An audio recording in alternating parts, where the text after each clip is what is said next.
which is currently being undertaken manually. The second sentence, the machine costs 13,950,000. The firm will incur installation cost of 450,000 shillings. The machine will have an economic life of 6 years, but will require an overhaul at the end of the 4th year. The overhaul will cost 1,125,000. After 6 years, the machine could be disposed of for 900,000 shillings. The company estimates that it will cost 2.1 million per year to operate the new machine. The current manual production method costs 5,250,000 per year. In addition to reducing annual operating costs, the new machine will allow the company to increase production capacity by 120,000 units per annum. The company realizes a contribution margin of 45 shillings per unit. Additional information: number 1, the company applies straight line method of depreciation. Number 2, corporation tax rate is 30%. Number 3, Filler Limited requires 20% return on all investment. On all investment. That should be on all investment and not an all investment. Required using NPV, project evaluation method. Advise Filler Limited on whether or not to purchase the machine. Now, questions on capital budgeting can be easy, but they can also be a bit tricky. Okay, and you cannot say you have mastered capital budgeting because the questions can be varied. Like this one has never been set this way before. The one you are going to sit may be totally different, even if you understand this one today.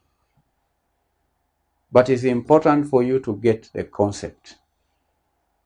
And I've always said, when you have such a question, step number 1, what are you supposed to do? The first thing to do. What should you do first? Step number 1. Yes, capital budgeting is not a joke.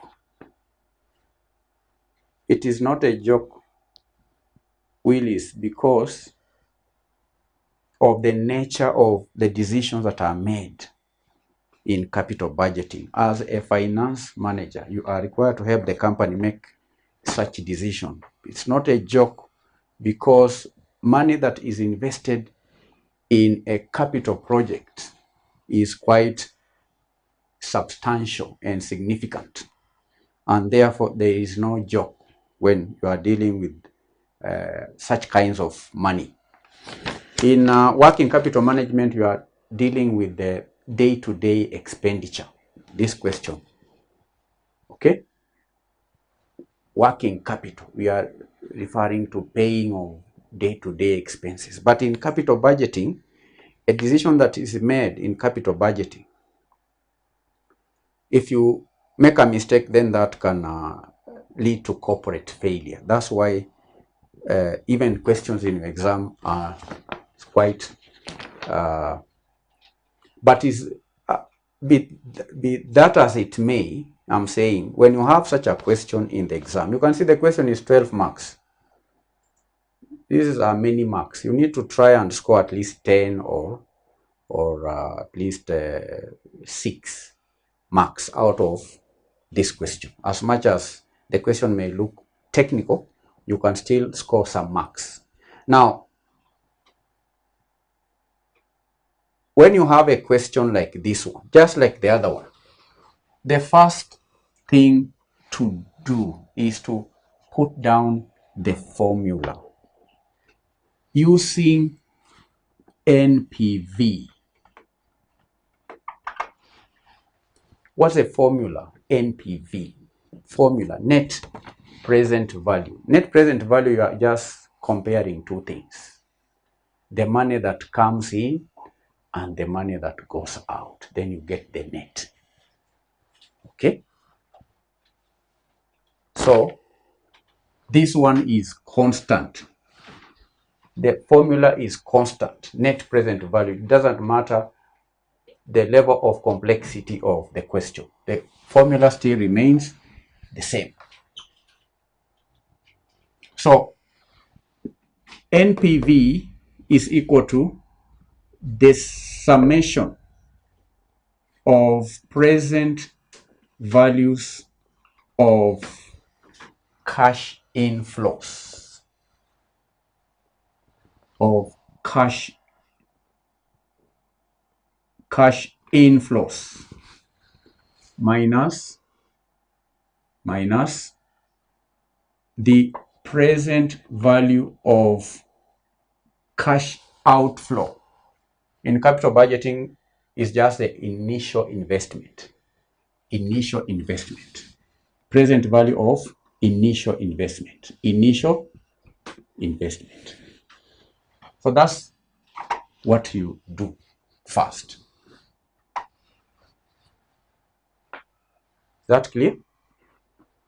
Formula. Then it is from this formula, then you can be guided on what to do. From this formula, we know we just need two things. Present value of cash inflows, and a question may have one inflow or multiple inflows. So you will have to aggregate all the inflows. Then you subtract the initial investment from the inflows to get the net. I think that is quite easy. Are we clear up to that point? Are we clear? That is clear. We just need two things. Then we get the net to get the answer. Anything else that we are going to do is just under workings. Any calculation we are going to do, those are workings. You understand?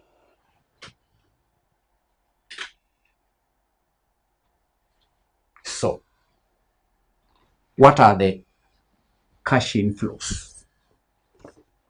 What are the cash inflows? Once you have the formula, then you can proceed. We identify the cash inflows from this question. We read the question that Fila Limited is considering to purchase a new machine so as to improve its production process, which is currently being undertaken manually. That sentence, there is no inflow, is it? No.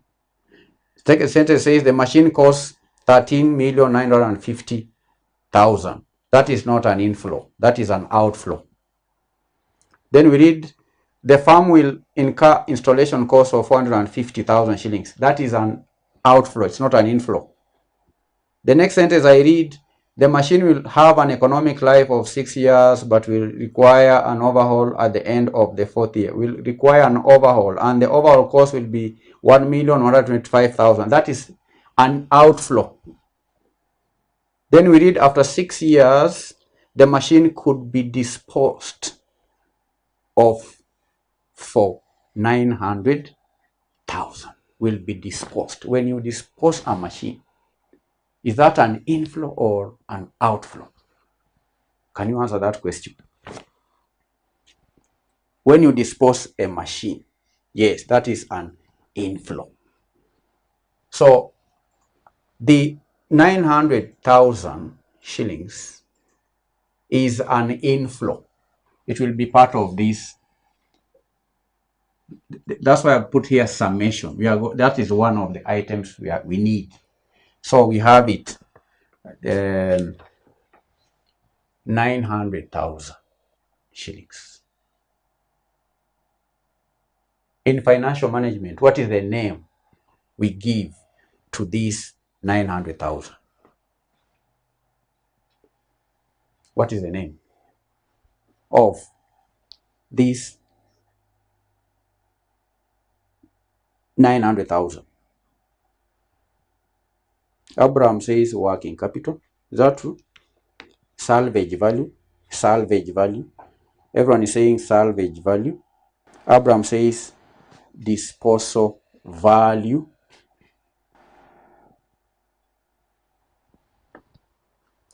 What did the examiner call it? The machine could be disposed of 900,000. In technical terms, that is what is referred to as terminal cash flow. Terminal cash flow. So we are calculating cash inflows. So the first one is the terminal cash flow, which is the salvage value, as you are calling it, or scrap value, as you are calling it. But in technical terms, that is the terminal cash flow. Because in another question, this terminal cash flow may be used. You'll be told that the terminal cash flow is 900,000 shillings. Okay? So this is equal to 900,000. The next sentence reads that the company estimates that it will cost 2.1 million shillings per year to operate the new machine. It will cost 2.1 million shillings to operate the machine. The current manual production cost is 5.250 per annum. The current. In addition to reducing annual operating costs, the new machine will allow the company to increase production capacity by 120,000 units per annum. Okay? Will allow the company to increase production capacity by 120,000 shillings per annum. The company realizes a contribution margin of 45 shillings per annum. That is where we also have cash flows. Contribution is a cash inflow. Okay? Is a cash inflow. So, candidates, one cash inflow is the 900,000. Then the second paragraph gives us other inflows. Other inflows. The question reads that the current manual production method costs 5,250,000 per annum. In addition to reducing annual operating costs, underline that one. In addition to reducing the annual operating costs, the new machine will allow the company to increase production capacity by 120,000 units per annum. So, in addition to reducing annual operating costs. Now, that reduction in annual operating costs is an inflow. It is a saving. By acquiring this machine, the company is going to save. Okay, that saving is part of what we will need or use to calculate the what Omiti says annual operating cash flow, because it is annual operating cash flow. Okay, I want you to note that cash inflows can be in form of savings.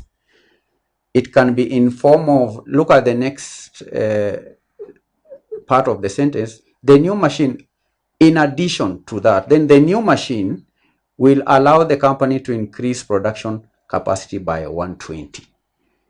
So those are two inflows. The saving and the 120 units, because the 120 units is additional, will increase by over and above what the old machine is capable of producing. This new machine will produce excess by 120,000 units per annum. And you are given the company, that the company realizes a contribution margin of 45. Because that is, if you understand that, candidate, then we can move. We can move. So we have the terminal cash flow. Then we have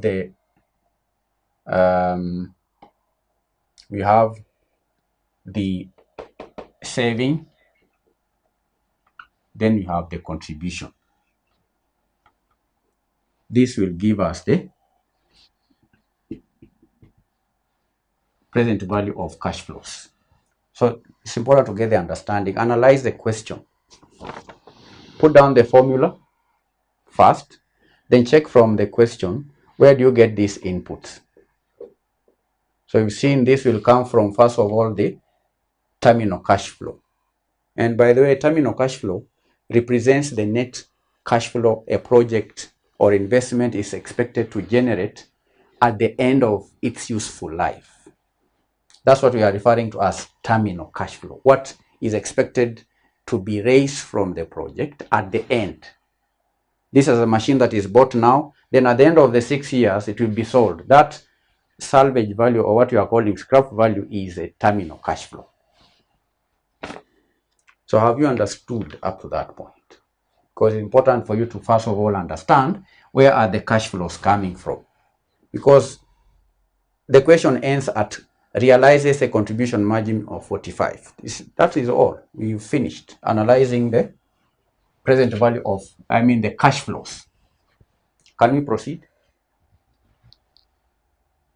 So we can proceed to calculate the cash flows.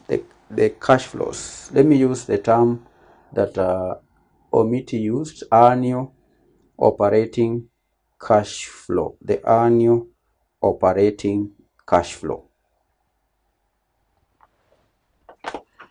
Let's proceed. Let's proceed. Let's put ink to paper. Ink to paper. Workings. So we are first of all going to calculate the incremental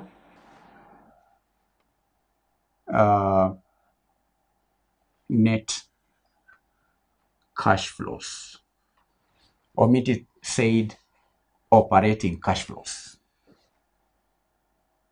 but it's supposed to be incremental net cash flows, which will be equal to the incremental earnings before depreciation and tax, okay,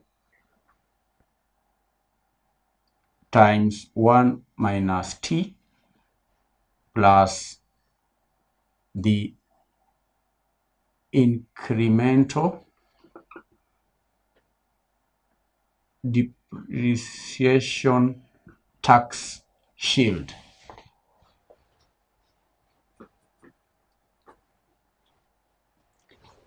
Underline incremental.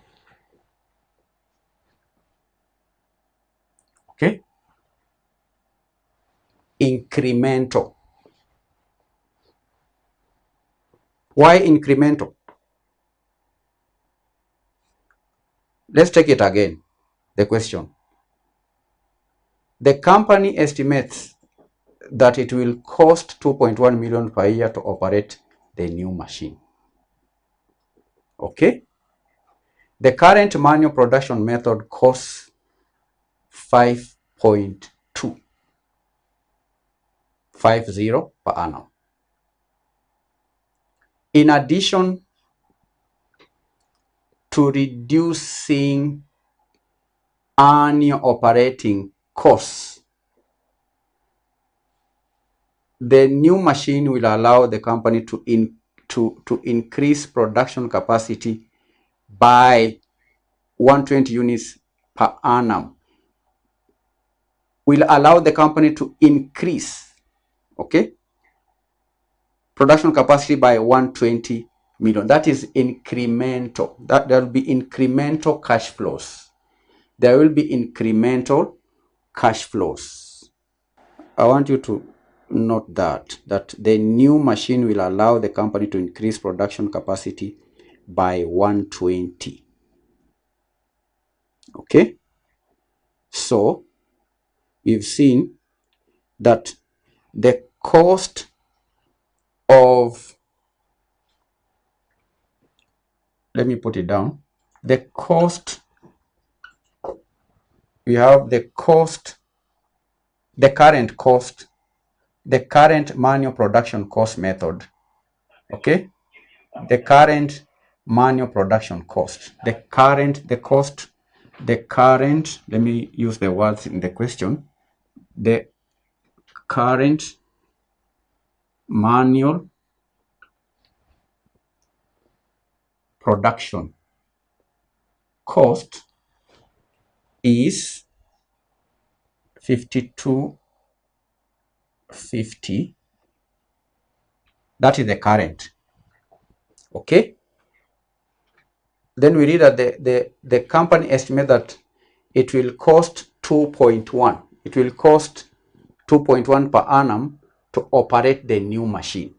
So it's going to the new machine, to operate the new machine, it will cost 2.1 million. So what is the difference? This difference is an annual saving.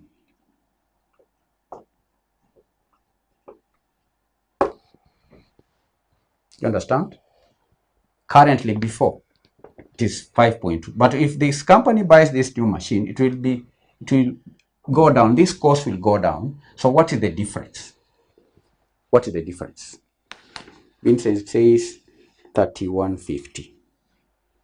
3150. That is the annual cost saving. 3150. 3150. Correct. 3150. Now to this 3150, we are going to increase that to include that additional contribution. Additional contribution. Additional contribution, we've seen, will be 120 units.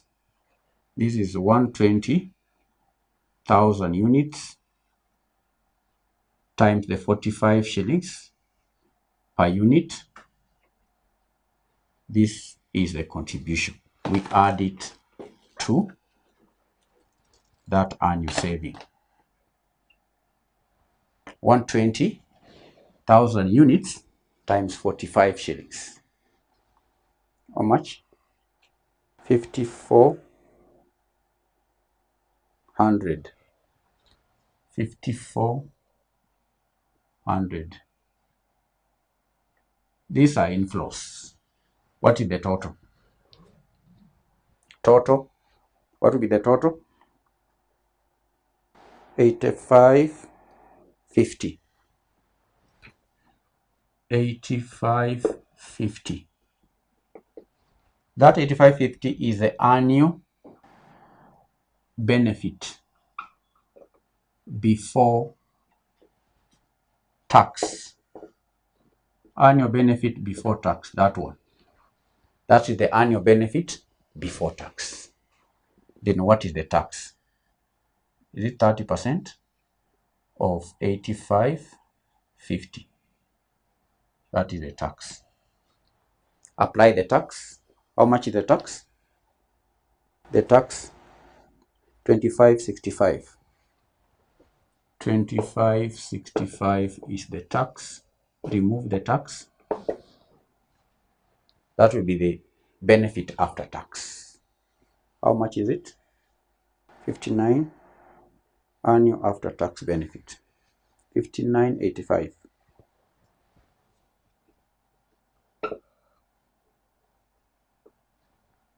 This is the annual after tax benefit. That is the annual after tax benefit. Is that clear?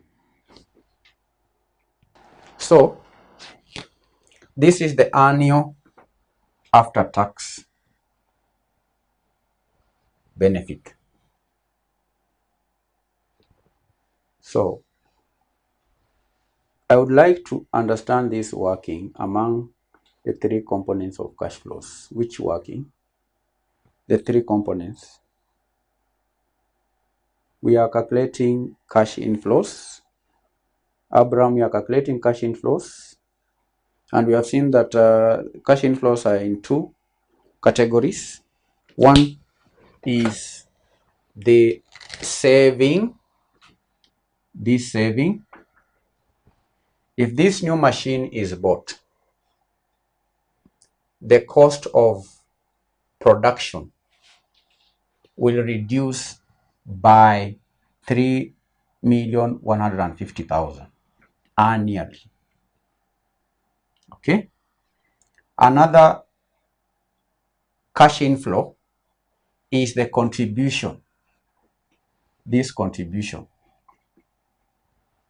Because this is a new machine, this machine will produce 120,000 units more than what is being produced by the old machine. So the contribution is 45 shillings per unit. You multiply by the number of units to get this 5.4 million. Then the total annual benefit, which is equal to the saving in production costs and additional contribution. Because most questions candidates, you are always given just the contribution or the cash flows. But you need to understand this cash inflow can be in form of saving. It can be in form of saving. It's like these videos you bought, those of you bought videos at 4,500 shillings. If you are to go to a physical class, you'd pay 10,000 shillings. So the difference is the saving. Okay, so it's like you've not spent the money, but you've saved. That saving, by making the decision to buy online videos, you saved money. Instead of paying 10, you are now paying 4. So the difference is a saving. So savings, when you are making the right decisions, you retain the money. So that is the money that you will retain. So that is it's like an inflow. Okay, so that is the total. Then we deduct the taxation. Then we have the annual after tax benefit. We remove the tax. And that is just one point. There is another technicality, candidates. This is not what we'll apply here. This is just a working because let me take you back to the first paragraph. The firm will incur that. Then the third sentence says the machine will have an economic life of 6 years, but it will incur an overhaul cost at the end of the 4th year. The overhaul will cost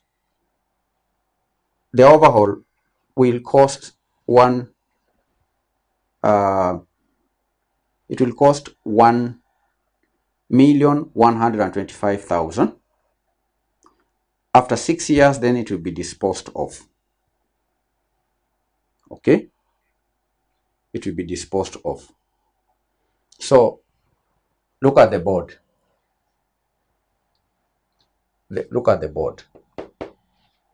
The incremental cash flows, we've seen that is equal to the incremental annual tax benefit, because this is the incremental annual tax benefit, this one here, after removing the tax.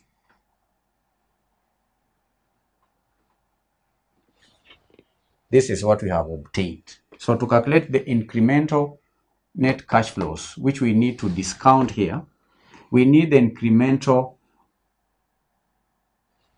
after tax benefit, which we have calculated, but we also need the incremental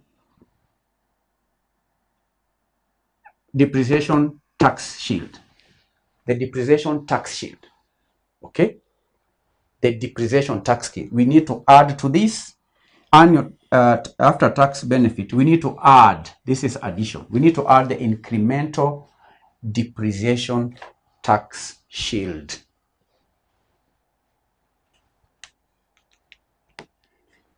So this is just part of the working. We need to do the incremental depreciation tax shield. And you can see depreciation is in two parts. Depreciation in this question is in two parts. So to calculate the incremental depreciation tax shield, we need first of all to determine the depreciation. It is depreciation tax shield. And the candidates, to help you understand, depreciation tax shield is the tax savings that a company realizes from claiming depreciation as an expense on its tax return. Because by now you know that depreciation is a non-cash expense that represents the gradual reduction in the value of tangible assets. So when a company purchases a depreciable asset, it spreads the cost of the asset over its useful life as a depreciation expense, as we have seen in this question. We've been given the depreciation details on depreciation. So a company will spread the depreciation expense over its useful life. And the depreciation candidate's expense effectively reduces the company's tax. All right? Depreciation reduces the company's tax. Depreciation effectively reduces the company's tax liability by an amount equal to the depreciation expense multiplied by the tax rate. So depreciation tax shield is equal to the depreciation expense times the tax rate of 30%. So to calculate the depreciation tax shield, because we know the tax rate, we are required first of all to calculate the depreciation. Do you understand? That's the meaning of depreciation tax shield. And I know you are taxation students. You've covered taxation. Understand when I say that depreciation is a non-cash expense. Okay? It is a non-cash expense. Non-cash expense. So let's calculate depreciation, which we'll now use to determine the depreciation tax shield, which is a tax saving. Okay? Depreciation. I'm aware at this point I lose some of you, but to find way you have to get lost. Okay? Then you find your way. So you want to determine the depreciation. Question reads, the company is considering purchasing a new machine so as to improve its production process, which is currently being undertaken manually. The machine costs 13. This new machine will cost 13,950,000. The firm will incur installation cost of 450. the new machine will have an economic life of 6 years, all right, but will require an overhaul at the end of the 4th year. The overhaul will cost 1.125 million, okay, after 6 years, all right, after 6 years. So what is the depreciation? Annual depreciation. Now, if you are given the economic life, you are told that the machine, the farm will incur installation, and then the machine will have an economic life of 6 years. So that means that this company is using the straight line method of calculating depreciation, which is equal to cost minus salvage value over economic life. That is a straight line method. Straight line method. Okay. So the machine will cost 13,950,000.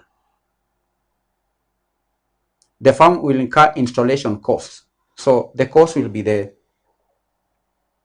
purchase price plus the installation cost. So that will be 13,950,000 plus 450. That is the cost, okay, that we are going to depreciate. How much is it? 14.4. So this is 14.4 million minus the 900,000.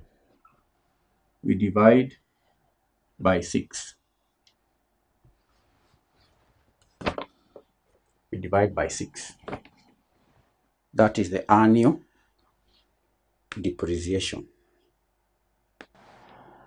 This is 2250.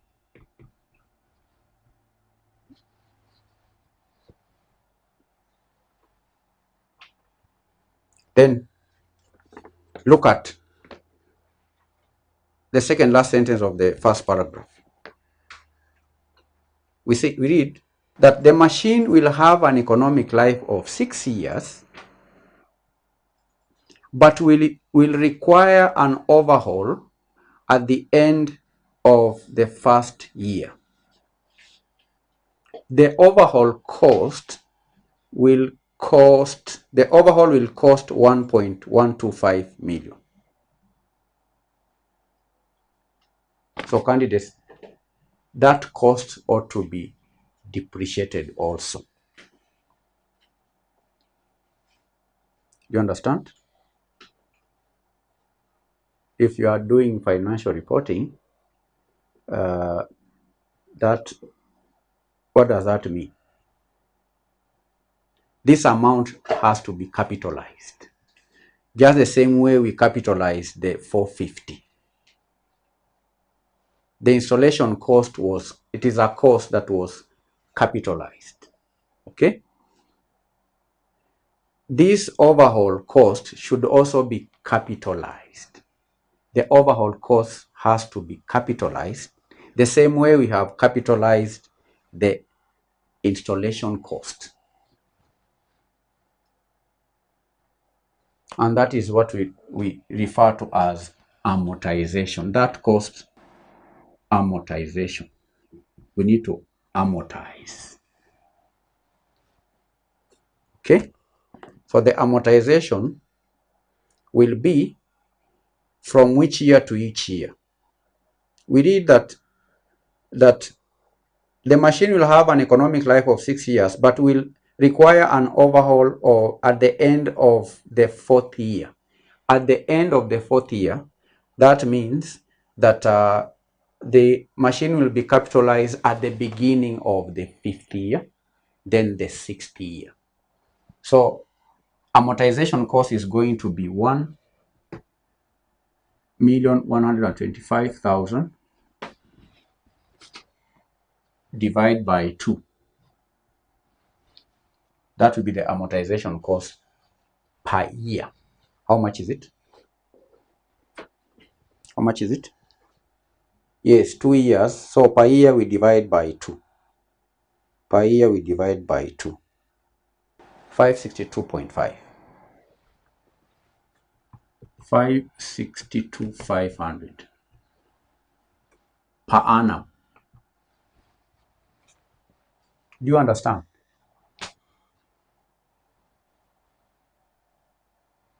The cost is first of all capitalized, then you depreciate it. Do you understand?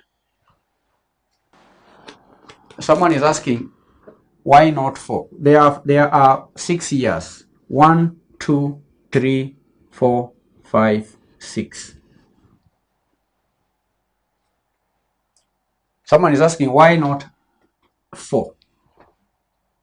It's not 4 because the machine will have an economic life of 6 years, but will require an overhaul at the end of the 4th year.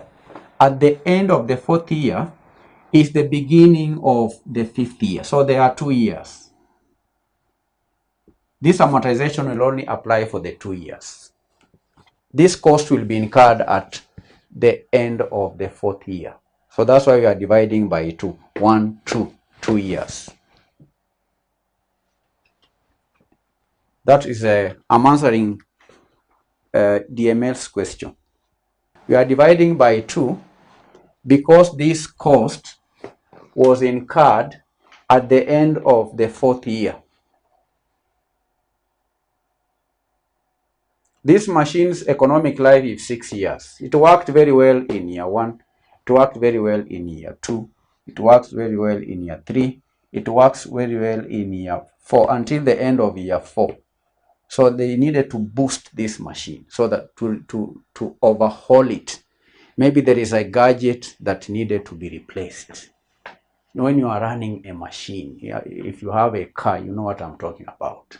If you buy a new car today, you may not incur any expenses for 1 year, 2 years.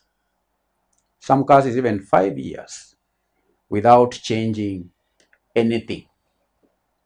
But as the car is being used, the depreciation, the car depreciates some spares, or some, not spares, but some items, the shocks wear out, so they may need to be replaced.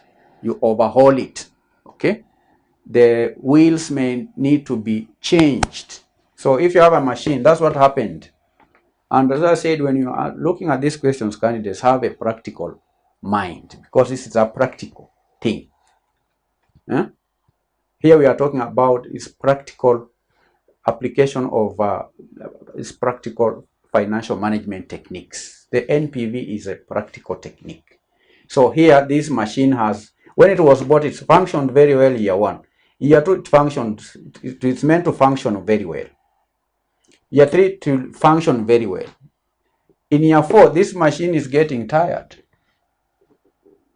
And the same thing even happens to you. When you are young, you run. As years go by, you find that the speed reduces. As you age, sometimes you are not able to walk. All right? There are people who bend even their back. There comes a time you cannot walk.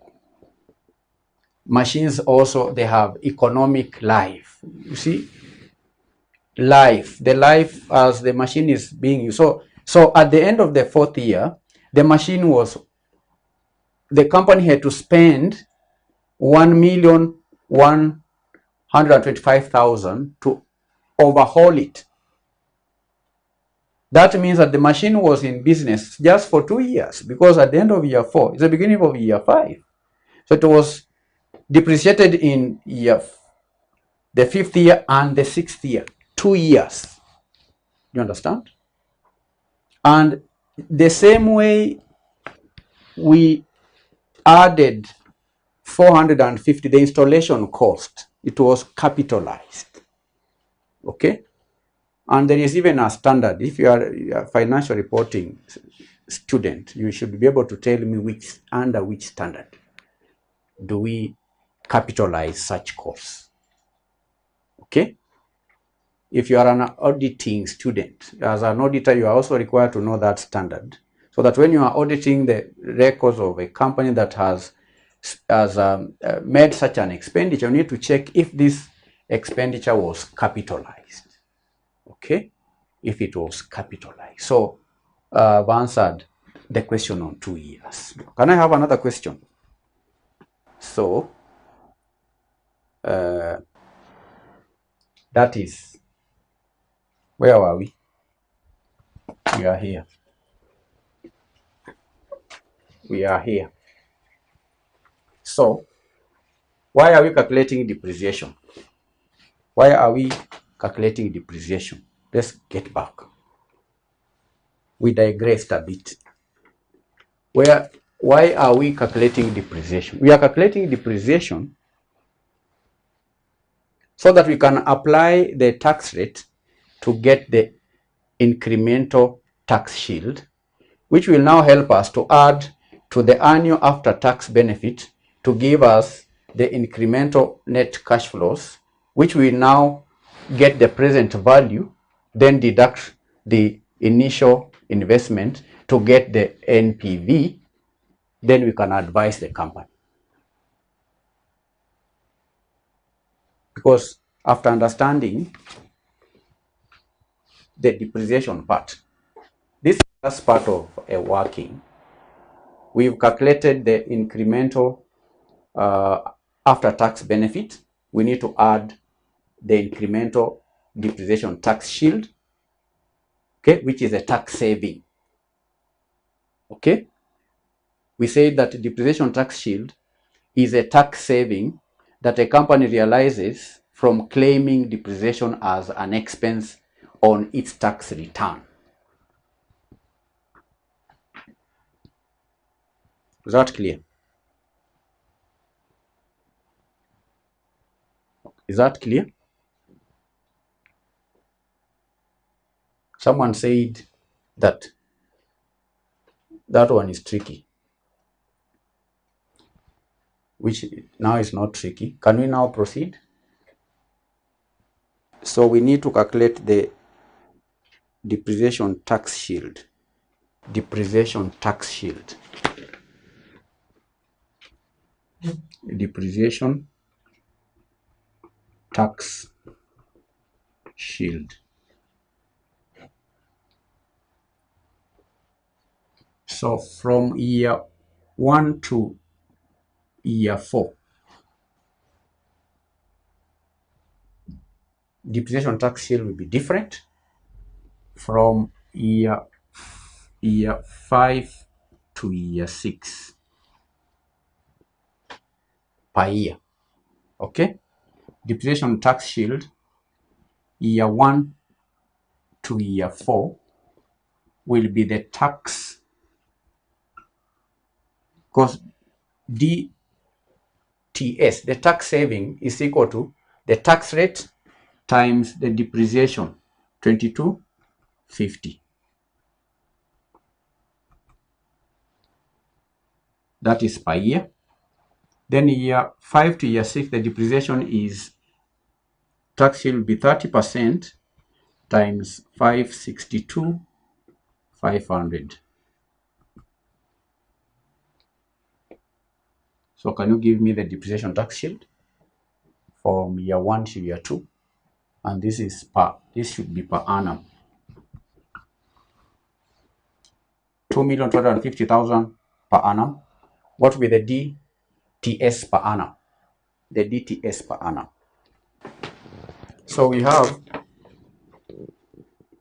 depreciation tax shield year 1 to year 4.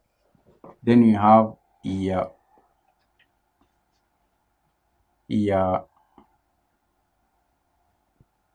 5 to year 6. Please pay attention. Pay attention. Or let me analyze. Let me find a way of simplifying it.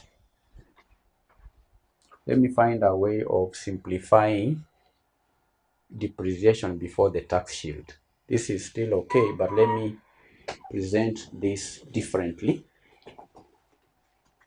so that someone does not say depreciation is also, the depreciation tax shield is also tricky.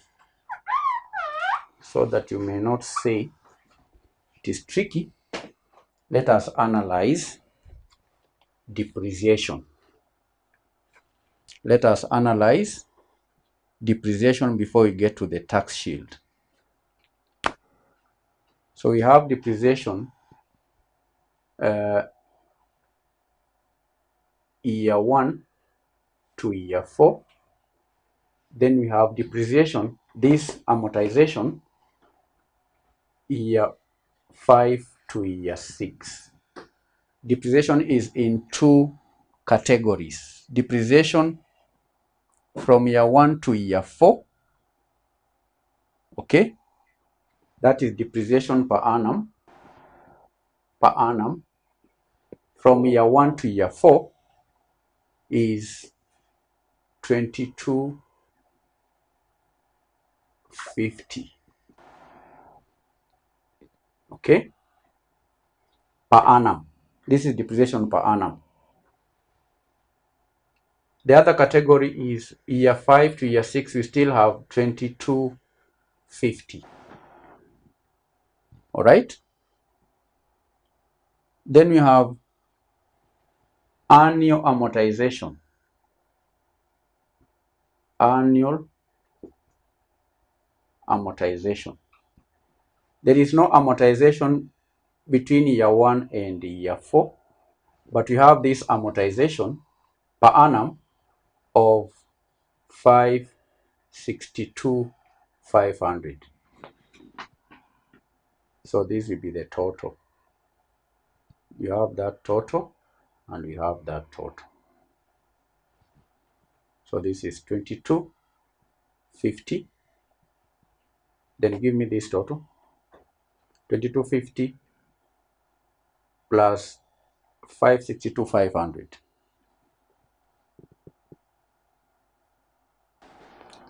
To 2812.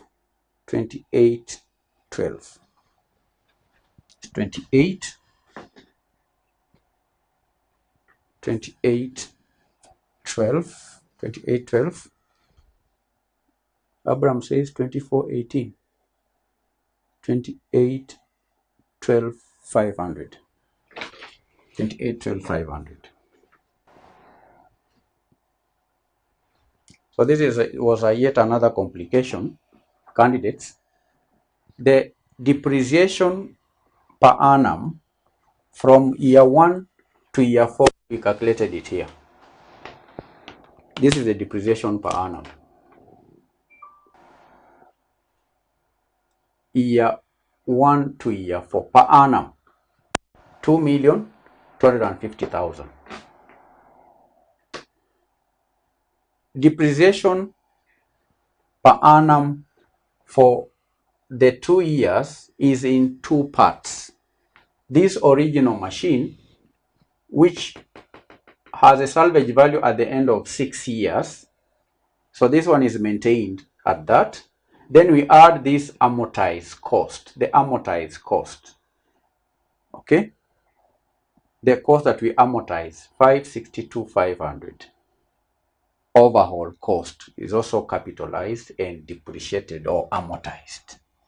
It is amortized. So between year 5 and year 6, these 2 years, the annual depreciation is not 2,250,000, but 2,250,000 plus 562,500. Is that clear? Is that clear? So that the depreciation tax shield per annum, year 1 to year 4, will be 30 percent times 2250,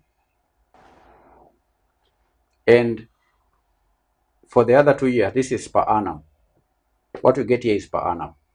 For the 2 years, it will be 30% times 2812.5, again per annum. That is the DTS per annum. DTS per annum.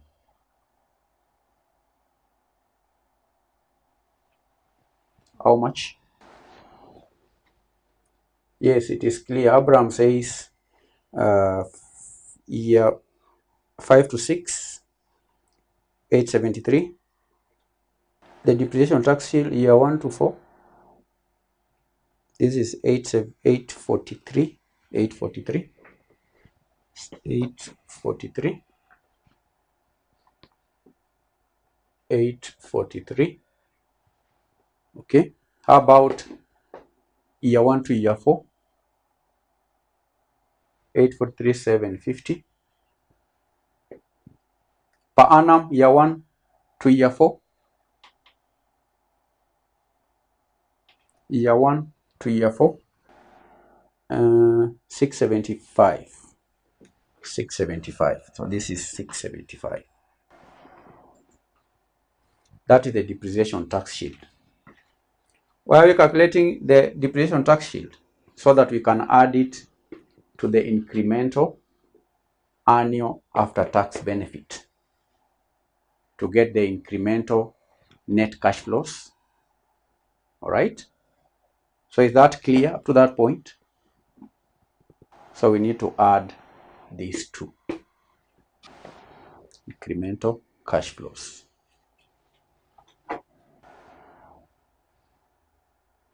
Incremental cash flows. So we have year 1 to year 4. Year 1 to year 4, the annual after tax benefit. Annual, this one, after tax benefit from year 1 to year 4 is 59,85,000. The same here, 59,85,000. Okay, that is the annual per annum. Per annum. Then we add the DTS, incremental DTS. We add this annual incremental DTS, which you've calculated here. From year 1 to year 4 is this one, 675. We are adding candidates, this and that, to get the incremental net cash flows. So year 5 to year 6, the DTS is 843,750. So we're going to add these two. That will give us the incremental net cash flows. The incremental net cash flows. The incremental net cash flows. So the total, give me this total. The incremental net cash flows, year 1 to year 4. Incremental net cash flows, year 1 to year 4. Israel says 1,666. 666. Is it 666? 666. 66600. Yeah, 66000. Year 5 to year 6. What is the total incremental cash flow?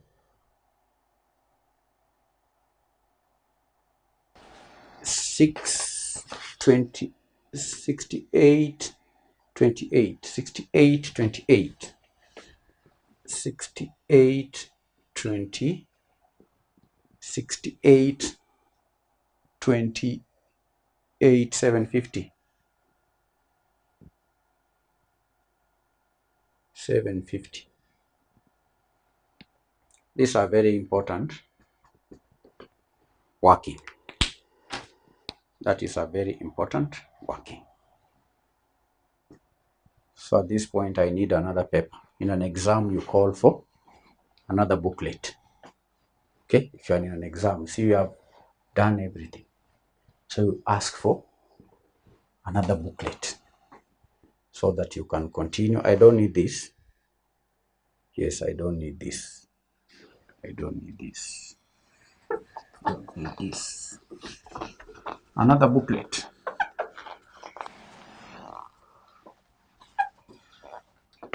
All these workings, candidates, was to help us get the cash flows. These are cash flows. These are the cash flows. And these cash flows are future values, which we now have to discount. We're now going to discount these values so that we get the present value, the summation of the present value of the cash inflows. And remember, we've not even done that again. After that, we'll calculate the initial. So do you understand how we are moving? We are now want to discount these cash flows, because you see, these are values at the end of year 1, at the end of year 2, year 3. These are in future terms. So we need to discount, then we deduct the initial investment to get the NPV, then we will advise this company. Are we on the same page?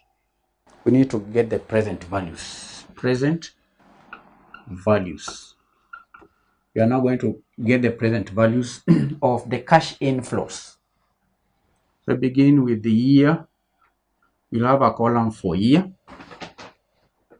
And you see we have year 1 to year 4 cash flows. Year 1 to year 4 cash flows. So we have year 1 to year 4 cash flows. Then we have year 5 to year 6 cash flows. Do you see the cash flows? Year 1 to year 4 cash flows. Year 5 to year 6 cash flows. They are different. The cash flows that will be received from year 1 to year 4 is different from the cash flow that will be received from year 5 to year 6. So we have to make it clear. Then we recall the terminal. There is also the terminal cash flow. The terminal cash flow, the 900,000. We also need to discount it. So these are cash flows. Year 1 to year 4, 666, 666. Year 5 to year 6, that is 6828, 6828, 750. Terminal cash flows, 900,000. Then we are going to have the present value annuity factor. Now, these cash flows are also in 2 categories. These are annuities, because they are uniform throughout year 1 to year 4. It's the same. That's an annuity, an inflow. Every year from year 1 to year 4, the company will receive 6,650,000. It is an annuity. So we are going to discount this one.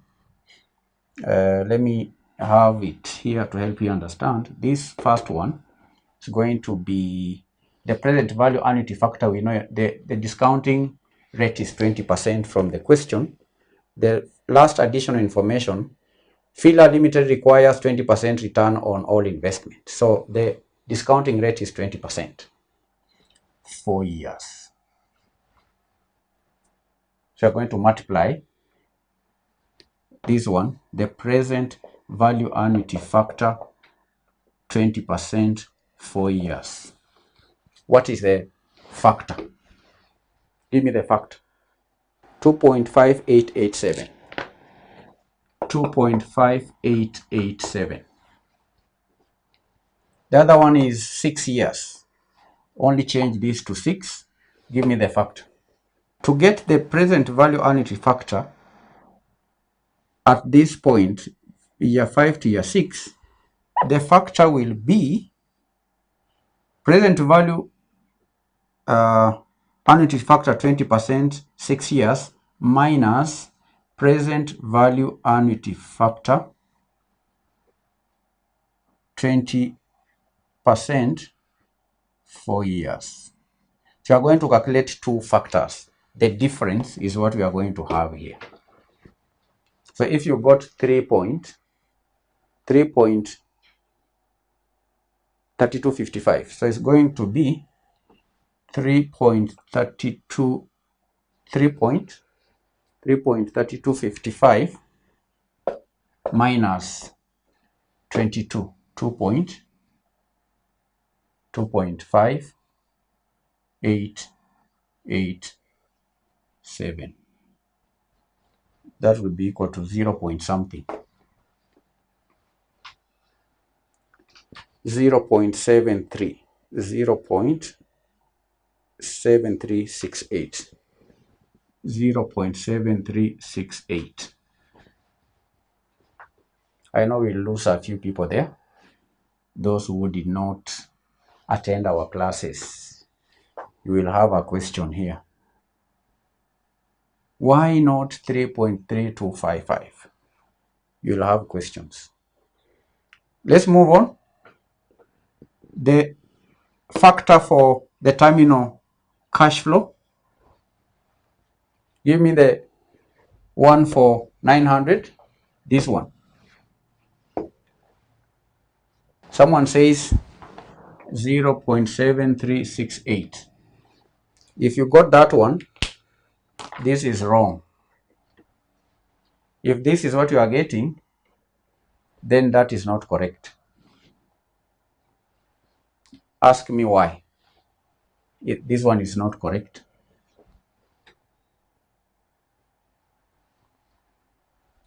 Yes, 0.3349. You saw your mistake. 0.3349. 0.3349. 0.3349. 0.3349. Then apply the factor to the cash flows. Give me the present values. Then give me that total. Present value 1 to year 4. Multiply that by that right there. That by that right here. Right by that right here. Get me the total. How did you get 0.3349? How did you get 0.3349? How did Emma get 0.3349? 0.3349, Emma, is not an annuity. It is not an annuity. It is a lump sum. This money will be received at the end of the economic life. It is a terminal cash flow. It is a terminal cash flow. And we say the terminal cash flow is the amount of money that the company expects to receive at the end of the life of the asset. So it is a lump sum. It is not an annuity. And the present value interest factors of annuities, the formula is different. This is the formula 1 over 1 plus r raised to n. That is how you get 0.3349, where r is 20%, n is 6 years. Is that clear, Emma? Correct. Total 22,573. Someone is getting 22,573. 22,573. 575. 575.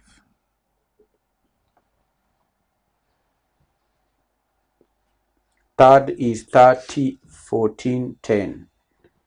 30, 14, 10. Second, 50, 31. 50, 31. 50, 31. 423. 423. The first one, 17, 240. 17, 240. 17, 247. 742. That's the total. Make sure you get the figures right. Make sure you get the figures right. That is the figures right. Okay. So that is the total present value of cash flows. This is the total present value of cash inflows. All right. Then we deduct the initial cash outlay. Initial cash outlay. Initial cost.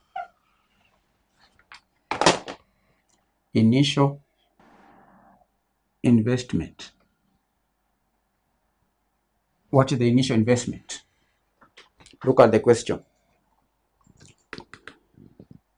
The machine costs 13,950. That is the purchase price is 13,950. We add the installation cost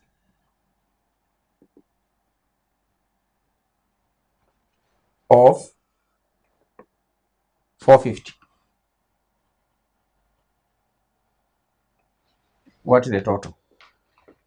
Purchase price plus installation cost. Purchase price plus installation cost. 14,400. 14,400. To this 14,400, we add the present value of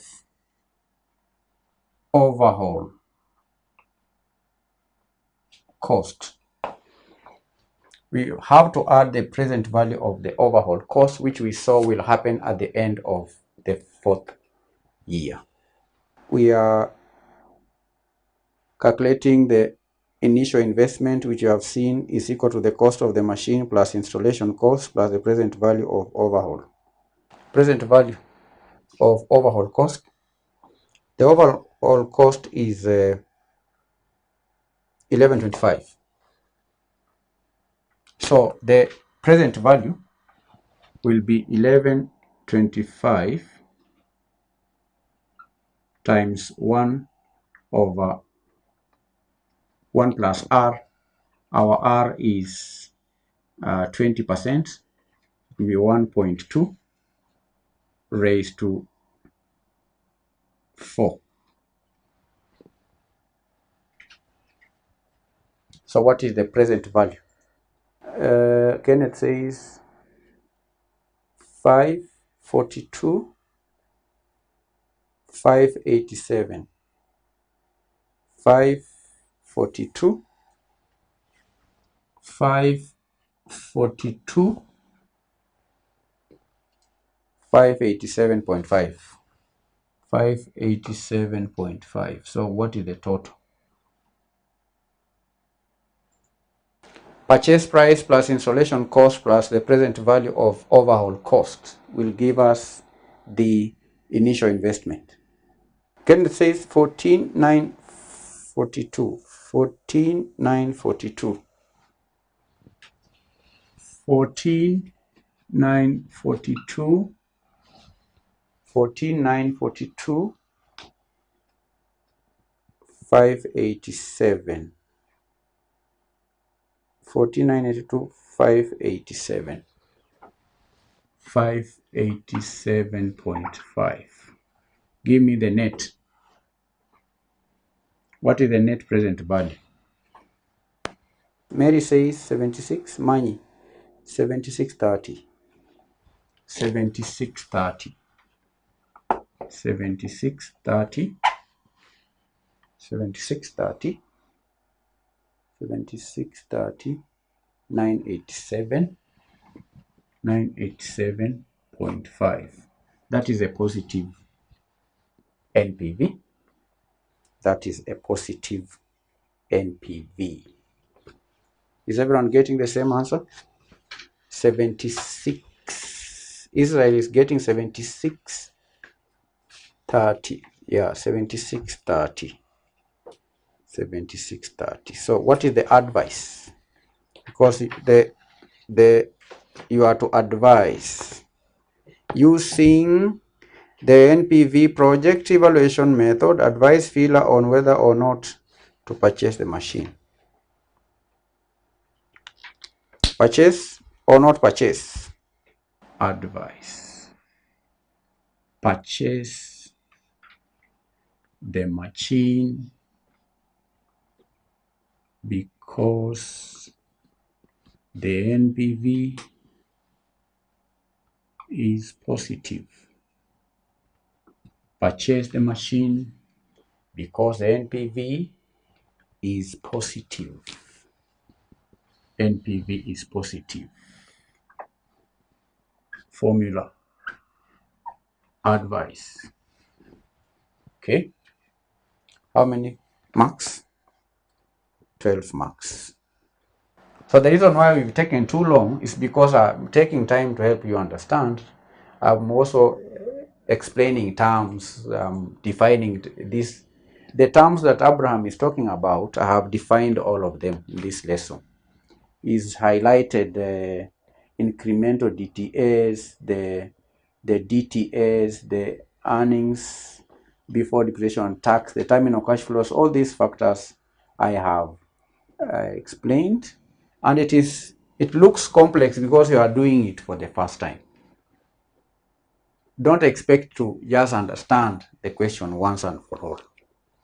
No, you cannot just understand, or you cannot afford to just give up because it looks complex. You will recall there was a time you are not able to add 2 to 1. If you have a kid, just ask your kid 2 plus 1. The kid, today I asked one who was coming from school, another kid, I asked the kid, what is 1 plus 0? She told me 0, all right? There was a time you are also not able to answer such. So the reason why this one looks complicated is because you are doing it for the first time. And in the event that you get to the exam in the state you are in today, this is a question you avoid doing fast. You know, it's appearing as number 2. So this one, you need to run away from it. Do it as a last question. If you find it complicated, then you attempt, say, question 4, if you think it is easy. If you think there is any one that is easier, then you can attempt the ones that are easy so that you get time to come and it's true the question was not direct, because even the initial investment was not provided directly. It had some level of complication, and you've seen it here, because this one would earn you, say, half a mark. Do you understand? This can earn you half a mark, but it is also not direct. There was a working for it. Initial investment, purchase price plus installation cost plus the present value of overhaul cost. So the question was true indeed, not direct, but I've also helped you to how to approach such a question. First, put down the formula, then work downwards. Check from this formula what items can you, because you may not get this answer correct, but there are still, if you have correct workings, you can earn some marks. Okay, if you have done the correct amortization, there is half a mark for that. If you've done the depreciation, you get a mark for all that.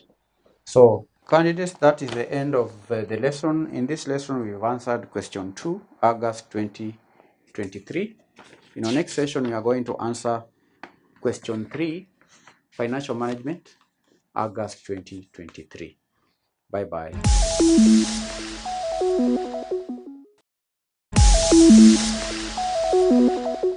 Candidates, welcome to the lesson. For those of you who are joining for the first time, we have been answering questions from the April 2024 sitting. So far, we've done question 1 and question 2. Today, we're going to answer question 3. Question 3 is my hope you have the question papers which we had shared in the WhatsApp group. Make sure you print the papers if you have not printed, so that when you appear in these lessons, have the hard copy. Okay. Now let's begin. Question 3A. Explain the following option trading strategies. Explain the following option trading strategies. Roman 1, bull spread. Roman 2, bear spread. Roman 3, covered call. Covered call. 2 marks each. Now these were brief questions on option trading strategies. The first one is bull spread. Bull spread. Now, before we explain the bull spread, first of all, what is a bullish market or a bullish investor, and who is a bearish investor? That by understanding first of all a bullish investor, we'll be able to easily understand the bull spread.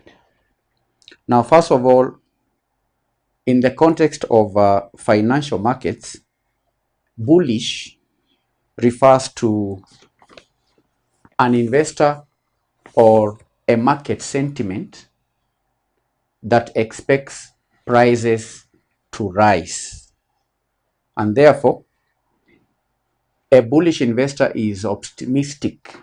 A bullish investor is optimistic about the future performance of a particular share or stock or market or asset class. They believe that prices will rise and are likely to buy or hold on to assets in anticipation of gains in future. That is a bullish investor. Is one who expects that the prices will rise in future, and therefore is likely to hold on to an asset, hoping that when the prices increase in future, is likely to gain. Now, having understood a bullish investor, then what's the meaning of bull spread? Now, bull spread, as the question suggests here, is an option trading strategy. Okay, bull spread is an option trading strategy. All right. First of all, it is an option trading strategy, and is used when an investor expects a moderate rise in the prices of the underlying asset,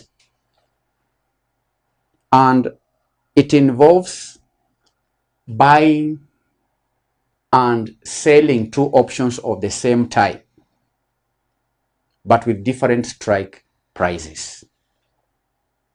So that is a meaning of bull spread. Then Roman 2, we have the bear spread. The bear spread. Now, to understand the bear spread, we ought first of all to understand a bearish investor. A bearish investor. Now, bearish is the opposite of bullish. It is the opposite of bullish.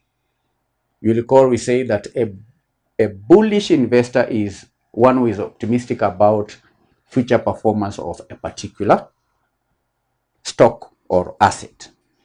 But we are now saying a bearish investor is the opposite of bullish. And bearish refers to a negative or pessimistic outlook on the future performance of a particular stock, market, or asset class. So a bearish investor believes that prices will decline and is likely to sell or avoid buying such an asset in anticipation of such losses. That is a bearish investor. And therefore, what is a bear spread? Now, a bear spread is just like a bull spread.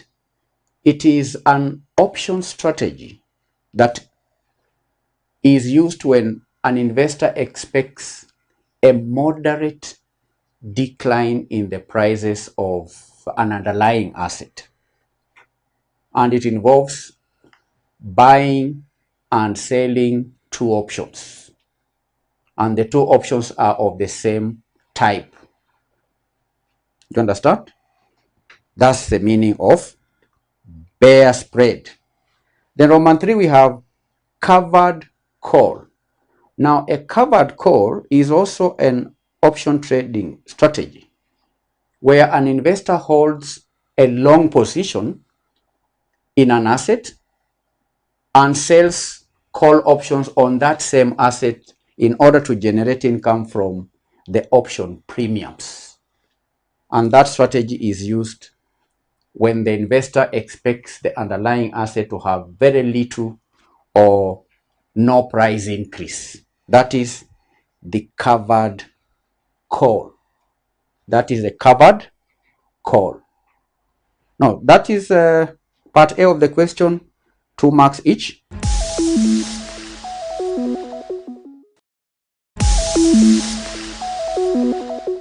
Welcome to the lesson. We're going to answer April 2024 Advanced Financial Management paper. Question 2A reads, two assets, A and B, are known to lie on the security market line. Asset A has a beta of 0.5 and a risk premium of 4%. Asset B has an expected rate of return of 20% and a beta of 1.75. You are considering the foreign securities which are available in the market. You have security A, B, C, D, E with expected returns and betas provided. Required, determine the risk-free rate of return. Determine the risk-free rate of return. That is Roman 1. Determine the risk-free rate return. Now, candidates, in the context of this question, you can see we have asset A has a beta of 0.5 and a risk-free rate of 4%. Asset B has an expected rate of return of 20% and a beta of 1.75. Now, before we get the risk-free rate, what is beta? What is the meaning of beta? Beta. Now, beta measures the sensitivity of an asset's returns to the overall market's returns. That is to say that beta indicates how much an asset's price is expected to move in relation to the market movements. And by now I know you know that beta of 1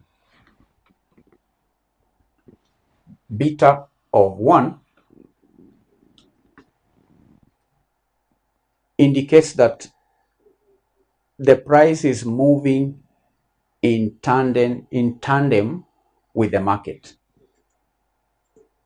That is beta that is equal to 1. Because remember, I've just said that beta measures the sensitivity of an asset's returns to the overall market. So if you have a beta of 1, that means that the asset's price is moving in tandem. It is moving at the same rate with the market. But you may have beta being greater than 1, like is the case here with the asset B. Asset B's beta is 1.75. So this 1.75 is greater than 1. What does that mean?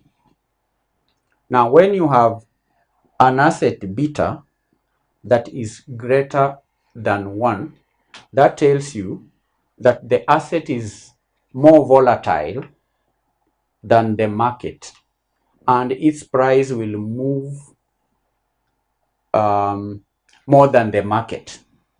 The price will move more than the market.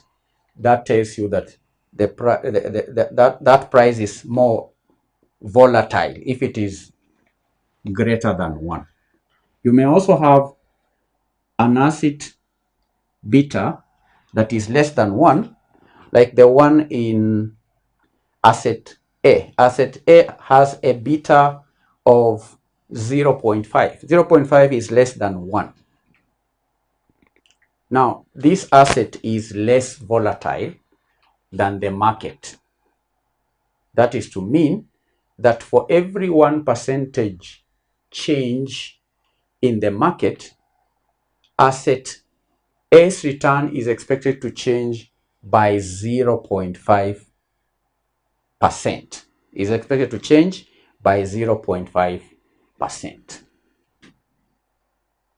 And we've seen that asset B's beta is 1.75. Is 1.75, which is greater than 1. Asset B, I indicated, is more volatile than the market, meaning that for every 1% change in the market, asset B's return is expected to change by 1.75%. But we also read that these two assets lie on the same security line market. The two assets A and B are known to lie on the security market line. They both lie on the security market line. So what is a security market line? Now, a security market line is a graphical representation of the CAPM, which helps investors understand the relationship between risk and return for different assets. So asset A and B, all right, two assets A and B lie on the security market line. What does that mean? Now, since both assets lie on the security market line, their expected returns are directly proportional to their betas. That is what it entails. They are directly proportional to their betas. It is important for you to have that small knowledge, beta, because we have a column there for beta. Now let's now work out the risk-free rate of return. The risk-free rate of return. I'll begin on page 1. This is April 2024, question 2A, Roman 1. We are to calculate the risk-free rate of return. The risk-free rate of return given the information.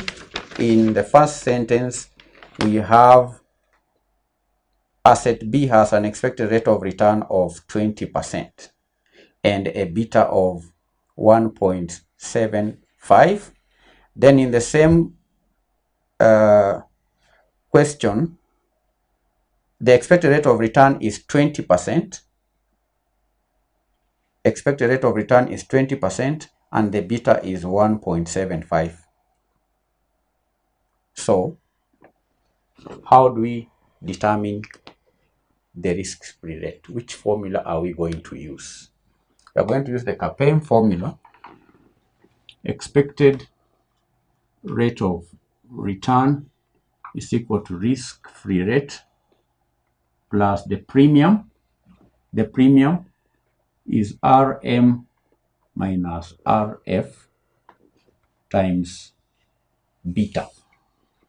And we are going to use the beta for asset B because that is the information we have. Asset B, we have the beta of 1.75. The expected return is 20%. We do not know the risk-free rate.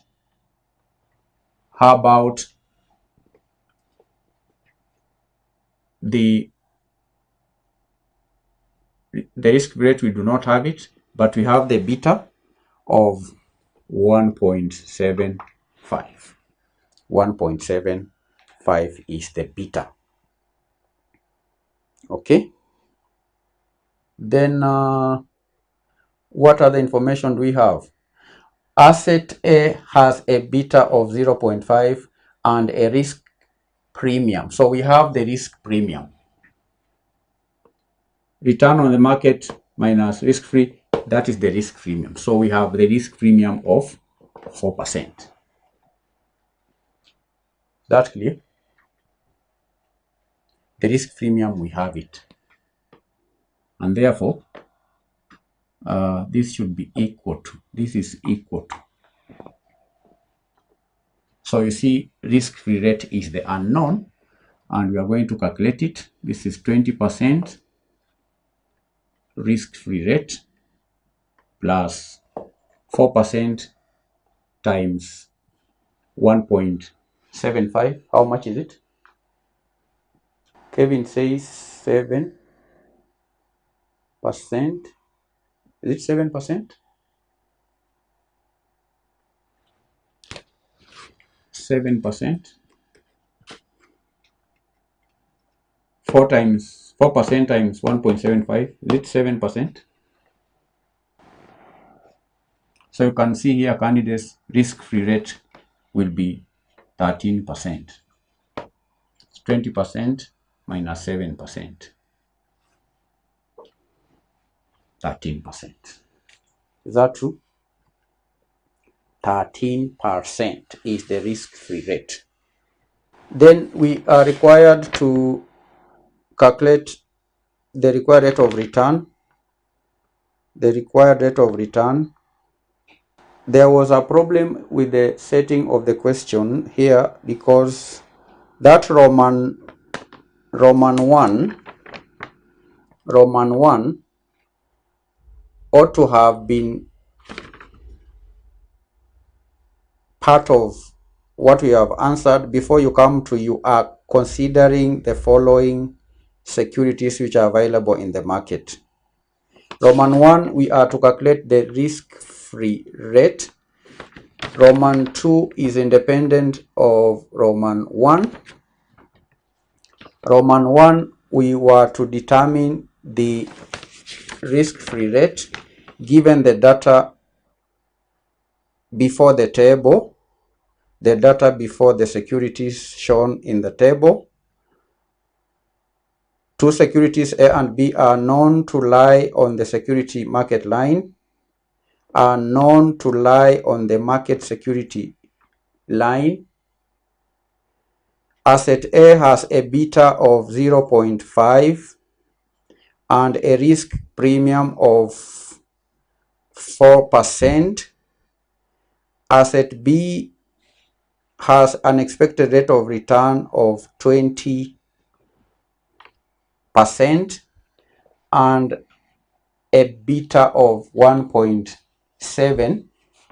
The risk-free rate that we have computed in Roman 1, we're going to use it in determining the required rate of each security in Roman 2. Okay, so we need to make that correction in the question. The question was misplaced. Roman 1 was required to be inserted before the table. In Roman 2, we are to calculate the required rate of return. The required rate of return. Roman 2, required rate of return. Now, the required rate of return, we still use CAPM to calculate the required rate of return, which is equal to risk-free rate plus market return minus risk-free rate times the beta. And we'll calculate for each security. We have a column for the security A, B, C, D, and E. And are the E. Okay, so that's the first column. So for security A, the risk-free rate is 13%, and that will be constant for all the securities. 13%. We add the premium. Market return minus risk-free is the premium. The premium is also 4% for all the securities. Then we multiply by the beta for security A. The beta for security A is 2. That will give us the required rate of return. How much is it? For B, it will be 13 plus 4 times the beta of 0.75. C, 13% plus 4. The beta there is 1.25. D, 13% plus 4. Beta negative 0.25. E, 13% plus 4, the beta there is 3.25. So these are the required rate of returns for each security. Kevin says 21. It's 21%. These are percentages. B, 16%. 16%. Security C, Kevin says 18%. Security D, Kevin says 12%. The last security,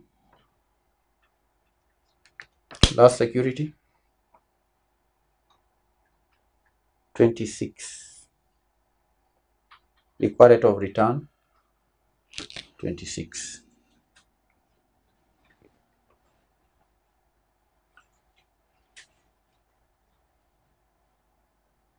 So that's it. How many marks? How many marks? 4 marks. 4 marks. That's 4 marks.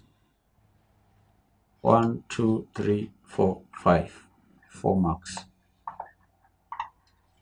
This was how many marks? 2 marks. 1, 2, 2 marks. Now let's answer the second part. This second or third. Identify which security is undervalued, overvalued, or correctly valued. Now to calculate or to determine or identify which security is undervalued, overvalued, or correctly valued, we are going to compare the required rate of return and the expected return. So we're going to have another table for, this is 3. We have a table for security A, B, C, D, E. Then from the information given, we have expected return. We have a column for expected return. A, 20%, B, 14%, C, 15%, D, 12%, E, 31%. This we are going to compare with the required rate of return, required return that we've got determined here. It's 21, 16, 18, 12, and 26. So to determine whether a security is overvalued, undervalued, or correctly valued, we compare the required return against the expected return. Now someone tell me, is security A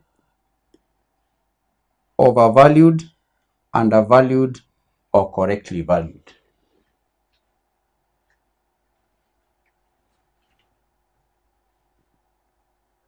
Can I hear from you? Anna says overvalued. It is above the expected. So it is overvalued, correct? Overvalued. Security A is overvalued. Now, candidates, you need to understand that expected return is the return an investor anticipates earning from a security, and required rate of return is the minimum return an investor expects to compensate for the risk of investing in the security.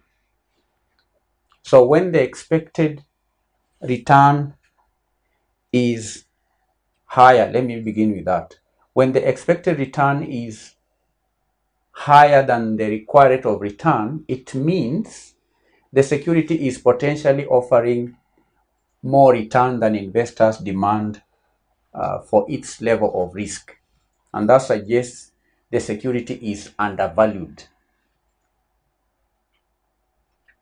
And it might be a good investment opportunity. But in this case, in the first case, the expected, in our case here, the expected return is lower. This expected return is lower than the required rate of return.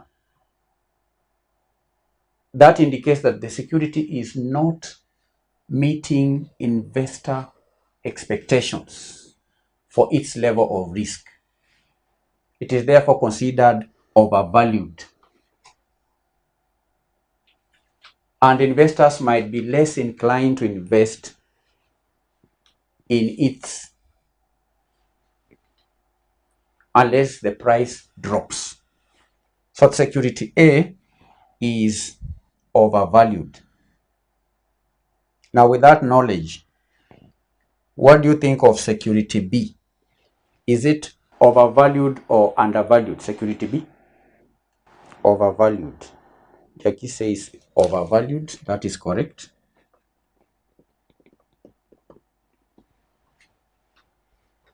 Security C?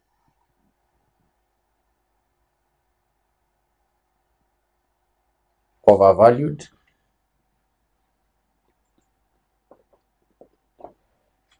Security D? B is overvalued. D? 12. This one is correctly valued. Correctly valued. Correctly valued.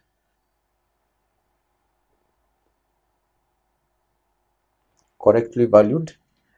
Then the last one is definitely undervalued. Undervalued. It is undervalued. So that would earn you just 2 marks. 2 marks. 1, 2, 3, 4, 5.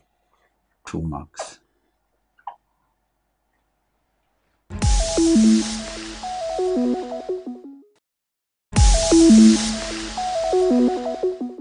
Explain 2 ethical issues that need to be adhered to in the marketing of Islamic products and services. Gaspard, in answering the question, says one ethical issue is not to invest in forbidden activities. Evelia says do not market certain entertainment secular products such as blue films. Blue films. Abraham Ayom says Sharia compliance. Sharia compliance. Abraham, you have to be specific. Which part of Sharia? Vincent says prohibition, usury, riba, prohibition. DML says do not invest in interest generating business.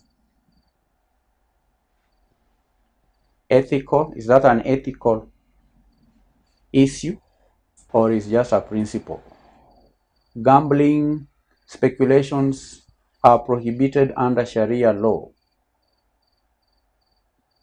Gambling, speculations are prohibited under Sharia law. Now, in this question, please underline marketing.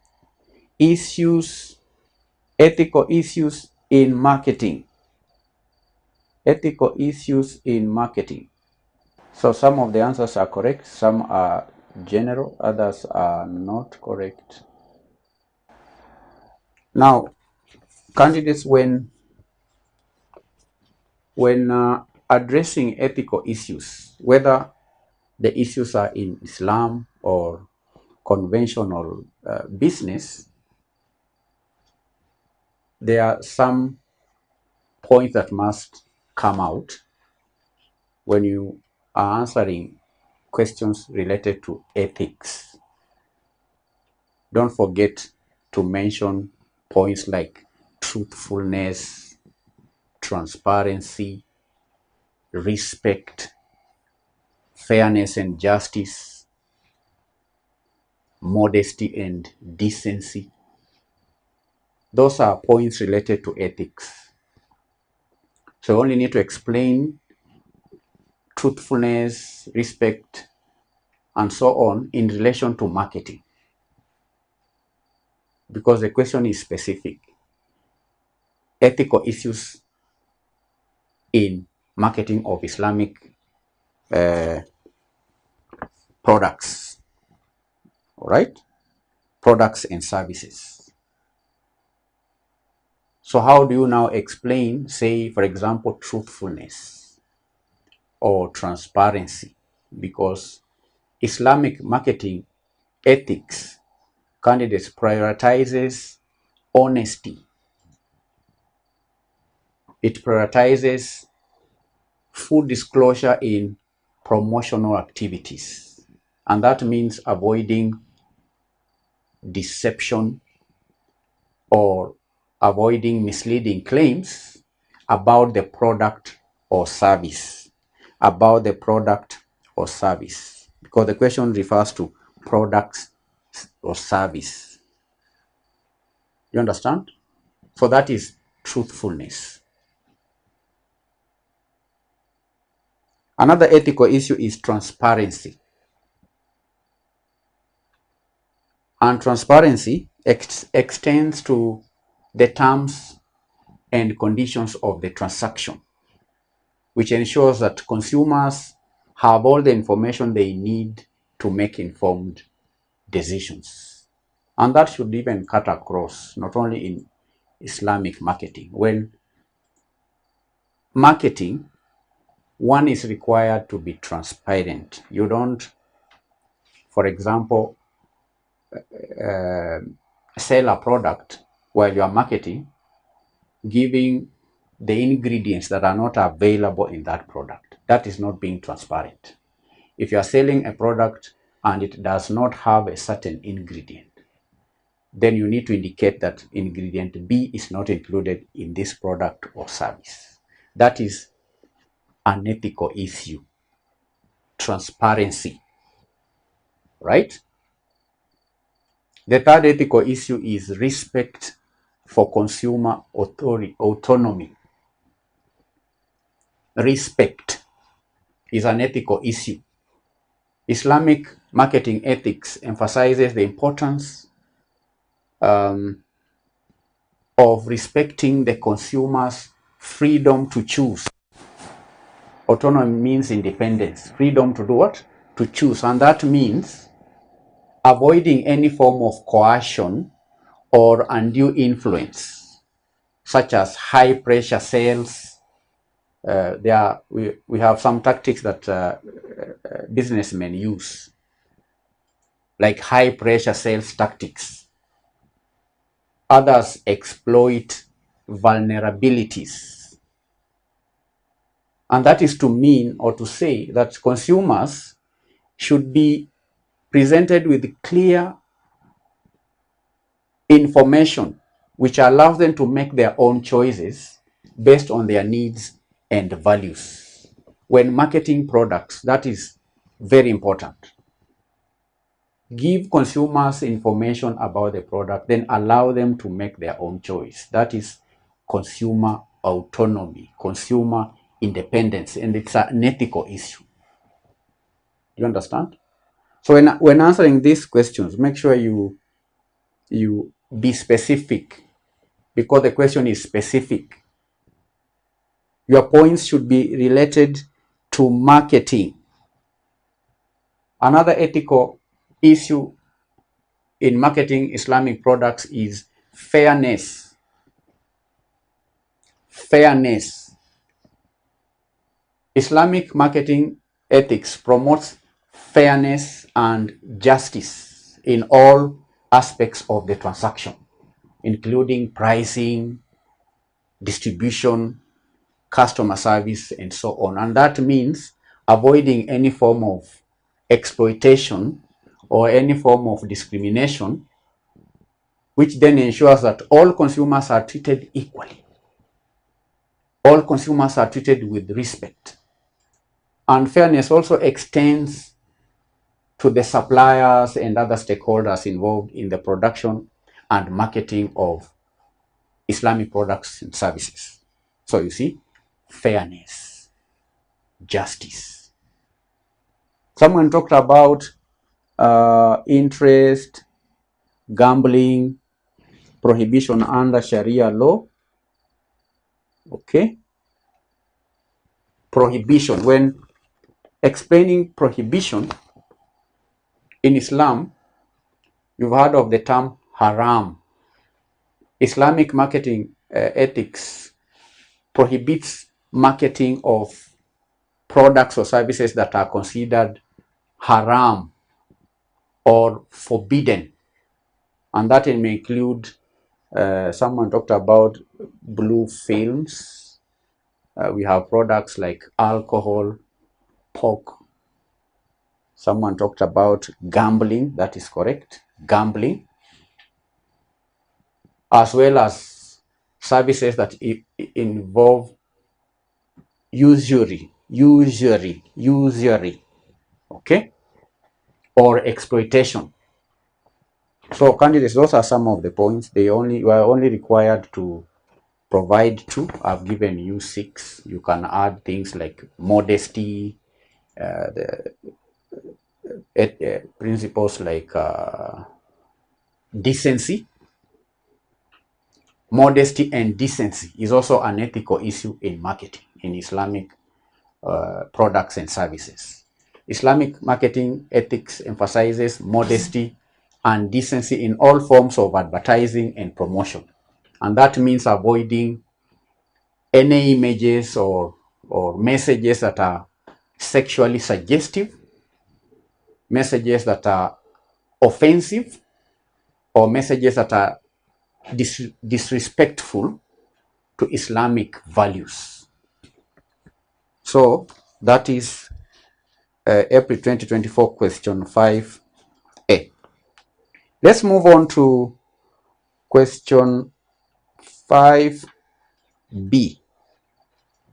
Question 5B. The managing directors of 3 profitable listed companies summarize their company's dividend policies as follows. Company A has deliberately paid no dividends for the last 5 years.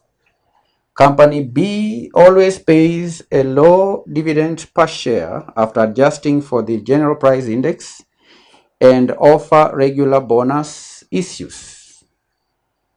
Company C always pays a dividend of 5% of earnings after taxation. Each managing director is convinced that his company dividend policy is maximizing shareholders' wealth. Required: identify the dividend theory applied by each of the 3 companies. Identify the dividend theory applied by each of the 3 companies. What is your take? Company A, what is your view? Company A has deliberately paid no dividends for the last 5 years. What do you think? Evaluator says non-relevant. non-relevant mod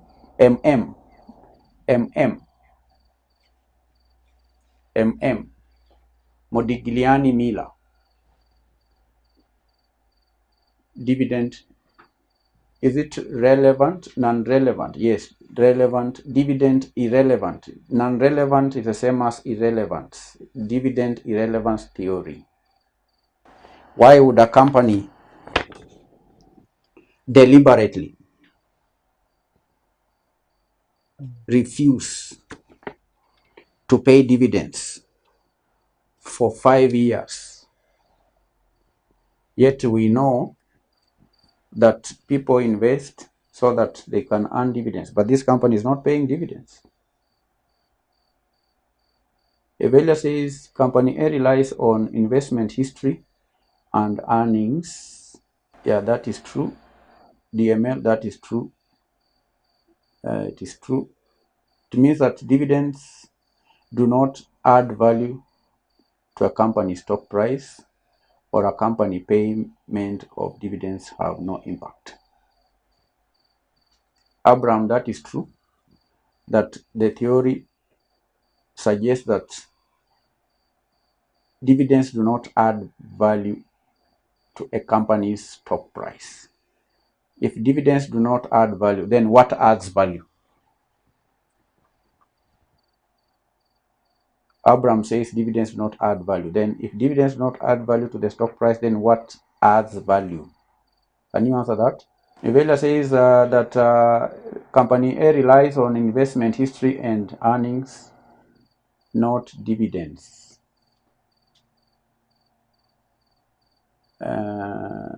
DML, in a perfect market, the value of a firm is not affected by its dividend policy. What affects it? If not affected by dividends, then what affects the value of the firm? Evela says is earnings over the past 5 years. Investors will only look at the earnings over the past 5 years. So I think most of you got the answer right, that the theory suggests Evela says investors will only look at the earnings over the past 5 years. That is income statement. Now you are referring to the investors, potential investors, I think. But you need to remember dividends are not paid to potential investors, but they are paid to the existing investors.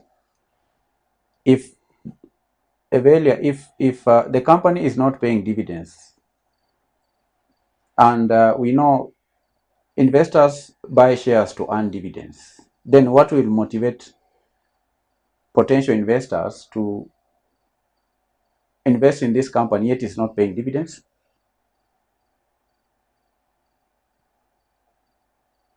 Investment decisions and capital structure affect the value of the firm. Investment decisions and capital structure affect the value of the firm. That is true. Affects the capital structure of the firm. It may be more perfect to say affects the value of the firm, not just the capital structure, but the value of the firm. And by value of the firm, we are referring to the value of a share. Shareholders are interested in the value of their shares. If they are not earning dividends, then the value of the shares should appreciate, and they enjoy what we call capital gain. Capital gain. Evela says potential investors will look at how earnings are behaving relative to potential investors. But Evelia, our interest is not on potential investors, but on the current investors. The current investors. They are not being paid dividends. They are not being paid dividends. Your point is true, but we are focusing on the current stockholders. Though they are not paid dividends, they enjoy capital, what we call capital appreciation. capital appreciation. They enjoy capital appreciation. Capital appreciation.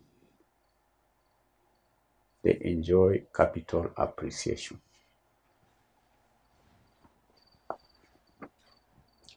Someone says relies on tax differential theory that dividends are taxed higher than capital gains. It seems you guys have been studying, you are talking finance. Someone is talking about tax differential theory, that dividends are taxed higher than capital gains. Now, your answer should be in relation to Modigliani-Miller theory. Modigliani-Miller theory. Your point should be related to because the question is identify the dividend theory applied by each of the three companies. So the dividend theory applied is Modigliani-Miller or theory. And that will earn you the 1 mark. The questions I'm asking are not related to what has been asked here. I'm asking that question because you never know, maybe in your sitting you'll be asked the question I'm asking. Here you are required to just state the theory and earn the 1 mark. But I'm asking, what is the rationale behind? In explaining, then your answer should be limited to Modigliani. This theory suggests that in a perfect market, just as one person had indicated, that in a perfect market, a company's dividend policy does not affect its market value or shareholders' wealth or the value of a share. That is to say that shareholders are indifferent to whether they receive returns in form of dividends or capital gains. So you need to understand that when you invest in a company, when you buy shares of a company, as a shareholder, you may enjoy the dividends, which may be paid regularly, or you may enjoy capital gains. That is to say, if you bought a share at 5 shillings, over time, the value of that share may appreciate to 10 shillings, meaning that there is a gain, capital gain of 5 shillings. So Modigliani and Miller argue that in a perfect market, the dividend policy does not affect the value of a share. And you need to understand that the value of a share appreciates based on the forces of demand and supply. The value of a company's share will appreciate if there is high demand for that share. You understand? You understand? So company A's decision to not pay dividends for the last 5 years could be based on the belief that reinvesting profits into the company would lead to higher capital gains for the shareholders and thereby offsetting the lack of dividends. Because if a company does not pay dividends, then it means that that money is reinvested in the company. And we know retained earnings is one of the cheapest sources of funds. So a company may choose not to pay dividends so that the money that could have been paid in form of dividends can be reinvested in the company at a lower cost, which still benefits the shareholders. You understand? That is company A. Company B always pays a low dividend per share after adjusting for general price index, and offer regular bonus issue. The question is, identify the dividend theory applied by this company, company B. Mani says regular plus extra. Company B always pays a low dividend and offer regular bonus issue. Regular bonus issue. Regular bonus issue. Regular plus extra. But we read here, pays a low dividend and offer regular bonus issue. Irene, clientele, residual. Residual theory states that a company should prioritize investment opportunities and only pay dividends from the residual earnings after funding all viable projects. Residue, from the word residue. Okay, this company could be applying that theory.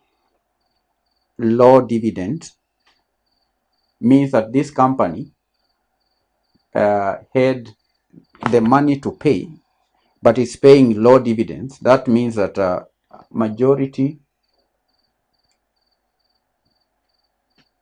a big percentage of the earnings must have been used to invest in opportunities.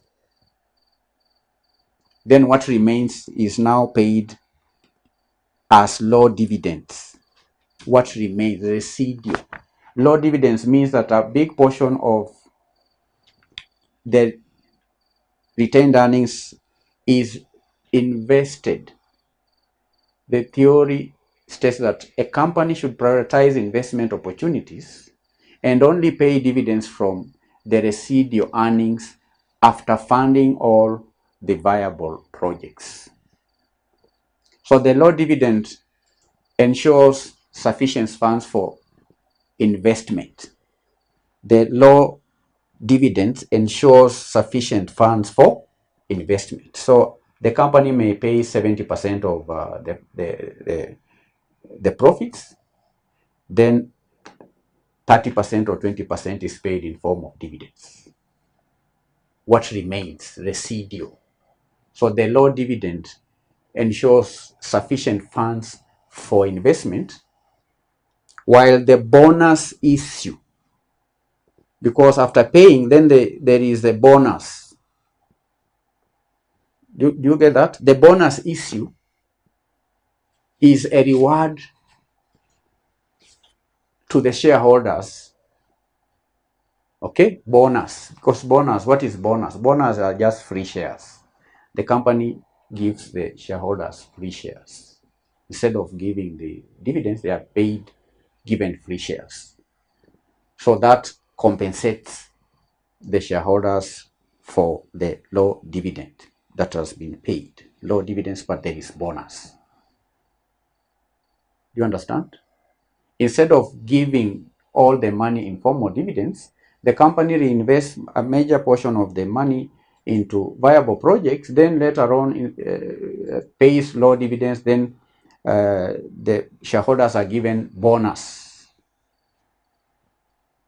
Bonus issue reward shareholders by increasing their stake in the company. A bonus issue is free shares. You understand? So the theory here is residual. DML was correct, residual dividend. How about the third company? Company C always pays a dividend of 5% of earnings after taxation. Always. Always pays. Company C always pays a dividend of 5% of earnings after taxation. What do you think? Abraham says regular dividends. Regular dividends or constant? Constant. When you say something is constant, what does that mean? Fixed. Fixed payout ratio. That is correct. Give me another synonym. Stable. Stable dividend policy. This is a stable dividend policy. It is fixed dividend policy. Fixed payout ratio. All those are answers. And this theory suggests that companies should maintain a consistent dividend payout ratio.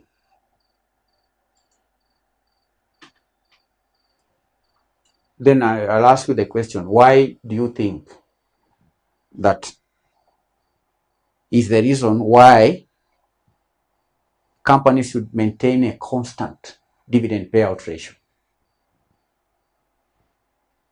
What could be the reason behind the theory? Because this theory suggests that companies should maintain, and this company, see, that's what it's doing. It's maintaining dividend of 5% of earnings after taxation. Maintaining, that's a constant, it's fixed. Why do you think it's important that a company maintains a fixed dividend? Someone give me the answer. For predictability. For predictability. DML says for predictability. And that is true. Predictability. It's important if you are, for a shareholder to know that this year I'm going to earn, say, 50,000 in dividends constantly, so that the shareholder can also plan. It's predictable. Understand? Maybe a shareholder can use that money for having an annual holiday or something. There are people who would want to have that predictability, stable returns. These are stable return. It provides predictable income to the shareholders and can attract investors seeking stable returns. The investors who may want stable returns. Vincent said for assurance. That is correct. For assurance of shareholders of their return, not investment. Assurance of return. Return on investment. So that is what was required there. That tells me you've been studying. That's quite encouraging because you've answered the question appropriately. Now let's move on to the easier part of the question, because these are ratios. And you see the question is balanced. If you can't get the theories, then calculations, because the theories here are just 7 marks. This question theory 7 marks, the rest 13 marks for the calculations.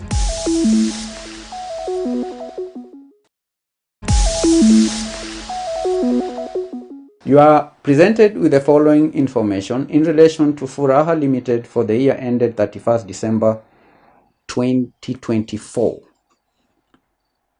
That is the information. Net sales, current liabilities, debt assets ratio, debt turnover based on net sales, debtors turnover based on net sales, net profit margin, gross profit margin, inventory turnover ratio, return on total assets, fixed asset turnover, corporation tax rates required, Roman 1, cost of sales, receivables, net profit, closing inventory, total assets and current assets, long-term debt, 1 mark each. D, prepare a forecasted statement of profit or loss and statement of financial position for the year ended 31st December 2024 based on your results in C1 to C7 above. Cost of sales. So those are 2 statements.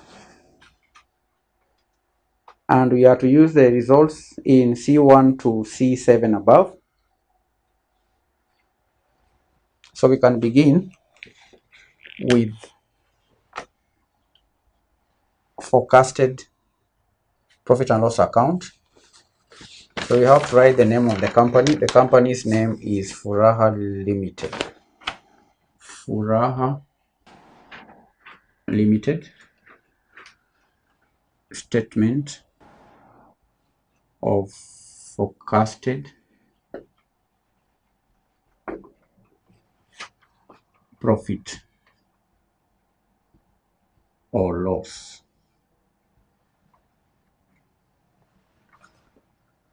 for the year ended 31st December. So this is the income statement, and we begin with the sales, which we have there, net sales. We'll have the net sales.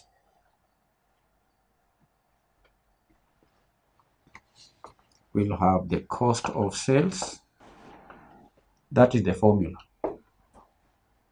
Then we'll have the deduct cost of sales. That will give us a gross profit.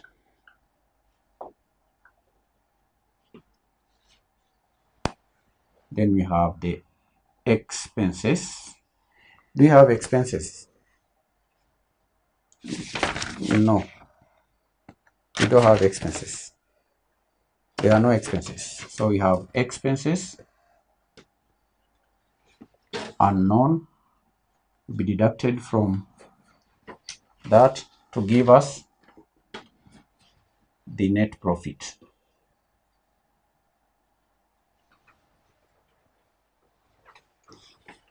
Then after the net profit, this question, do we have the tax? We have the tax. I'm laying down the formula first, or the approach. Then we'll insert the knowns. Then we'll work out the unknowns. So this is how you prepare an income statement. You take sales, deduct cost of sales, get the profit, deduct expenses from the gross profit, then you have the net profit. Then if there is tax, then you tax. Do you have tax? Yes, corporation tax. Corporation tax. Corporation tax down there is at 30%. 30% of the net profit will be deducted. Then we'll have earnings after tax. Earnings after, or profit after tax. We'll have the profit after tax. Okay, so this is profit, net profit, or profit before tax. Before tax. Profit before tax, deduct the tax, then you have profit after tax.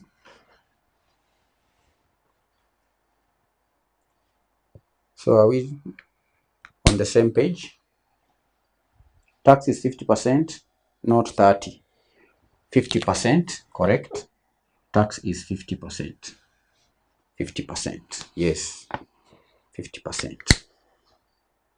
So that should be the starting point. When you are doing such a question, first of all, you don't have to put the excess,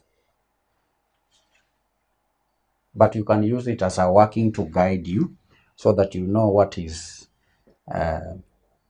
given and what is not given.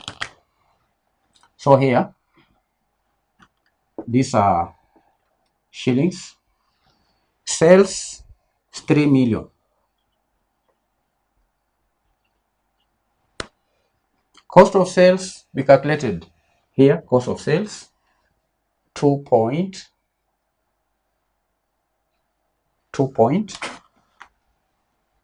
This is 3 million. 3 million. Cost of sales, 2.25 million. We deduct. The gross profit is 750. All this we know. 750,000 is the gross profit. Right? Gross profit. Then expenses is unknown. Expenses, do we have anything in relation to expenses? No, we do not have. Do we have net profit before tax? Yes. It was 5% of the sales net profit. We calculated net profit here. Where is it? That is the net profit. The net profit.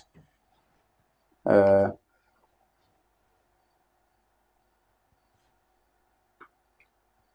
net profit. We have corporation tax. Are we together? Is tax an expense? Someone is asking if tax is an expense. Tax is a deduction. Okay. We are moving on well. The net profit before tax, this one here, we do not have expenses, but we have net profit before tax, 150.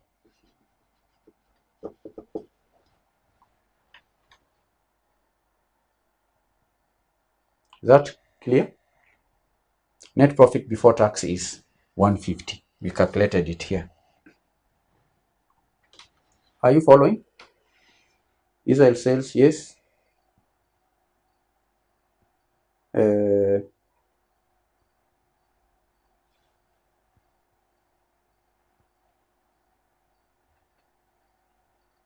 Are you moving on here? Okay, was confused. I've noted earnings before tax. So we have sales less cost of sales, gross profit, expenses, earnings before tax. Earnings before tax. Earnings before tax. So this one is earnings before tax. This profit should be here. The profit. This is gross profit. Deduct expenses. Gross profit. This is gross profit, which is not sales minus cost of sales gives us the gross profit. Then we deduct the expenses. We deduct the expenses to get the net profit before tax. Okay, net profit before tax. Then we deduct the corporation tax. So are we moving on well? So tax will be, Abraham says, so tax will be 50% of 150. Abraham, come slowly. Come slowly, Abraham. But it's good you're asking questions. You're asking if tax will be 50% of 150. So the net profit candidates, we have the net profit before tax. Are we following? Is the format clear? We have the sales from our workings. We have cost of sales from our workings. Cost of sales deducted from sales gives us the gross profit. From gross profit, we require to deduct expenses, which we do not have. Then after deducting expenses, we have the profit. Okay? Is that clear? We have the profit. Yes, Maggie says, is it right to say our expenses is 600,000? Is it right to say our expenses is 600,000? How did you arrive at 600,000? Maggie, how do you get the figure of 600,000? Maggie says, we already have net profit of 150 before tax. That net profit of 150, it is not net profit before tax. That is the final profit. That is after tax. After tax is 150. Earnings after tax. This earnings after tax, Maggie, is the 150. That is the profit after tax. Earnings after tax is 150. It's not before, it's after. Earnings after tax is the 150. So, and this is where you need to be keen, because we are required to work backwards. Corporation tax, we are given a percentage. Okay? The expenses are not known. We do not know the expenses. So someone had asked, 50% of X is equal to 150. What is X? Vincent, what is X? There are many ways of doing it, and I don't want to impose my way. Let's try Vincent's approach. In Vincent says that 50% of X is equal to 150. Let me try that. It says that 50% times X is equal to 150. So he's asking, what is X? It's very simple. It will be 50% X is equal to 150. This is mathematics. And this can be converted into decimal. This will be 0.5x is equal to 150. And therefore x is equal to 150.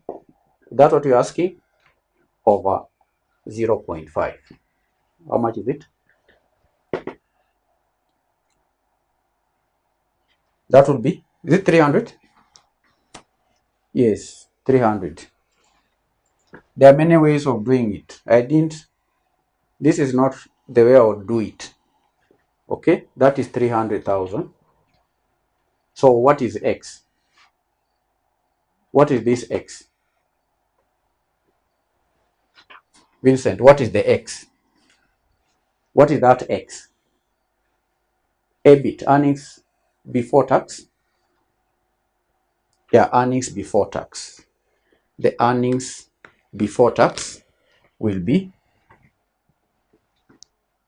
300,000. That is correct.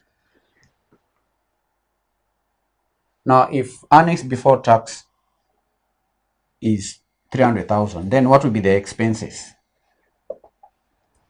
here? What do you deduct here from 750 to get 300? Is it not 450? You work backwards. Okay? And if earnings before tax is 300,000 and the corporation tax is 50% of this X, isn't it? Then our tax will be 50% times 300, which is equal to 150.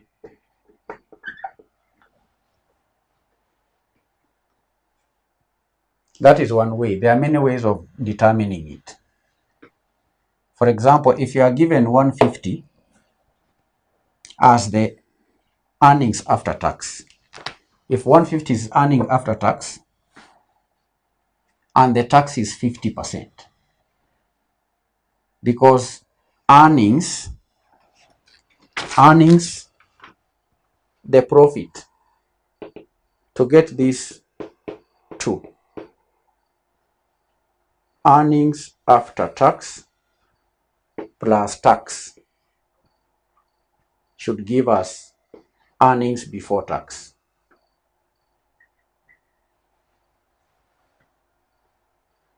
So if this one is 50%, if tax is 50% and is 50% of that, then that tells you that the two are the same, 50%. This is 50% and this one is 50%, which will be equal to the 300. If these two are the same, 50%, 50%, and this one is 300, then it's obvious that this should be 150 plus 150 to give you the 300. So you work it backwards, and this is common with such questions that deal with ratios. So we've done the income statement. We need to move to the last part of this question, that is a statement of financial position. Statement of financial position. Furaha Limited. Furaha Limited statement of financial position as at December 2024. December 2024. And by the way, this is only 3 marks, is it not? Yeah, just 3 marks. Then we move on to the statement of financial position. And we are using the values we calculated in Roman 1 to Roman 7. We begin with the fixed assets. Do you have fixed assets? In fact, we have total assets. We don't need, we have total assets. So we have fixed assets. Let's do it. Fixed assets, current assets, total assets. That will give us the total assets. That plus that will give us the total assets. These assets are financed by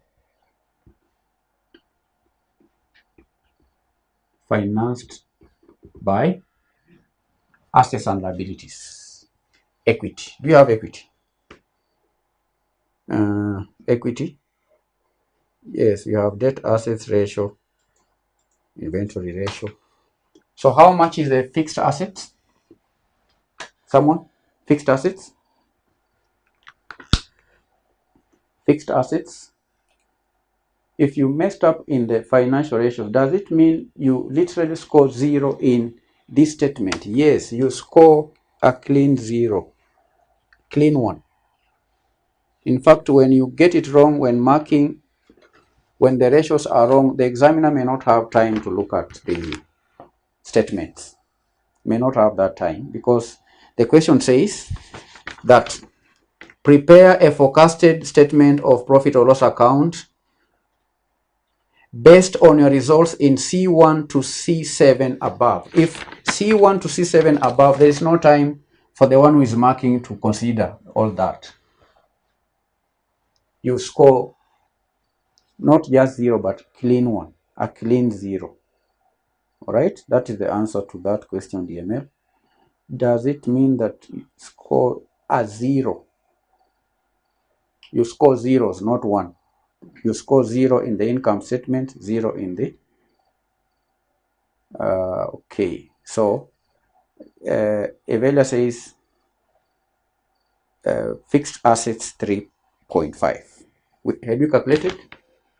3.5. Yes, fixed assets 3.5. That's correct. 35. Is it 3.7? 750.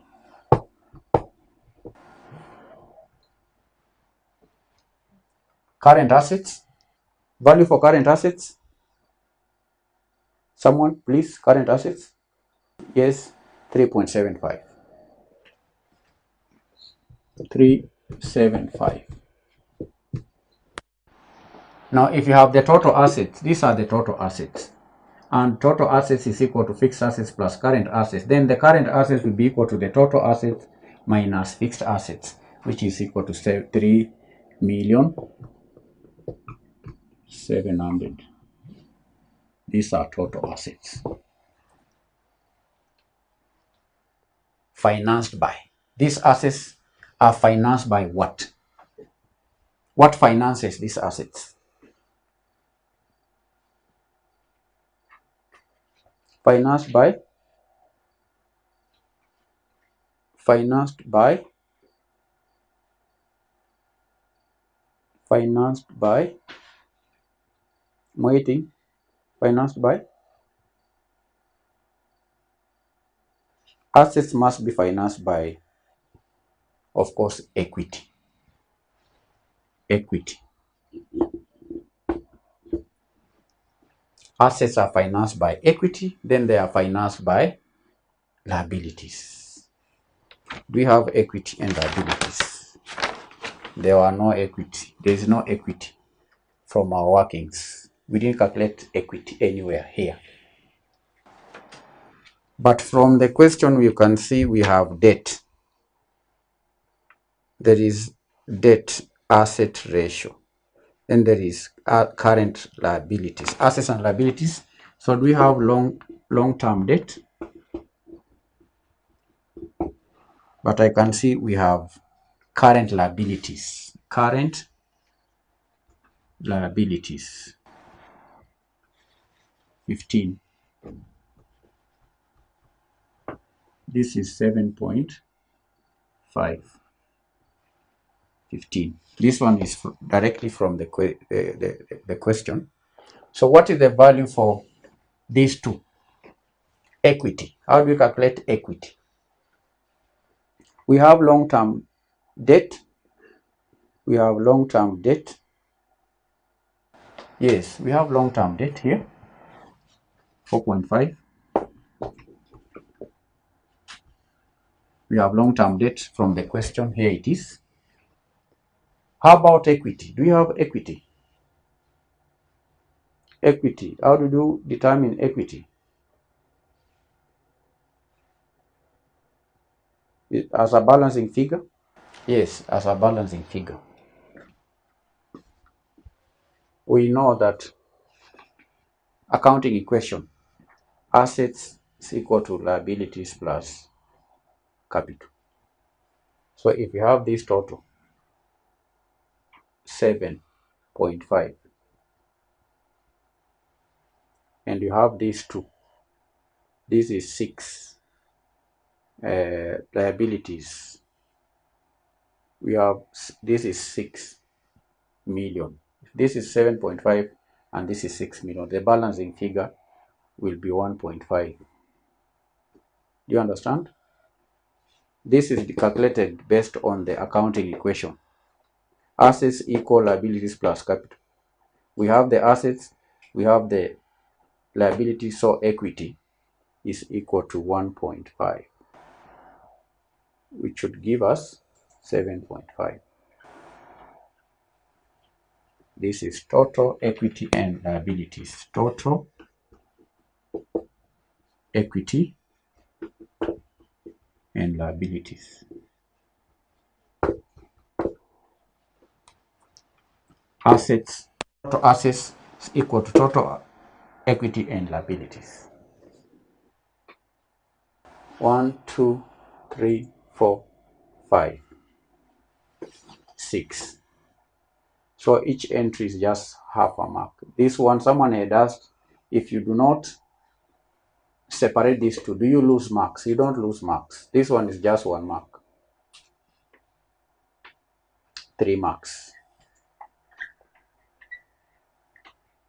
Someone had asked, if you got these items wrong, do you score nothing? Yes, you will score nothing, but you may get some marks, like the current liabilities, because this one's direct from the question. That's why it's not easy to score 0 in this exam.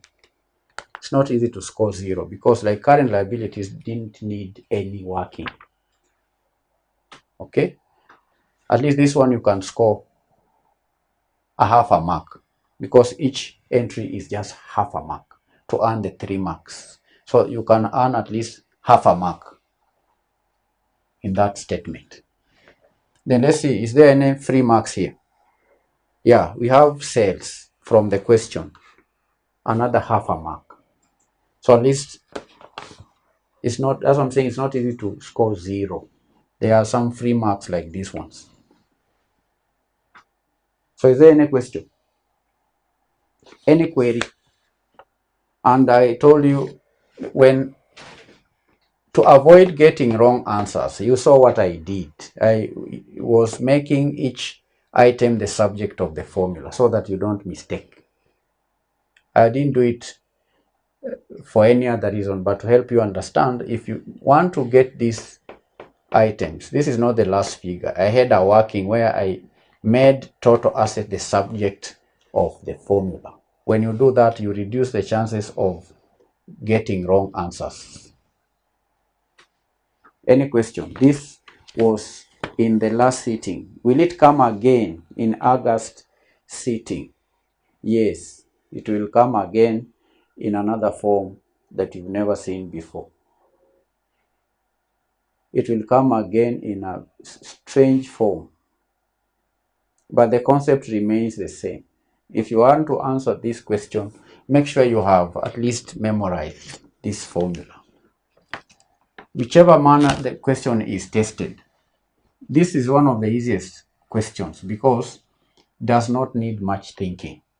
You only need to memorize the formula. And this formula to memorize is easy. All right? It is straightforward. Any other question? It will be tested again. It will be tested. But it will not be the exact question. If you see the word turnover, know you are using sales figure. Yes. And know that whatever is being combined with that sales, it's being turned over. If it is debtors turnover, it is asking you to calculate how many number of times can the debtors be converted into sales. If it is inventory, you are to calculate the number of times the inventories are turned over into sales. That means you buy, sell, that is once. You turn over once. Then after buying, then you sell again, you're turning it over. All right? That is the essence. So these ratios, you can get the formula from even the wording. When you read total assets, return on total assets, return on total assets. Return is a profit. It is just profit times the total assets. Return on total assets. The return on total assets. Okay? Any other question? We are tackling April 2024, December 2023, August 2023, April 2023. Download the past papers, have them in hard copy. When we meet, you join in. So thank you for joining today's lesson. In case of any updates, we will always communicate on WhatsApp. Bye-bye.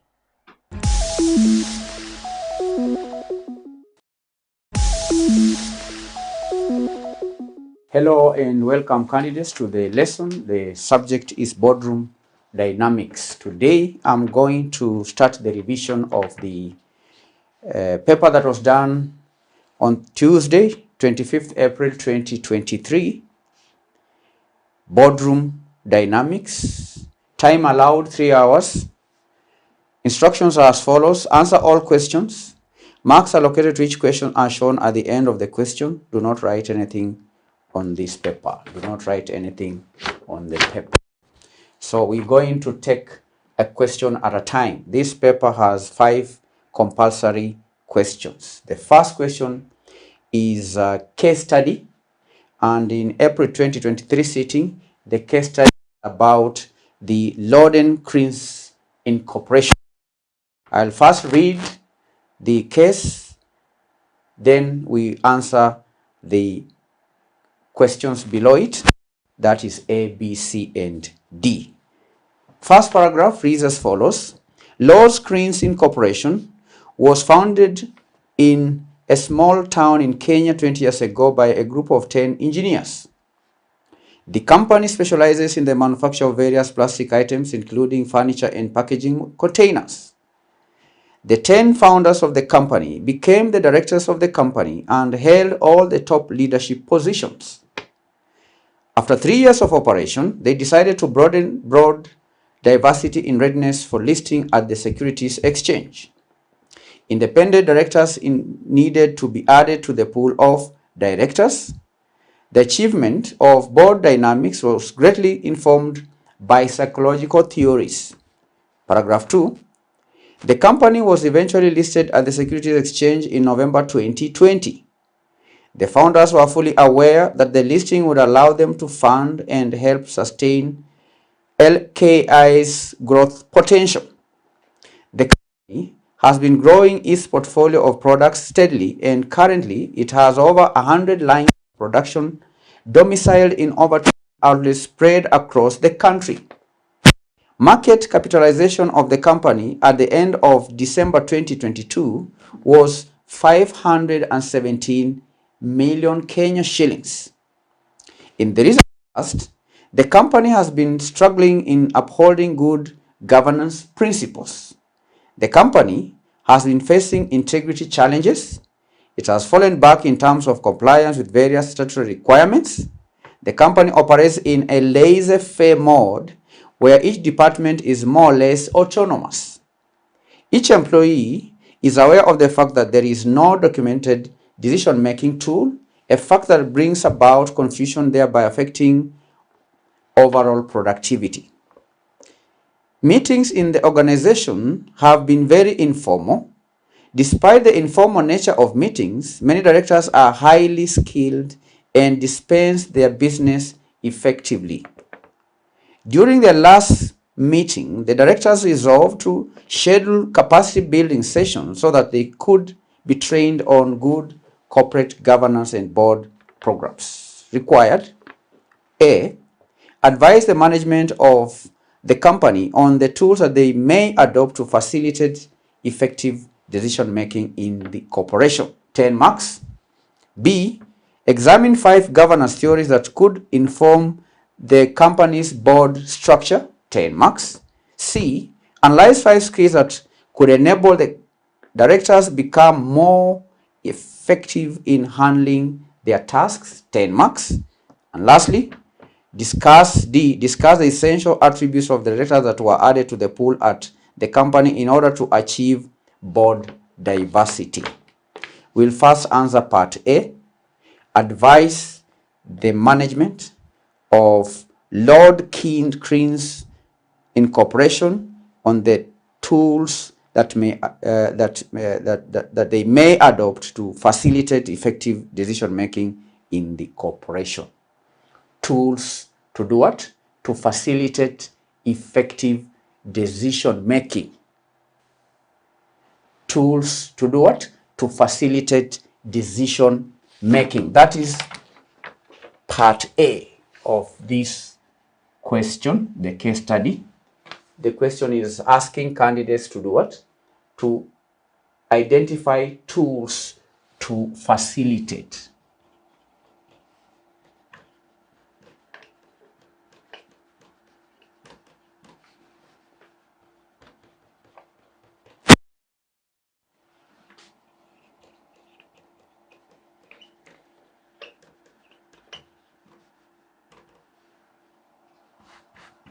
Tools to facilitate effective decision making.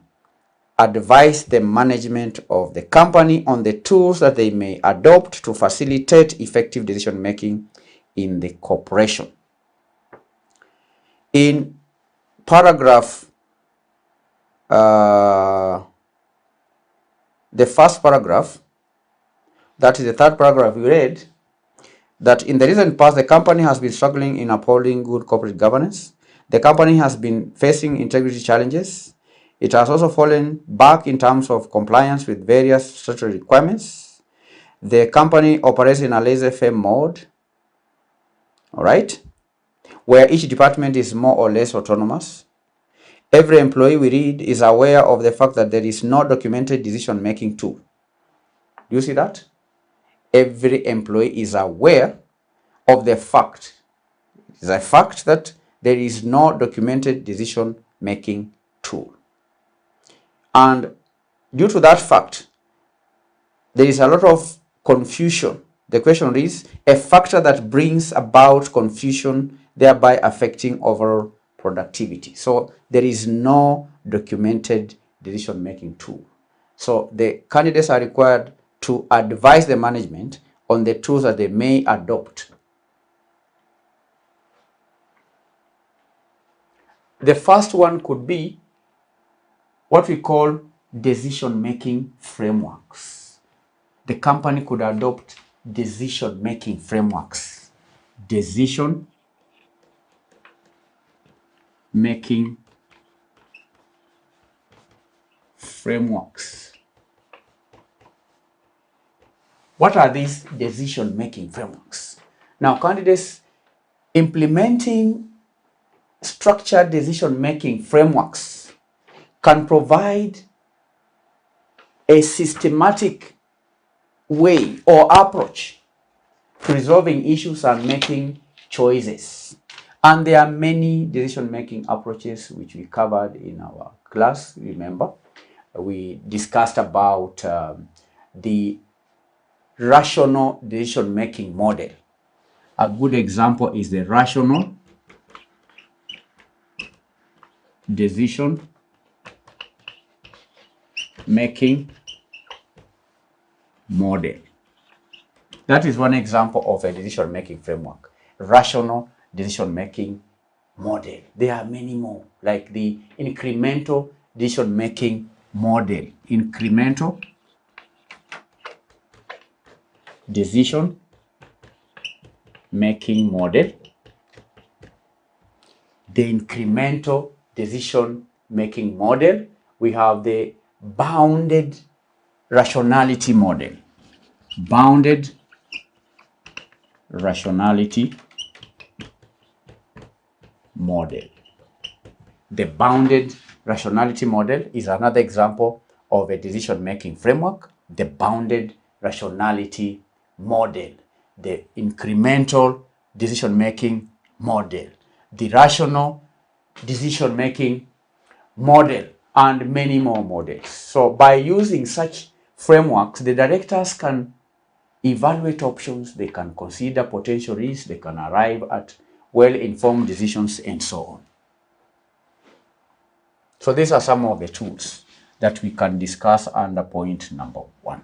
Then under point number 2 is what we call SWOT analysis model. The SWOT analysis model, where S stands for strength, W stands for weaknesses, O stands for opportunities, and T stands for threats. All right? This is a model that can assist or help the company assess its internal as well as external factors. The model aids in identifying areas that require improvement, that require understanding marketing trends, and making strategic decisions, providing directors with such information as far as the strength, the weaknesses, the opportunities, and threats of the company is concerned. SWOT analysis is yet another tool that can facilitate effective decision making. 3, decision support system. Decision support system. The DSS. DSS. The company can introduce the DSS software that can provide directors with analytical tools and real-time data for making informed decisions. The DSS candidates can help or assist in forecasting. The DSS can also help in scenario planning. It can help in risk analysis, thereby enhancing the quality of decisions. The DSS software.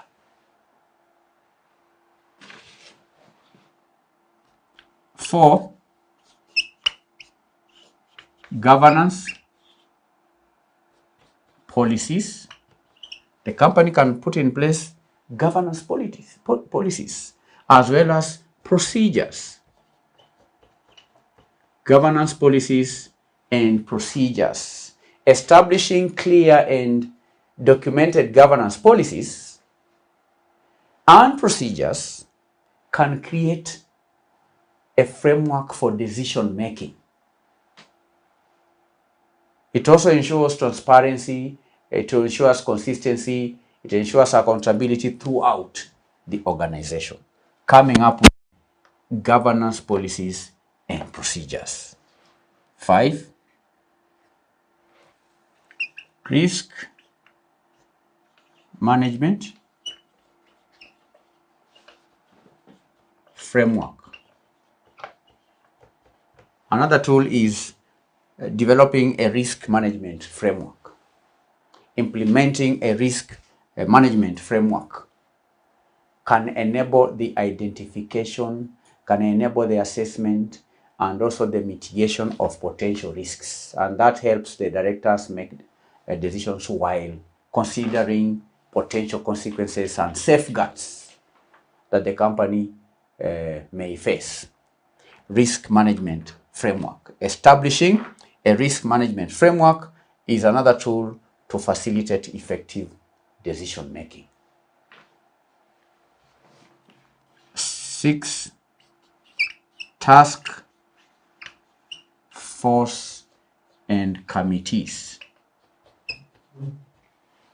Task force and committees. Setting up task force or committees to address specific issues can provide focused attention, can provide focused expertise for complex decisions. And such teams or committees can thoroughly analyze matters and propose recommendations to the board for consideration. That's one tool to facilitate effective decision making. The company may be faced with complex problems, complex situations. When that happens, then establish a task force. Set up a committee to look into the complex matter. Set up a committee to thoroughly analyze matters and propose recommendations to the board for decision making.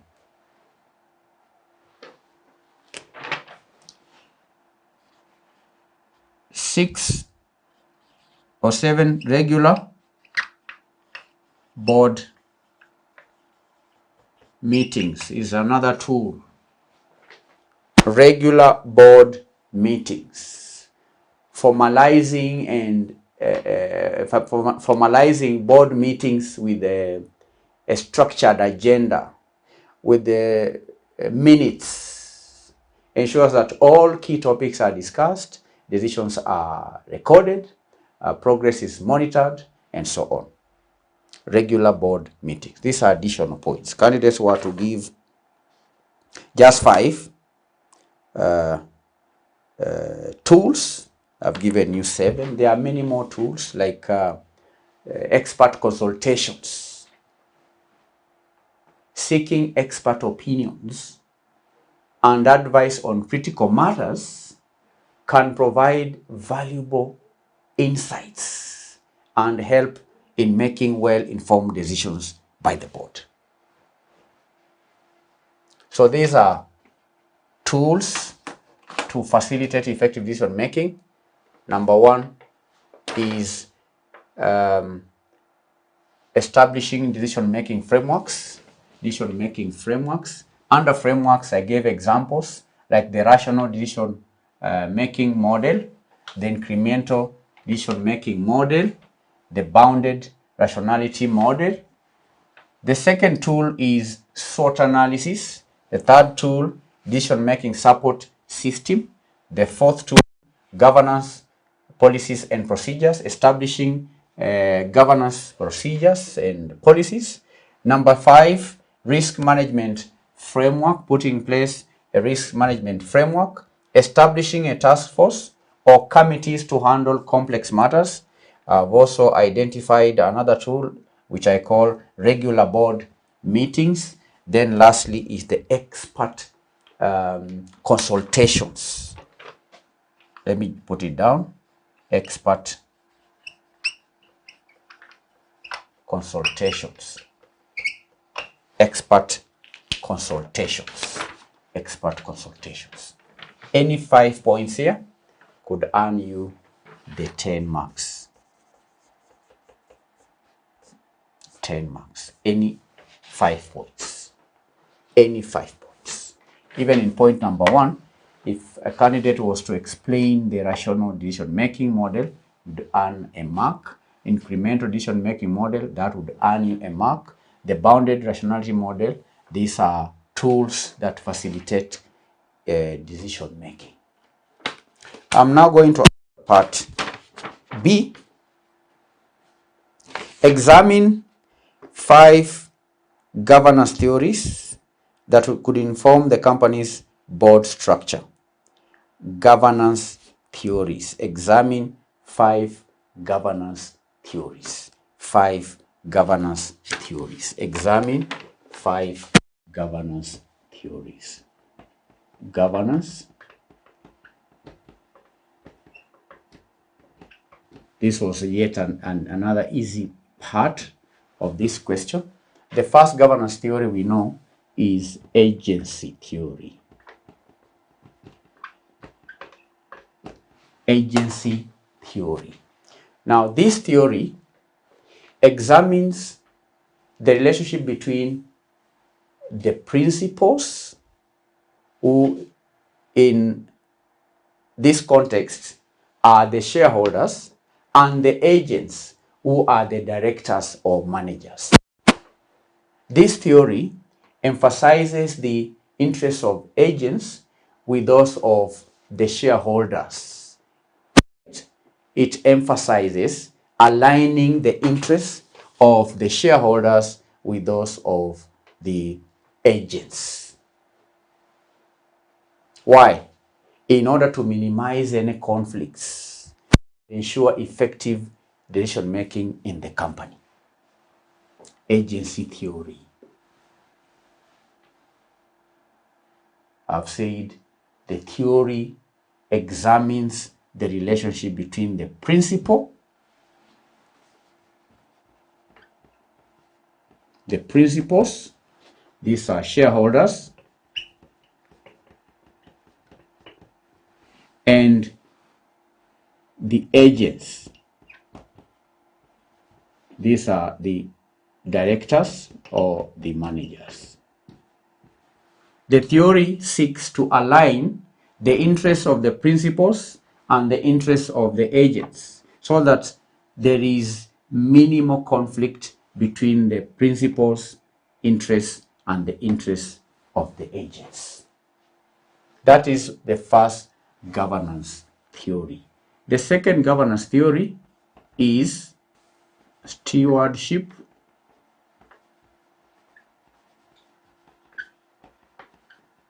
Stewardship theory. Now, in contrast to the agency theory, the stewardship theory views directors and managers as stewards who act in the best interest of the company. And according to this theory, directors are more likely to make decisions that promote the long-term organizational success and sustainability growth. Stewardship theory. Number 3 is stakeholders theory.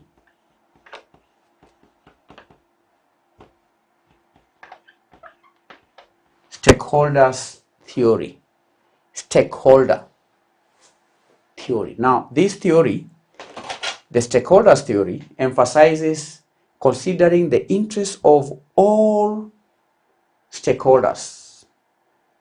Stakeholders are people or persons who have an interest in the company, people who have a stake in the company. And this could be the suppliers, the employers, the shareholders, the employees, the customers, the government, any person who is affected by the actions of a company is a stakeholder. The stakeholder theory, therefore, emphasizes the need to take into consideration the interests of all the persons who have an interest in the company, and not just the shareholders. Here, the interests of all the other stakeholders other than the shareholders should be emphasized. And adhering to this stakeholder theory can lead to more socially responsible decisions by the company. Adhering to stakeholder theory also improves the reputation of the organization. Stakeholder theory means or emphasizes the need to take into consideration the interests of all the persons who have a stake in the company. I've mentioned examples of stakeholders: the government, the employees, the suppliers, the customers, and so on. Resource dependency theory number 4.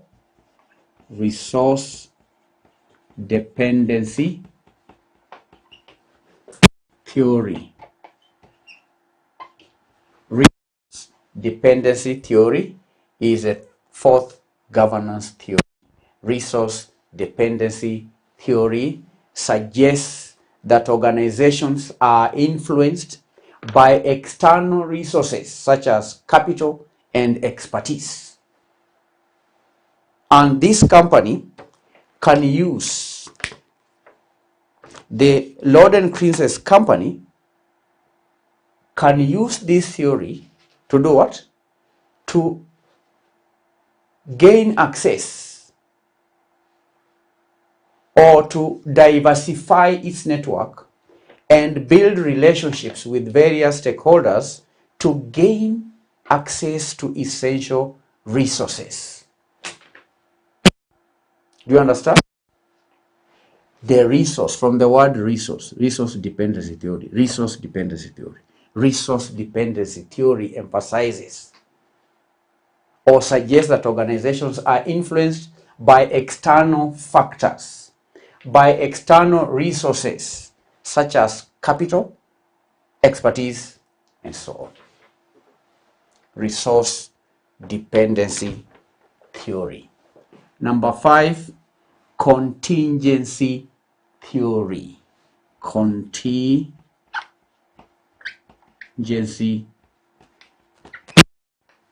theory.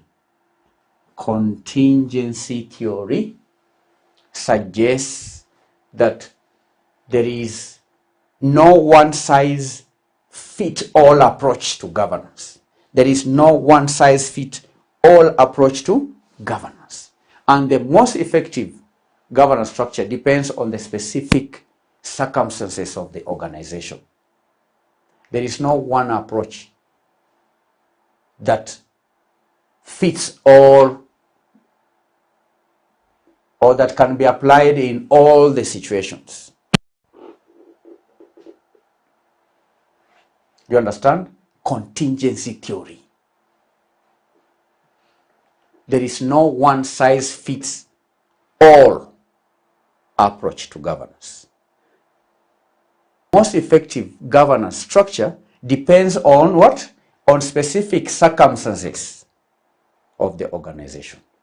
And therefore, this company, for example, the Lord's Crimson Incorporation, can tailor its governance practices to suit the company's unique characteristics and challenges, because this company is unique, and therefore the company should develop or come up with an approach that is unique to its challenges, that can address governance problems. So these are 5 governance theories that could inform LKIS board structure. 1, agency theory. 2, stewardship theory. 3, stakeholders theory. 4, resource dependency theory. Then 5, contingency theory. C, analyze 5 skills that could enable LKI directors become more effective in handling their tasks. Skills. The question is testing candidates' knowledge on skills that could enable directors become more effective. Skills that could enable directors become more effective. Skills that could enable directors become more effective. One important such skill is developing what we call strategic vision. Strategic vision. Strategic vision. Directors need to have a clear strategic vision for the company's future, and then align their decisions with the long-term goals. And that involves understanding market trends, that involves understanding competition, that involves understanding potential opportunities. A skill to understand the market trends, you require to have a skill to understand the potential opportunities and so on. So directors should have strategic vision, the long-term vision. They should have clear strategic vision for the company's future. That will enable them to become more effective. Financial acumen. Financial acumen is another skill. The directors should have strong financial literacy.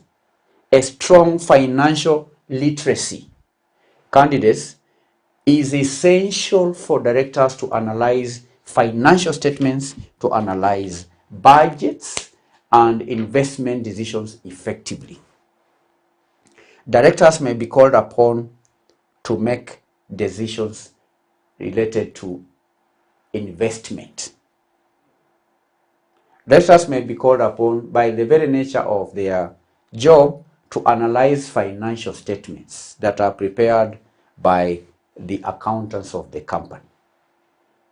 And to analyze financial statements, one needs to have financial acumen. One needs to have literacy, a strong financial literacy. And that's a very important skill that could enable directors become more effective. Communication and interpersonal skills, number 3.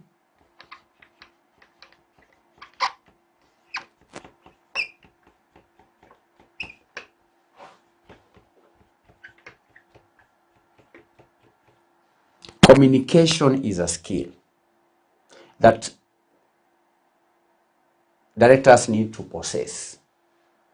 Effective directors should be able to communicate their ideas. They should be able to communicate their concerns. They should be able to communicate their decisions clearly to the entire organization. mentioned here, directors should have a strategic vision. This vision that the directors should have about the organization ought to also be communicated to the other members of the company, to other stakeholders. And therefore, the directors should have communication skills. They should be able to communicate clearly. They must foster a healthy relationship with the shareholders, with the management, and other stakeholders. And that can only happen if they have communication skills. They should be able to communicate their ideas, their concerns, their decisions clearly to the entire organization, to the stakeholders, and so on. Communication and interpersonal skills.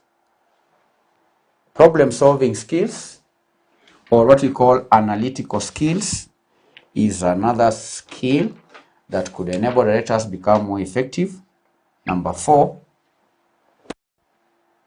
analytical skills. Problem solving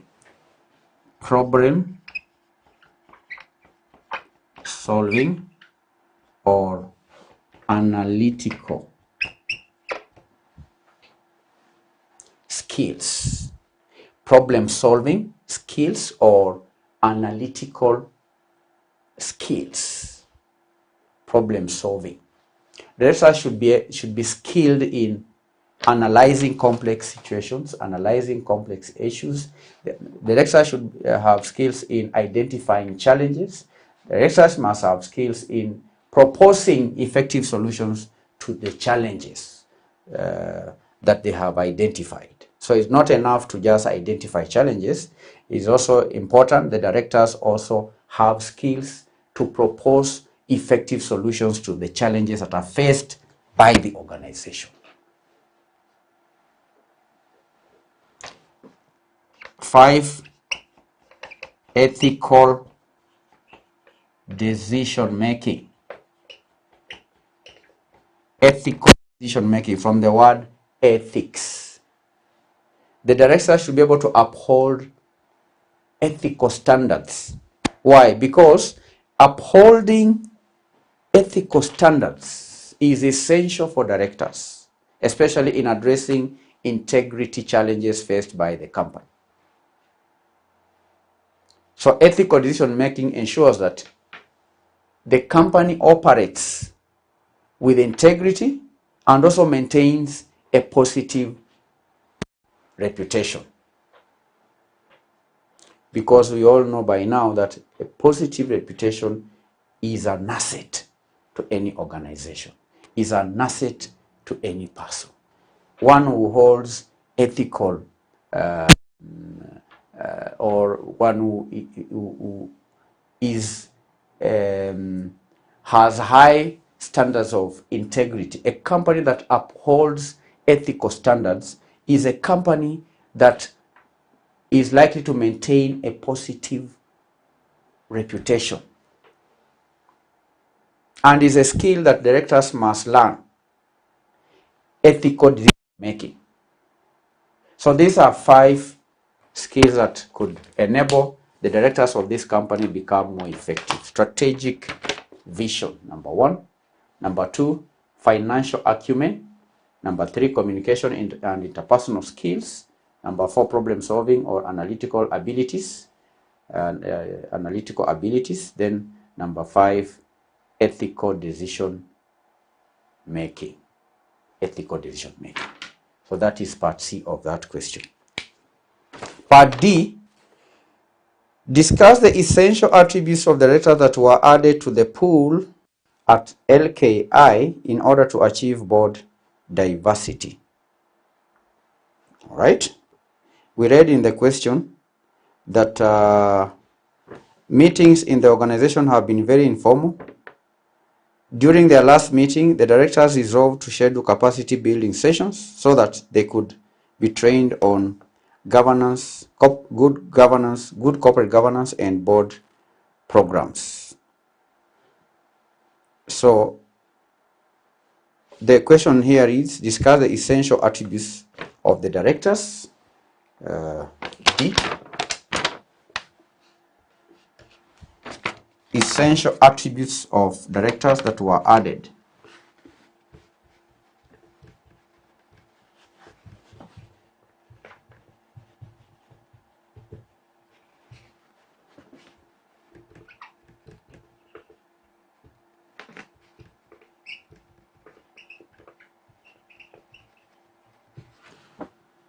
So there are directors that were added to this board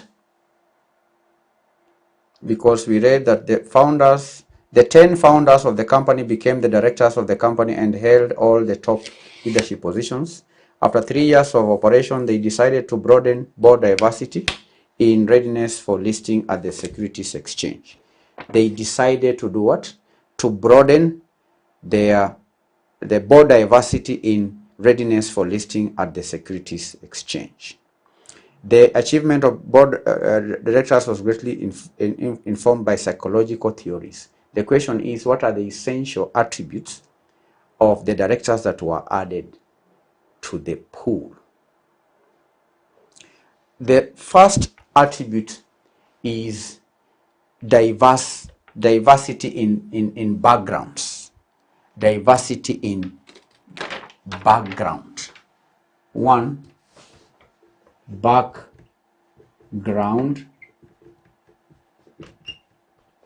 diversity. When new directors were recruited, one important attribute to look at, or that was looked at, was the diversity in their backgrounds. The new directors should come from various professional backgrounds, from various industries and experiences, because this diversity brings different perspectives, brings different expertise to the board, and thereby promoting innovative thinking. Innovative thinking. Two, inclusive mindset. Inclusive mindset. Directors with an inclusive mindset actively seek to understand and also to appreciate diverse viewpoints. Such directors should value contributions from all board members, regardless of their backgrounds. So directors that were included should be ones that have what we call an inclusive mindset. This is a mindset that tolerates diverse opinions. Do you understand? 3, industry knowledge.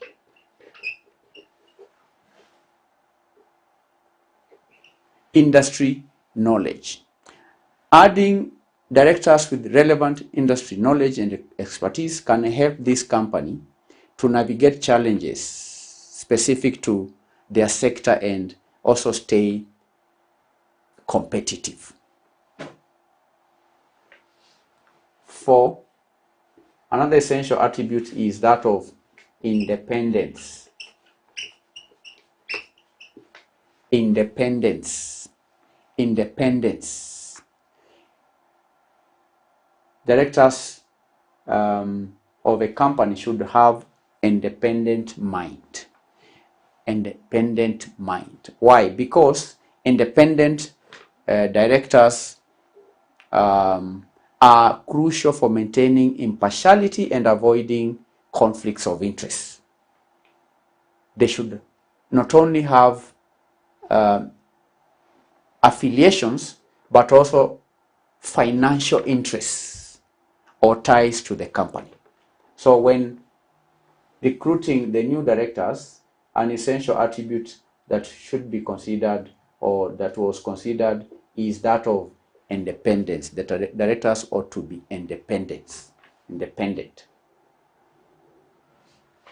5, governance experience. governance experience. Directors with prior governance experience bring valuable insights into the company. They bring into the company what we call best practices and can help the company improve its governance standards. And therefore, candidates, by embracing these diverse attributes, the company can benefit from robust discussions. The board can benefit or can make better decisions, and also enhanced governance practices. So these are some of the essential attributes that were added, that were considered when adding new directors to the company. Number one, background diversity. Number two, inclusive mindset. Number three, industry knowledge. Number four, independence. Number five, governance experience. How many marks? This should earn 10 marks. 10 marks. So these are 10 marks. Part C, 10 marks. Part B, 10 marks. Giving us a total of 40 marks. So this is the case study that was tested in April 2023. The subject is boardroom dynamics. The course is certified secretaries. Thank you for attending this lesson. In our next lesson, we're going to answer question number 2 from the same sitting. Bye-bye.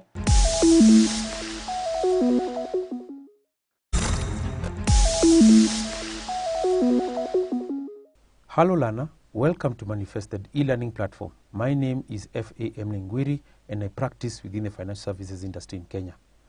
Ladies and gentlemen, today we are discussing about business and data analytics, which is an exit paper under the CPA qualification. We are doing section 2, question 21.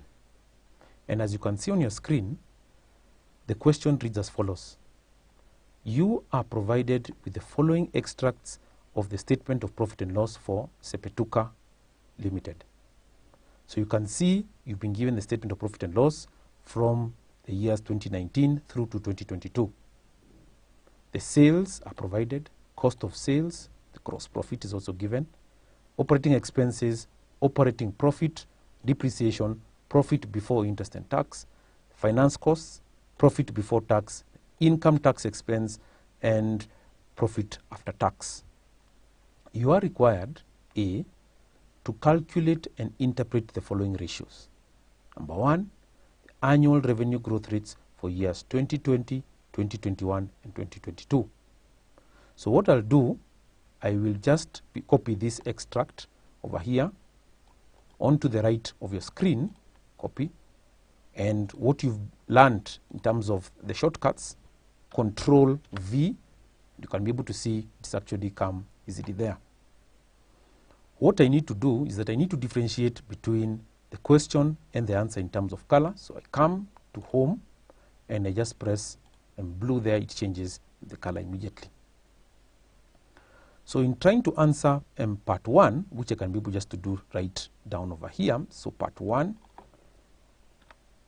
that, then I put it in brackets over here. Because we're beginning from 2020 through to 2022, I will just indicate over here 2020, 2021, and 2022. So then you don't even need to write anything. So if you've got, like, say 10 years, you just drag this, it tends to pick. But if it doesn't pick, you click this autofill options icon there. You're supposed to fill the series. You just fill the series and it comes like that. So the reason for that is because you could be able to have at least a 10-year period that you want to generate the years. So you don't have to just keep on writing or typing on your keyboard there. You just drag and you come to autofill options over here, then you fill in the series there. So here, the formula, I'll just write it just beside over here of how to compute part 1. The annual revenue growth rates, you pick the value at the end minus the value at the beginning, then you divide by the value at the beginning. So you come to insert. You can see right over here, insert, and I want to insert an equation so that we can be able to move forward ahead. What do I want to insert? A fraction that looks like that. So this is what I get, and I can just drag this towards the right of the screen if it allow me. You can see it right here. And I put what I've just said there. So I'm talking about the wealth at the end of the period. Then I subtract the wealth at the beginning of the period, like that. And then I divide that against the wealth at the beginning. So wealth at the beginning. In form of a shortcut, we can be able to just write down over here or what? Or which other formula, which is usually shorter. So I center that. We come over here, ladies and gentlemen. So I just try and differentiate that by inserting like that. Or I can say wealth at the end divided by wealth at the beginning minus 1. It will still give you the same result. So I insert again a fraction or an equation. Then I come here fraction because I'm inserting like that. You could either select either of the options which will provide you, so long as you have a fraction. So you can just pick here that the wealth at the end, you divide that against the wealth at the beginning, and then you press the right arrow minus 1, and you can be able to see it's over there. So I didn't press the minus, so the minus 1 there, like that. So just to enlarge it, over here you can just see it clearly. Over here, once I try and enlarge it, like that, it should be able to give you the same result there. So once you increase the font to say, for example, maybe say 12 or 13, like that, you can be able to now clearly see what I'm talking about over here. But I remove this minus sign to ensure that it's correct there. So we, for simplicity's sake, we'll apply this second formula over here onto the 2020 period. So you pick the value at the end, and we're talking about what? We're talking about revenue. So sales is the same as revenue. So we pick plus. In Excel, you must put plus the value at the end, or the wealth at the end. Then we divide that against the wealth at the beginning, like that, and then we minus 1, like that. So you will continue. Now, how long will you continue? You've got, say, 10 years to continue. Will you be able to do that continuously for 10-year period? No. We're saying we apply the same concept we've already just learned over here. So I just drag the formula like that, and it will actually pick for the annual revenue growth rates. But revenue growth rates should be expressed in percentage form. So where do we go? We come right over here under number. But if you prefer using the keyboard, we can be able to press Alt, and then we can be able to see, because we have to talk about home. So H, and what do we want? You can see here, right here clearly, we press P, it should give us percentage. P refers to percentage, like that. So we just click P, and you can be able to automatically see, ladies and gentlemen, it actually gives you a percentage there. So before we move to part 2, I can say part 1 was asking about what? Annual revenue growth rates. So I can just write here annual revenue growth rates. Like that. So it may be overlapping, no problem. We just come over here and double click. You can see that plus sign over there, that plus that's there. Just double click and it actually opens it up like that. Part 2 over here is asking us the 3 years cumulative average growth rate, CAGR.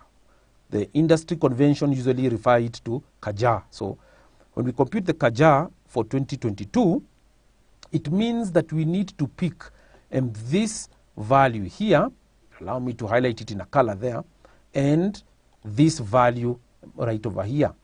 So we'll apply the same concept that we have discussed right over here. You can see it still on your screen over here. However, we'll apply it based on the 3-year CAGR rate. How do we do that? So I can say 3-year cumulative average growth rate, year CAGR, allow me to use CAGR, like that. And it will only appear, ladies and gentlemen, right here, because we're not looking at the average, the CAGR rate for 2020, 2021, 2022. We're looking for that period up to there. So what we can be able to do, we just pick plus the value at the end of that 3-year period. Then we divide that. We are applying this similar formula, a similar formula to that over here. We divide by the beginning value. We need to insert it in brackets so that we can be able to ensure that the formula is complete. Then we raise it to how many years? Power. So power is, you press shift and 6. You can see 6 on your keyboard. It shows above 6 there's a kind of like a power there. That represents power. So power, we open the brackets, power 1 over 3 or a third, like that. And then we minus 1, or we subtract 1. So we subtract 1 over there, and we see what the CAGR is for the 3-year period. Press enter. It gives you 20.96, but we want it in form of a percentage. Remember what we said? Alt, we press H. You can see what H gives us, home, H, and then now we want percentage, P. You can see we press P, represents the percentage, so we press P. Automatically gives us 21%, like that. If you want it maybe in 2 decimal places, we still come over here. Now I'm not going to use the keyboard or the shortcuts. We're going to come over here and increase it using increased decimal, like that. So we just increase it like that and like that. So 20.96, 21% is okay. We move on to part 3 of the question over here. So that's you can just drag it down over there. Then you just add one of the you can just add I onto it, so it can be able to represent part 3. Part 3 is asking us to compute the effective tax rate for the period 2019 to 2022. How do we get the effective tax rate? Now in this case over here, what I can be able to do, because they're asking us for 2019, I'll be able to just perhaps maybe just I'll include it over here because it's asking us from this year here. So allow me to use the effective tax rate, or I can be able to just insert here, insert a column like that, and then what I can do, I drag this back towards this other side over here, and there's no problem with dragging on that. So you just drag it like that, it will just pick like that, or you can copy, whichever you prefer, right there. So once we have that, so we double click on that, it will open up like that. So we want the effective tax rate.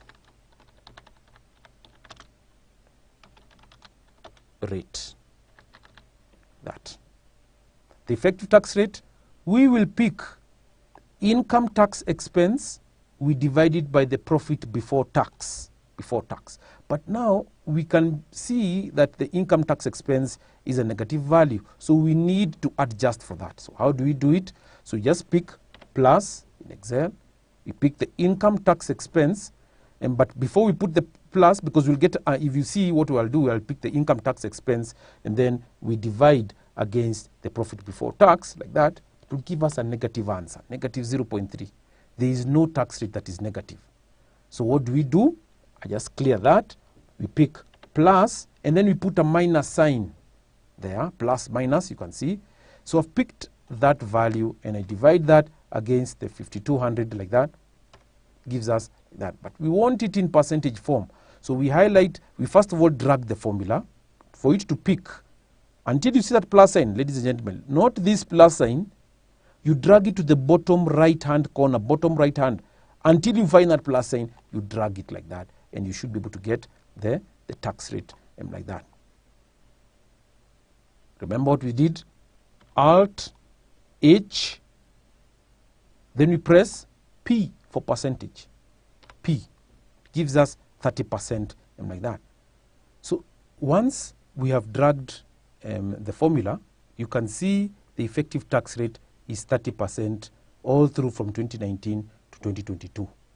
This answers the third part of the question, which was asking us to compute the effective tax rate for that period 2019 to 2022. Before we conclude, let's just recap what we've just discussed. In part 1, they wanted us to compute the annual revenue growth rates for years 2020, 2021, 2022. And you can see we had already computed them right over here.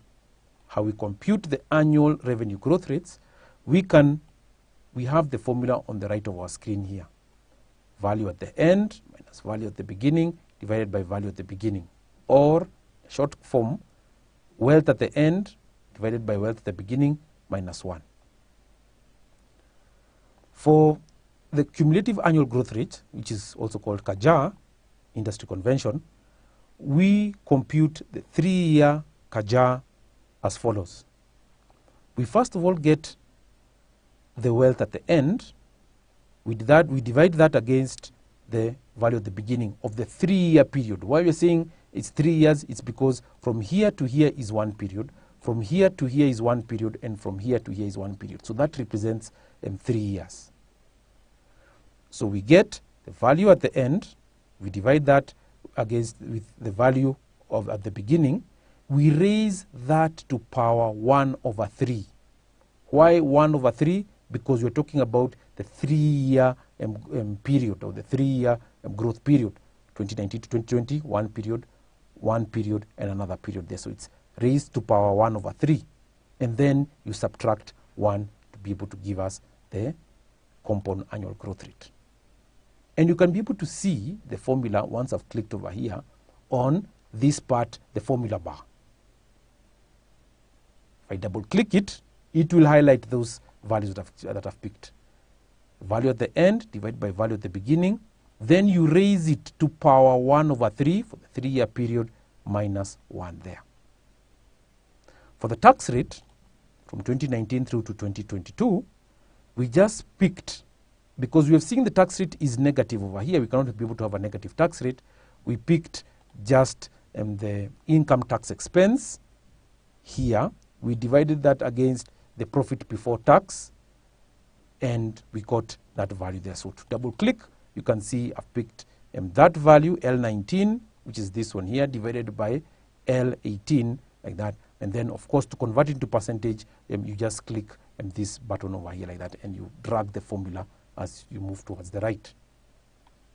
This brings us to the end of part A, question 21, which came in December 2022 Business and Data Analytics paper. Thank you for being with us. God bless you.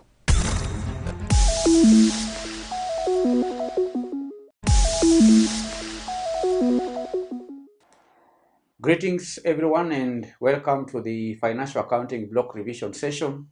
Today we start on revising the paper that was done in December 2023.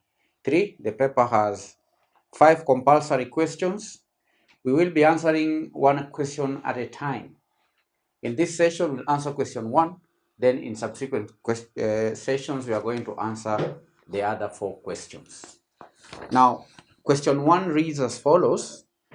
A, the conceptual framework for financial reporting, in bracket, the conceptual framework, identifies 2 fundamental qualitative characteristics and 4 enhancing qualitative characteristics that useful financial information is required to have.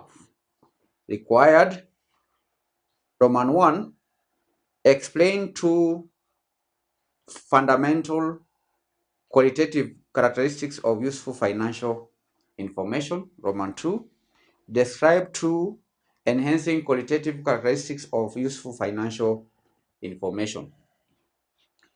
So part A, explain the 2 fundamental qualitative characteristics of useful information. Now I'm going to give you 4.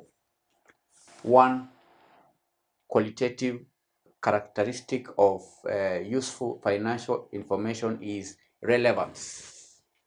The second characteristic is faithful presentation.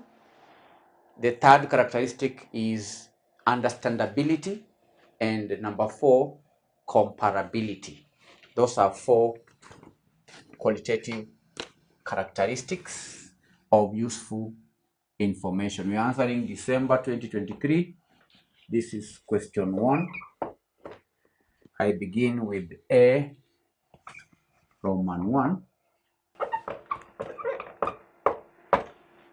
Fundamental qualitative characteristics of useful financial information. The first one is relevance. Number 2 is faithful representation.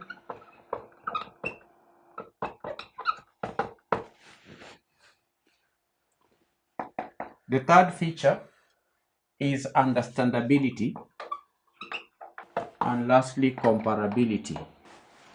Qualitative characteristics of useful information. Now, relevance candidates means that information should be relevant if it has the potential to influence the economic decisions of users by helping them evaluate past, present, and also future events, or by confirming or correcting their past evaluations.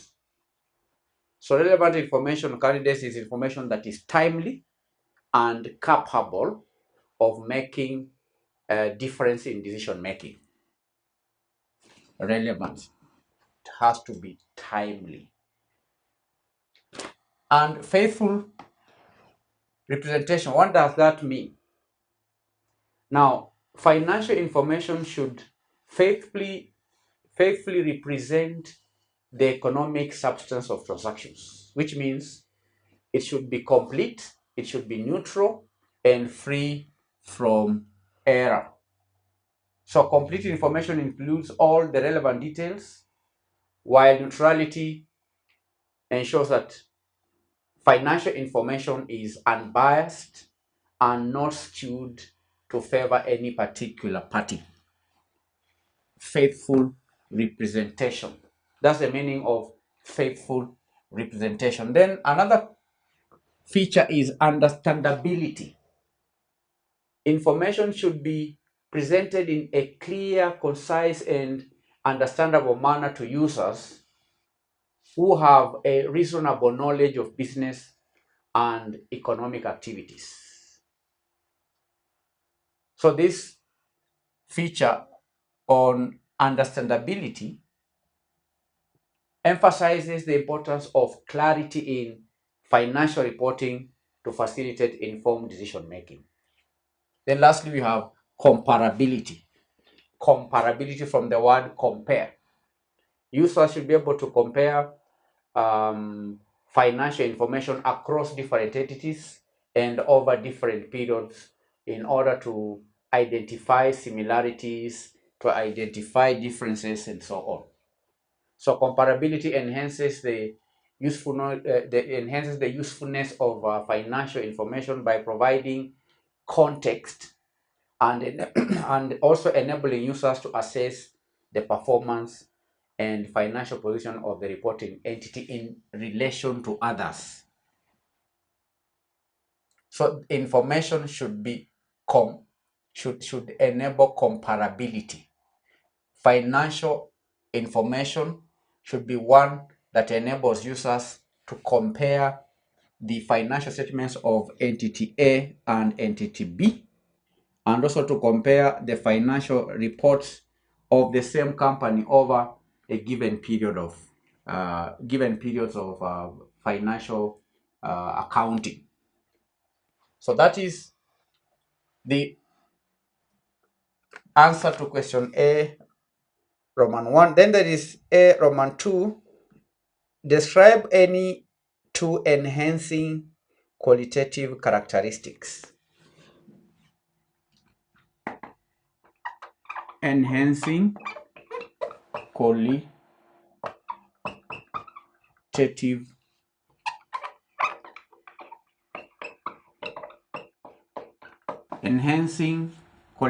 characteristics of useful financial information. Candidates were to give 2. I'm going to give 4. The first enhancing qualitative characteristic is verification. Verifiability. Verifiability. Financial information should be verifiable, meaning that different knowledgeable and independent users or observers could reach consensus that information faithfully represents the economic events it claims to represent. Financial information, useful financial information should be one that can be verified.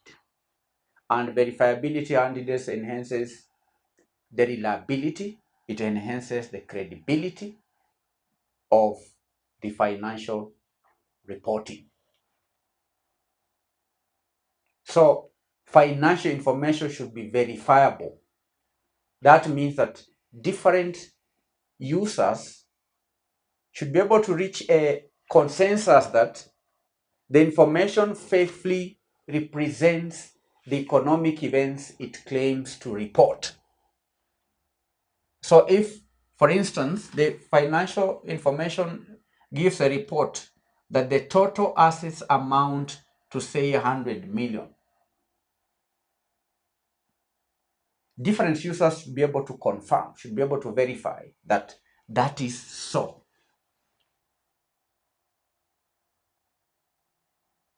And different users could be the various observers or those who depend on the financial information.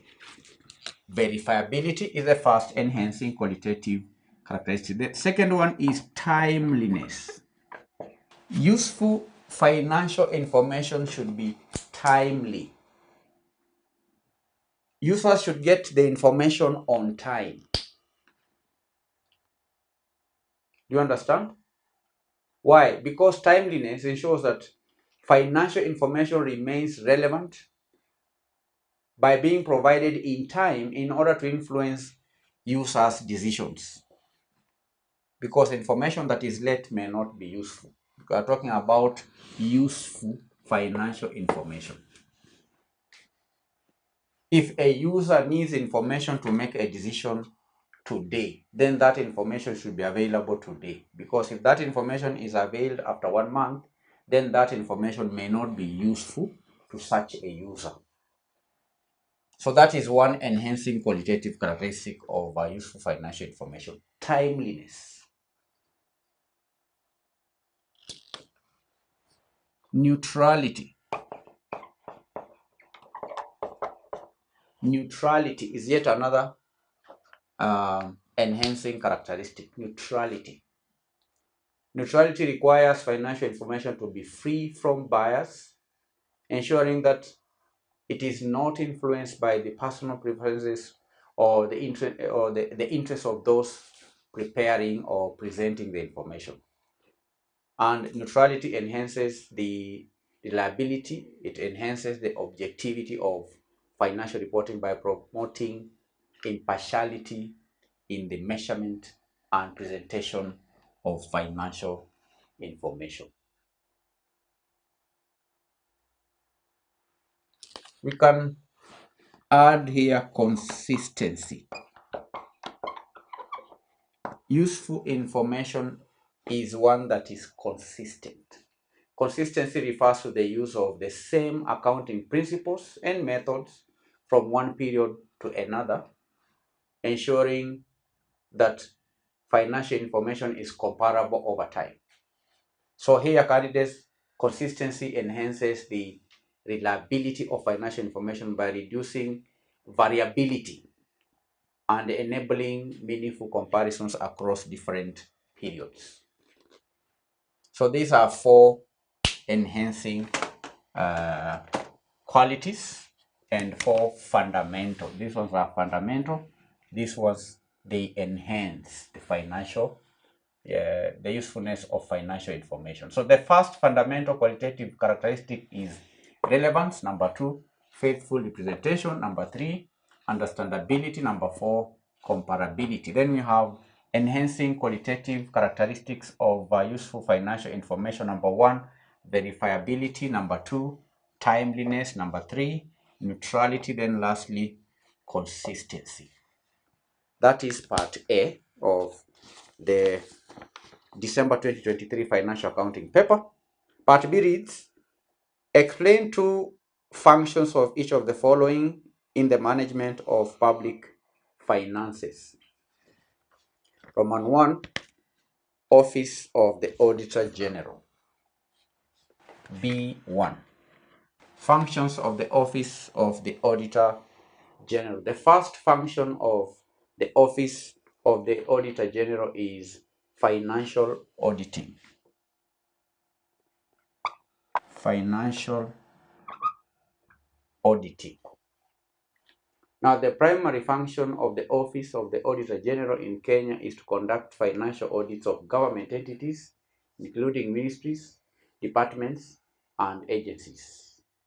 And these audits assess the accuracy, the completeness, and transparency of financial transactions, ensuring compliance with laws, regulations, and accounting standards. So the first primary function of the Office of the Auditor General is to carry out financial audit in government departments, agencies, and ministries. Performance auditing. Performance auditing. Now, in addition to financial audits, the Office of the Auditor General also performs performance audits to evaluate the economy, efficiency, and also the effectiveness of government programs and also activities. So performance audits candidates assess resources optimally, right? Performance audits assess whether the government entities are achieving their objectives and also utilizing resources optimally. Optimality of resources.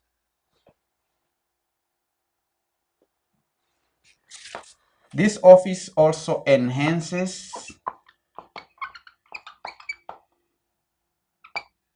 the office enhances transparency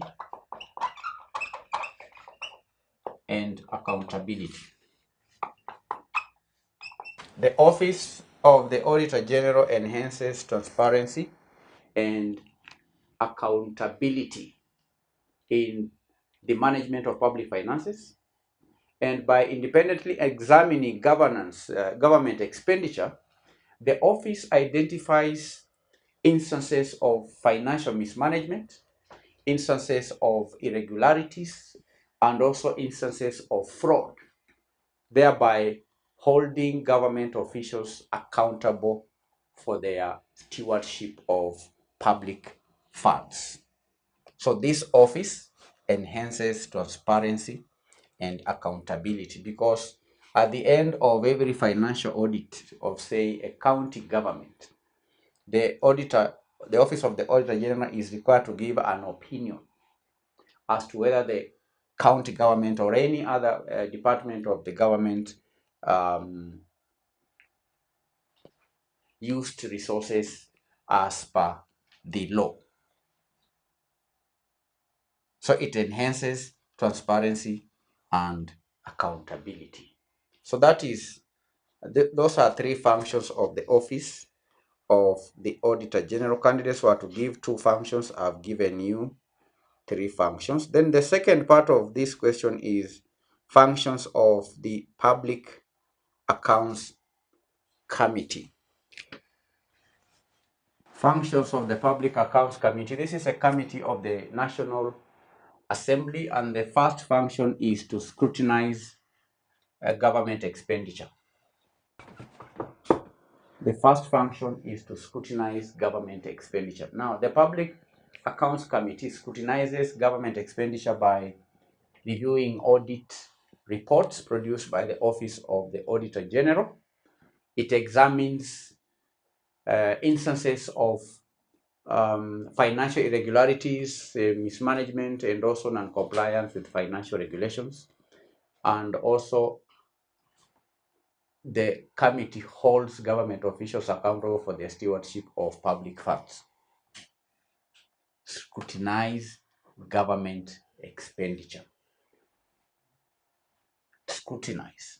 So the Auditor General, after giving his or her opinion, after the office of the Auditor General gives an opinion on the financial statements of government entities, it is the role of the Public Accounts Committee to scrutinize government expenditure. The committee relies on audited reports of the Office of the Auditor General to scrutinize government expenditure. Oversight and recommendations, number 2. Oversight and recommendations. The Public Accounts Committee provides oversight of government spending by making recommendations based on its findings from the audited reports. So these recommendations may include measures to address the identified weaknesses. These recommendations may include ways in which to improve the financial management practices, and also measures to improve on accountability. So the Public Accounts Committee, the role of the Public Accounts Committee extends to ensuring that its recommendations are implemented effectively by the relevant government agencies. So oversight and recommendations.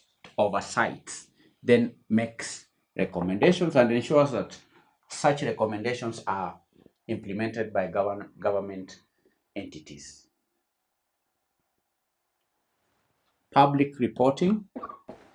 This is yet another function of the PAC, public reporting and transparency.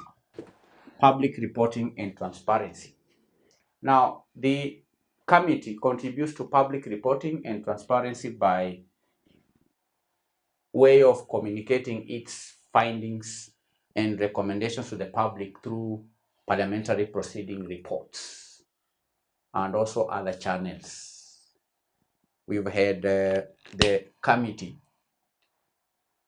If you've been in Kenya recently, you must have watched the proceedings of the Public Accounts Committee on mainstream media, and by so doing, this scrutiny of government entities is done openly, and by carrying out its functions openly, the committee contributes to public reporting and transparency. By making its activities and outcomes accessible to the public, the PAC promotes transparency and accountability, which fosters public trust and also encourages responsible governance. So these are 3 functions of the Office of the Auditor General and 3 functions of the Public Accounts Committee. The first function of the Office of the Auditor General is financial auditing. Number 2, performance auditing. Number 3, enhances transparency and accountability. Functions of the Public Accounts Committee: 1, scrutinizes government expenditure. Number 2, oversights and makes recommendations. Then lastly, public reporting and transparency. Candidates were to give 2 functions. I've given you 3. C, explain the difference between reserves and provisions. Now, candidates, when making differences between such terms, is advisable you do so in form of a table for easy and clear representation of your solution. So here we are going to have 2 tables, 3 columns, one on One column will be the basis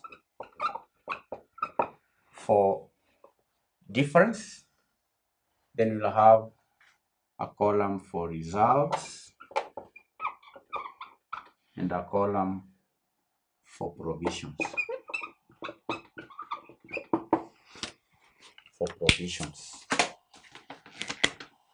3 columns.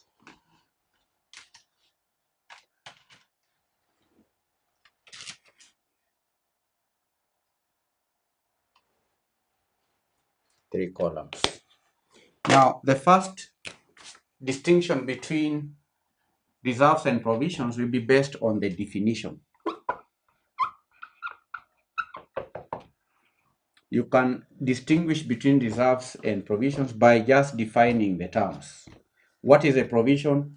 What is a reserve? That will be one basis for the distinction between reserves and provisions.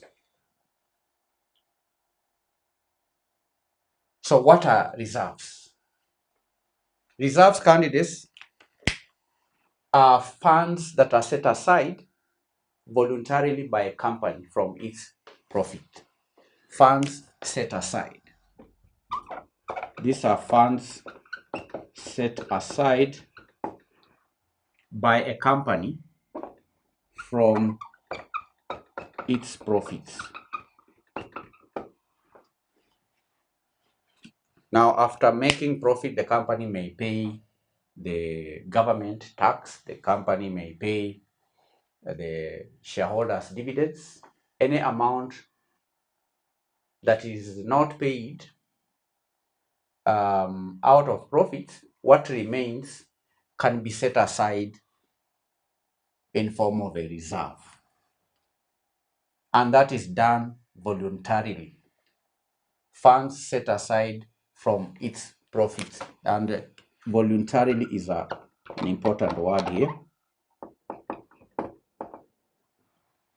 That means a company may decide to pay all the money to the shareholders in form of dividends, but the company may also decide to voluntarily set aside some amounts for reserves. It's voluntary. So that's the meaning of a reserve. Funds set aside voluntarily by a company from its profits. Then what are provisions? Provisions. What is a provision? Now, provisions are liabilities or expenses recognized in the financial statements based on estimates of future obligations or future losses, where the exact timing or amount is uncertain. You understand? A provision or provisions are liabilities or expenses that are recognized in the financial statements based on estimates. For example, we may have provision for doubtful debts, which is an expense. Provision for doubtful debts. You see, provision for doubtful debts is an estimate. The company estimates that 5 million, for example, may not be paid by the debtor. So that is an estimate of future obligations, right? Where the exact timing or amount is uncertain. So that's the meaning of a provision. It is a liability recognized in the financial statements. Are liabilities or expenses recognized in the financial statements. Are liabilities or expenses recognized, whereas reserves are voluntary amounts that are set aside. Provisions are not voluntary. There are some standards that require companies to make provisions on certain amounts. You understand? So that is the first distinction between reserves and provisions. Now, the second, this is number one. The second distinction can be based on creation. How are they created? Creation. Now, reserves candidates are created voluntarily by the company's management. Are created voluntarily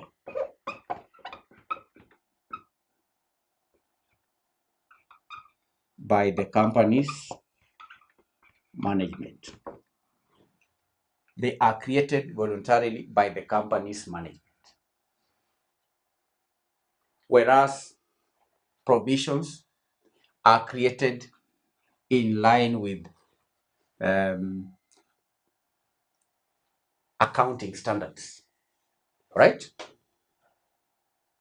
Reserves are created voluntarily by the company's management, while provisions are created in accordance with accounting standards.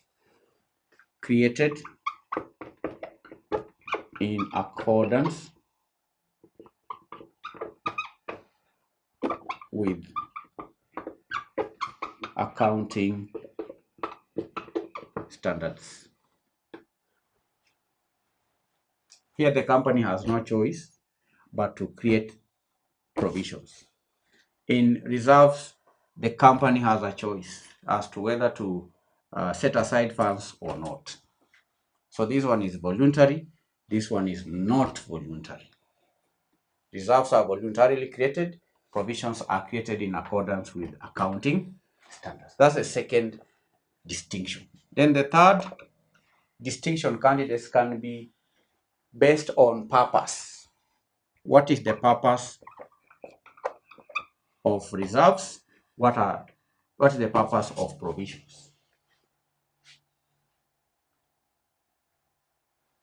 Now, the purpose of reserves is to strengthen the company's financial health, to strengthen the financial position or meet future needs, such as dividends payments. So the company can set aside reserves for the purpose of paying future dividends or for the purpose of buying assets in the future or for any other purpose. It is to strengthen the company's financial position. The purpose is to strengthen the company's financial position. It's just like an individual also. As an individual, you may set aside some money, which you may call reserve or any name. So the purpose is for you to be able to secure the future, to secure your future. Companies have reserves that are meant to pay dividends, reserves that are meant to buy assets, reserves that are meant to do whatever the company may want to do in future.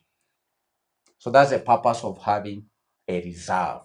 You set aside money from profits today for some need in the future.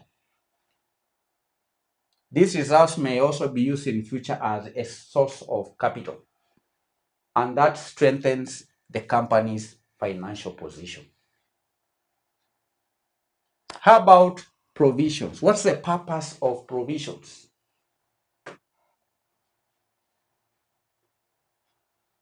Now, provisions recognize the purpose for provisions is to recognize future obligations or losses, such as legal claims. We may have provision for legal claims in future. It could be restructuring costs. It could be environmental liabilities, it could be provision on debtors, and so on. So the purpose of reserves, we've said, candidates, is to meet future needs such as paying dividends or emergencies, financial emergencies. Reserves can be meant for expanding the business in future. Reserves can be used as a source of finance in future, and so on. Whereas provisions recognize future obligations or losses. The purpose is to recognize, the purpose for provisions is to recognize future obligations or losses. Is to recognize future obligations or losses, such as legal claims, restructuring costs, environmental liabilities, bad debts arising in future, and so on. That's the purpose. You recognize these future obligations today and make provisions for them today.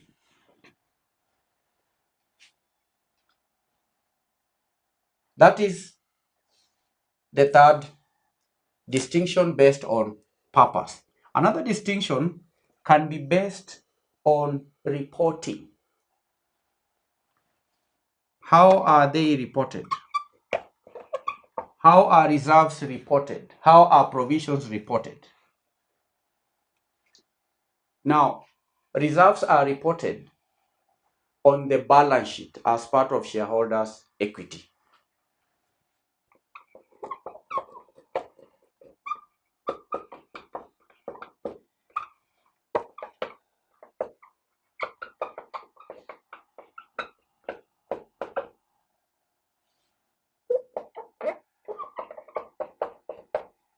Reserves are reported in the balance sheet as part of the shareholders' equity, while provisions are disclosed as a separate line item in the balance sheet.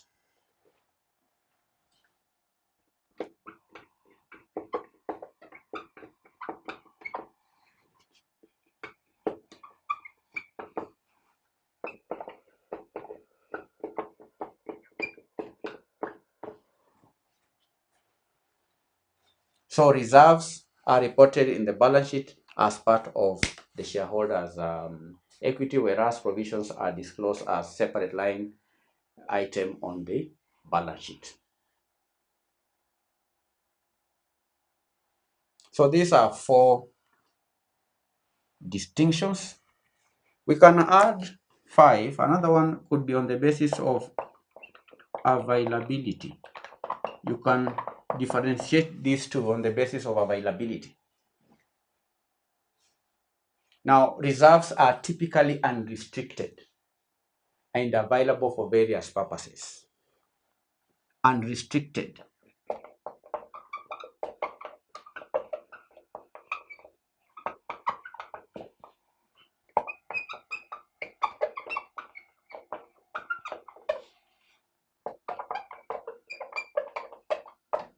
Reserves are unrestricted, and available for various purposes. I've given examples of these purposes.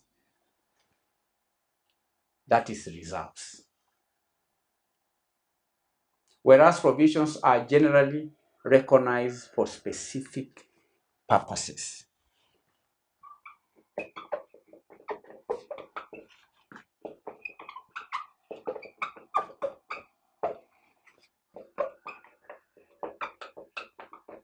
You can set aside money for any purpose, for future dividends, for buying assets in future, for business expansion in future. Reserves are unrestricted. The company can decide whatever they want to do with their money. That money is unrestricted. The purpose for such for reserves is unrestricted, whereas provisions only exist to recognize for specific purposes. Provisions are generally recognized for specific purposes and not available for general use. Not available for general use. So these are the distinctions between reserves and purposes. Candidates were to give 2. I've given you 5. All right. The first distinction is on the basis of definition. When you are asked to differentiate terms, you differentiate the terms firstly on the basis of definition, then how they are created, another basis. What is the purpose? Will give you another distinction. How are they reported in the books? That will give you a distinction, and availability.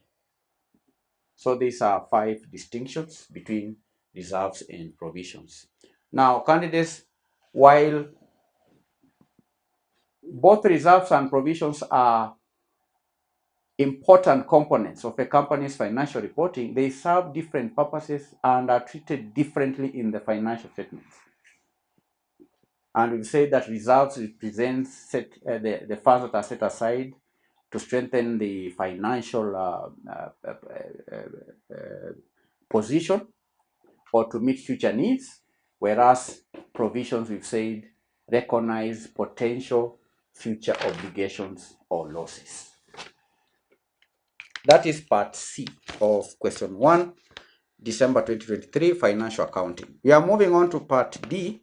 In the context of the issue of ordinary shares, distinguish between rights issue and bonus issue. We are going to use the same razor blade.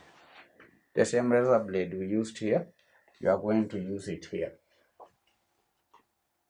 In the same manner, we distinguished reserves and provisions. We're going to distinguish rights issue and bonus issue. Rights issue first. We're going to have here a basis for distinction. Another column will be on rights issue, then bonus issue. Bonus issue. The first basis for distinction is a definition. Define rights issue, define bonus issue, you'll get the first distinction between the two. What is a rights issue? Now, a rights issue, candidates, is a method of raising capital by offering existing shareholders the right to purchase additional shares at a discounted price. Rights issue is a method of raising capital by offering existing shareholders the right to purchase additional shares at a discounted price. So it is a method of raising capital from existing shareholders.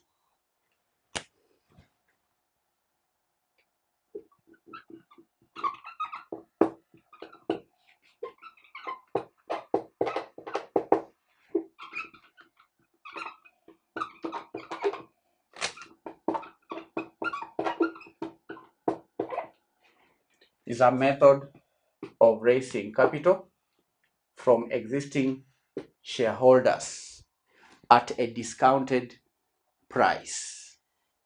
Whereas a bonus issue, candidates, involves issuance of additional shares to existing shareholders free of charge. It's the issuance of additional shares to existing shareholders.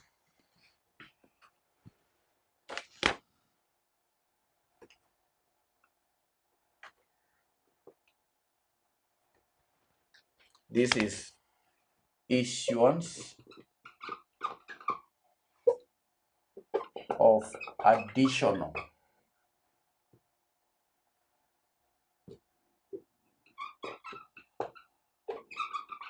shares to existing shareholders. Issuing of additional shares to existing shareholders free of charge. Here they buy at a discounted price. Under bonus issue, the existing shareholders are given free shares. Under rights issue, the existing shareholders are given shares at a discounted price. That is number one. That is the first distinction.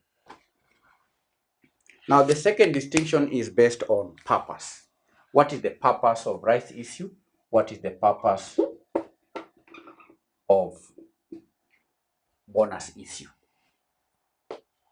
Now, the purpose of a rights issue is to raise additional capital for the company.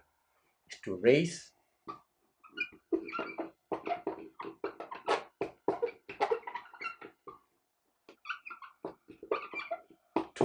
additional capital because the shareholders pay money. Whereas for a bonus issue, the purpose is to capitalize the company's profits. It's to capitalize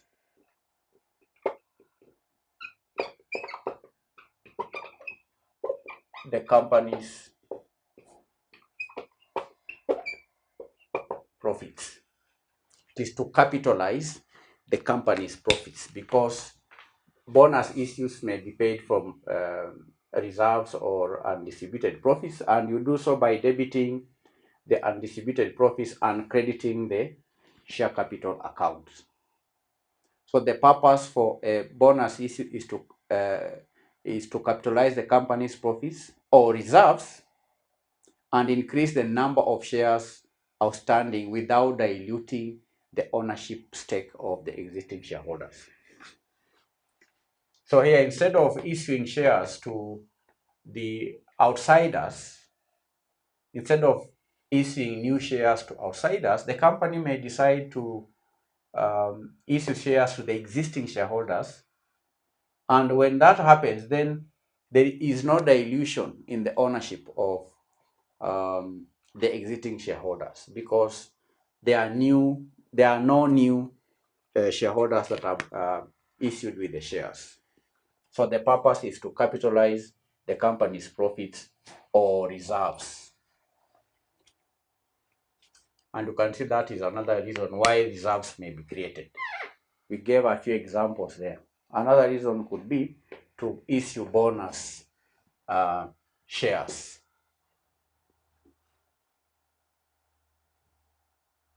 All right. Then moving on to another distinction, which could be based on shareholders' decision. Shareholders'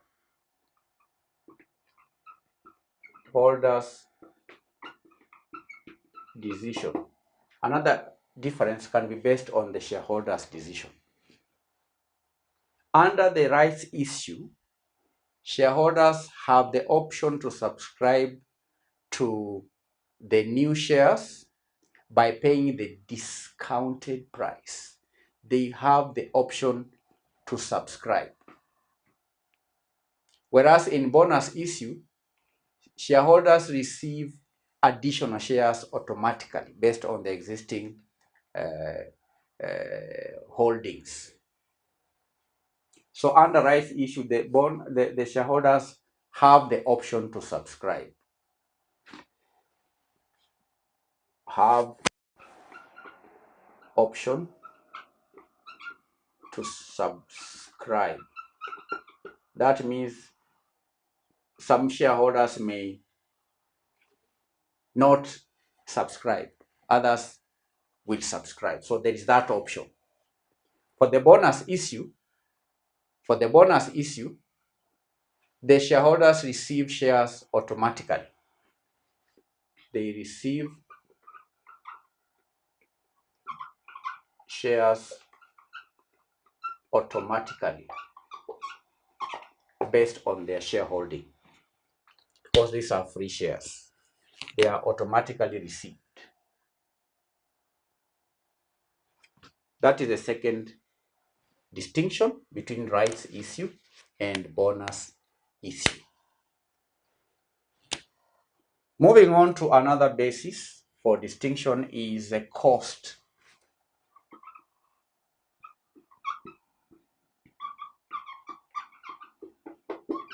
You can distinguish these two based on the cost to shareholders. Under the rights issue, shareholders need to pay for the new shares they subscribe to. Here, shareholders, they need to pay for the rights issue. Whereas in bonus issue, shareholders do not incur any cost. Do not pay. Shareholders here do not incur any cost in relation to bonus issue. That is number 4. Another distinction can be looked at from the aspect of dilution of ownership. Dilution of ownership. Under rights issue candidates, this may lead to dilution of ownership for existing shareholders who do not subscribe to the new shares. Whereas for the bonus issue, these do not lead to dilution of shares for the existing shareholders, because the bonus issues are issued free of charge. So this may lead to dilution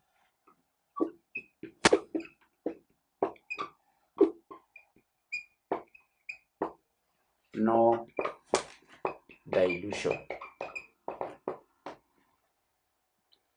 So these are 5 differences between the rights issue and bonus issue. Candidates were to give 2, I've given you 5.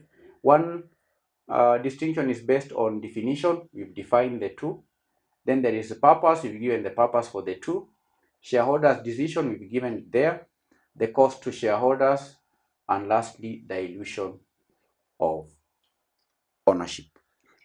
We've answered question 1 that was tested in December 2023. In our next session, we're going to answer question 2. This question 2 tested the candidate's knowledge on the preparation of financial statements of partners. So I urge you to attempt question number 2 before attending our next session. Thank you for attending this lesson. God bless you. Bye-bye.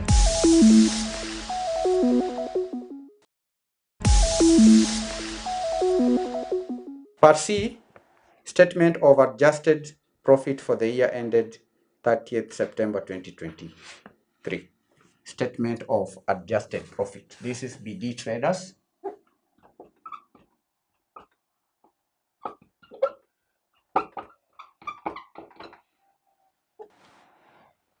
Statement of adjusted profit for the year.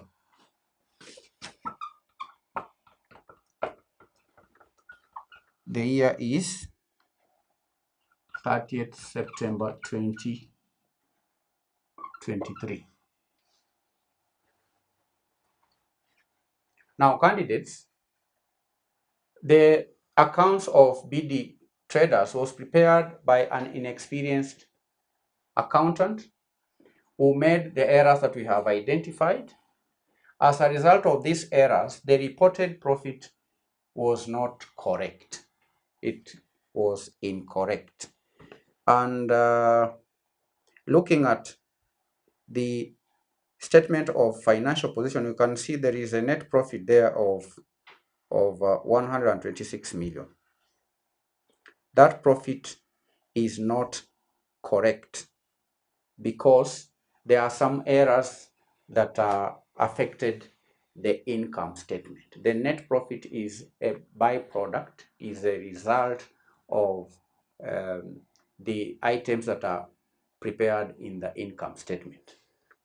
For example, you can see there was an error in purchases, which is part of the income statement.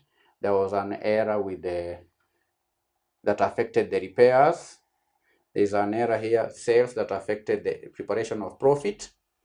Another error is drawings that affected the preparation of the income statement. The bad debt also affected the preparation of the income statement. So we're going to have two columns here to prepare, to correct the net profit. This is the reported net profit. The inaccurate profit is 126. Is it 126 million? Yes, 126 million. This profit is not correct. We need to adjust it.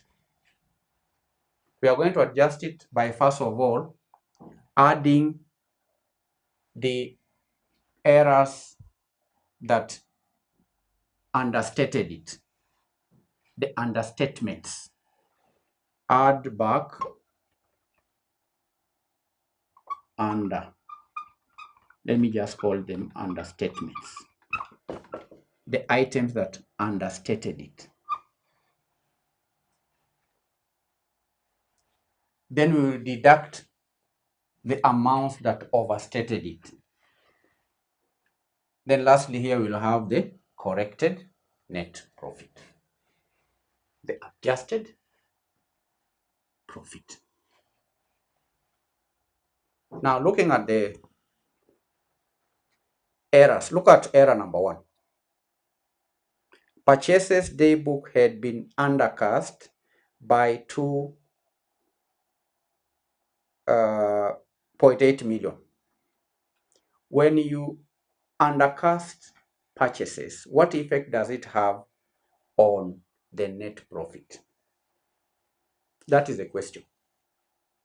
Because purchases affects the net, is one item that is used in preparing the preparing the income statement. So purchases were understated or undercast by 2.8 million. So what is the effect of this error on this profit?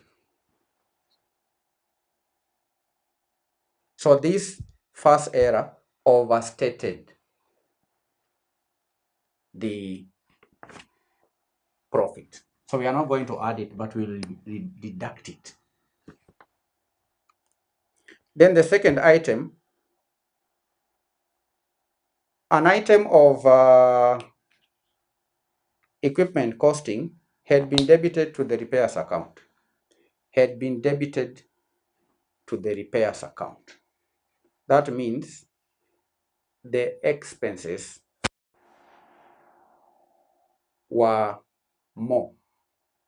The expenses were more. When you overstate the expenses, what effect does it have on profit? It understates the profit. So we are going to add these repairs. Why? Because by increasing repairs or by increasing expenses, that reduces the profit. So we add back. The amount is 2.6 million. Now, on the same note, number 2, we have depreciation on equipment, which is charged at the rate of 15% per annum. That is depreciation, which is an expense. As a result of this error, depreciation was not recorded in the statements for the equipment that was debited in the repairs account. So that is an error which states because depreciation is an expense and it was not recorded. The question is, what is the effect of this omission on the net profit? So it overstated the profit. So we are going to deduct. That one will record it later. Point number 3, a debit balance of 2.4 for data had been omitted from the total accounts receivable. Accounts receivable is not an income statement item, so we skip it. Point number 4, an entry of 2.1 million for return outwards was made in error in the sales book instead of purchases returns day book. Do you understand? So there was an error in purchases and also an error in the sales day book. That is 2.1 million. An entry of 2.1 million for return outward was made in error in the sales day book. That means the sales account here was overstated. At the same time, the purchases account was understated with the same amount. So the two will cancel out, and therefore there was no point of adding back and removing the same amount. So that one we ignore it, does not have an effect on the net profit because the same amount will be added and the same amount will be deducted. So we ignore it and move on to note number 5. A check of 2,250,000 was paid to a creditor. Creditor's error in creditor's account does not affect the income statement, so we ignore it. Number 6, goods valued at 220 were withdrawn for personal use, but no entry had been made in the books. But no entry had been made in the books. You recall that that is an error of omission here. Purchases ought to have been reduced. The effect of that error is that purchases were understated because it was an omission. So because it is a drawing and it reduces purchases and that transaction was not made, that means that the purchases as they appeared in the statements were overstated because the drawing was not reduced. Purchases were overstated. So when you overstate purchases, that has an effect on the net profit. When purchases are overstated, then the net profit is reduced, and therefore we add back the drawings. The amount is 220. 220. Then note number 7, a bad debt of 1,250,000 was yet to be written off from the accounts receivable. Was yet to be written off. Bad debt is an expense, so it was omitted. When an expense is omitted, then that expense overstates the profit, and therefore we will deduct it down here.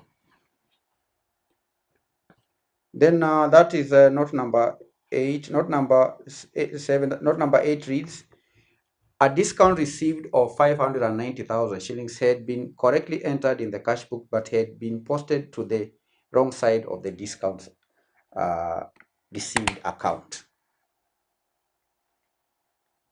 was posted to the wrong side. That means that the profit was understated because discount is an income. It was not recorded. It reduces the net profit, and therefore we add back the discount. Discount received should be added back 1180. So these three items understated the net profit, so we add back. Then we less overstatements. We reduce the overstatements. Let's go back to note number 2. Depreciation on equipment is charged on that amount. That depreciation of 15% of the 2.6 was omitted. Now, when expenses are omitted, that has an effect of increasing the net profit. Therefore, we reduce that depreciation. Depreciation on equipment, that 15% of 2.6,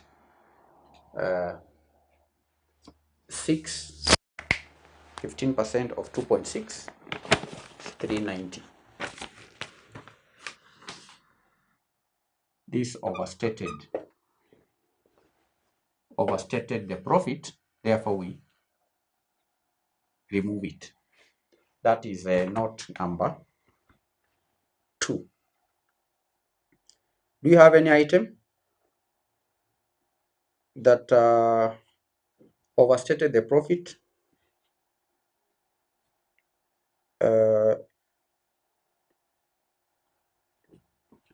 Note number 1.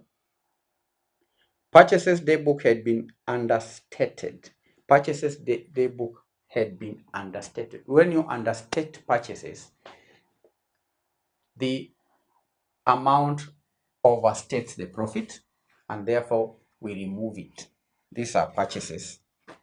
Purchases of 2.8. That is the first item, the first error, overstated the profit, so we deduct. Then I'm checking for any other error that may have overstated. We've recorded depreciation. We have recorded the purchases. Then there was note number 7. A bad debt of 1250 was yet to be written off. This is an expense that was not written off. This expense overstated the profit, so therefore we deduct the bad debt. Bad debt of 1250. Bad debt of 1250. So we are going to adjust the profit with the understatements and overstatements. The total here is 4,000. We add to that. Then we deduct 390 plus 2800 plus 1250. 4440 deduct the adjusted profit 125,560,000. That is the adjusted profit, net profit.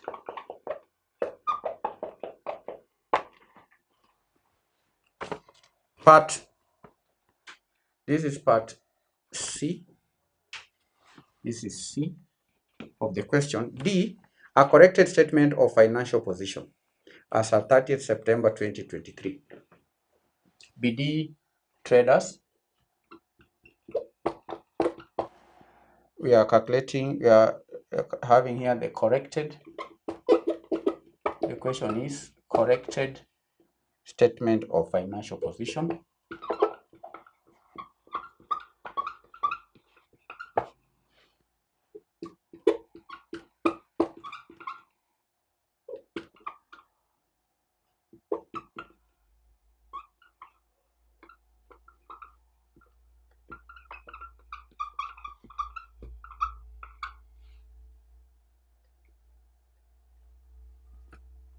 BD Traders corrected statement of financial position as at 30th September 2023. We begin recording the non-current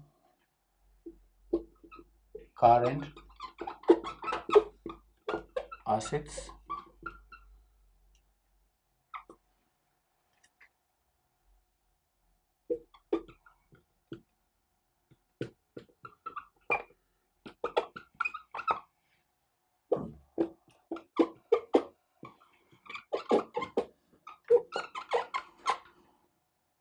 cost, depreciation, net book value.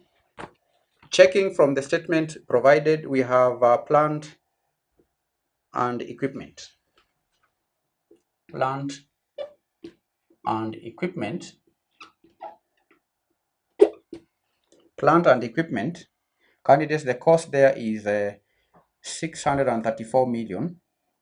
Then in note number 2, there is an item of equipment costing 2.6 that had been debited to repairs account. This item ought to have been debited in this account, but it was omitted. So we are going to add the 2, that is 634 provided in the statement.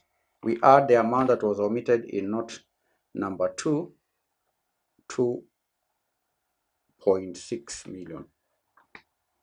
2.6 million.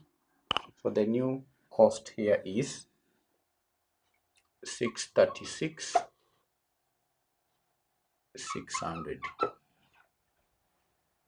The accumulated depreciation, candidates, will be the depreciation provided in the statement, accumulated depreciation of 72 million plus the depreciation for the item that was omitted.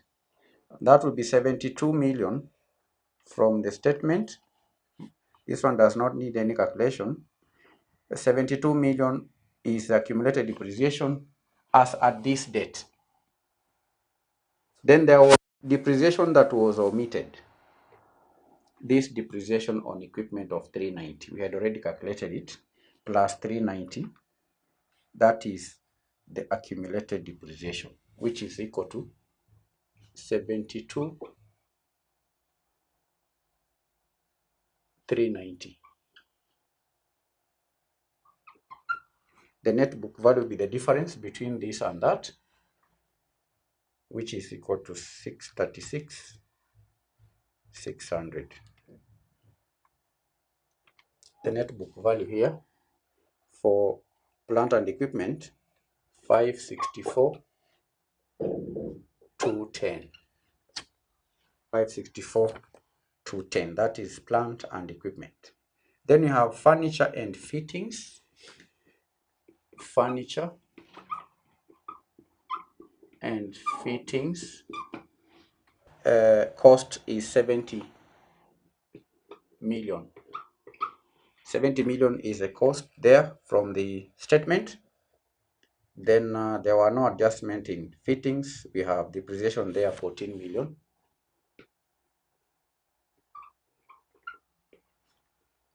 Then the difference from the question is provided. There was no need to calculate. This is 56 million. You can see, candidates, you may miss a calculation, but there are items which can earn you free marks, like this furniture and fittings. I've copied directly from the question, the cost, the accumulated depreciation, as well as the net book value. So here there are only 2 non-current assets. So we get this total there, close it, get this total, close it, get this total, don't close. So these are non-current assets. Current assets,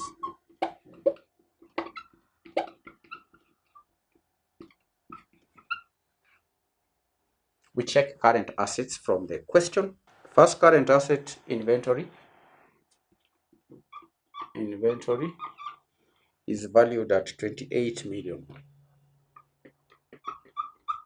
The next asset is accounts receivable. Accounts receivable. Now, the accounts receivable candidates, the amount is 57 million. This figure is not accurate because there were errors that affected the accounts receivable. The first error is number 3, a debit balance of 2.4 million for data had been omitted from the total accounts receivable. Was omitted. If it was omitted, then we add back 2.4 million. We add back the 2.4 million. Then there is an error in number 7, which says a bad debt of 1250 was yet to be written off. So if it was yet to be written off, then write it off 1250. So that will give us the right amount. So the amount here is 58,150. That is the right value for accounts receivable. Then do you have any other current asset here? No. So these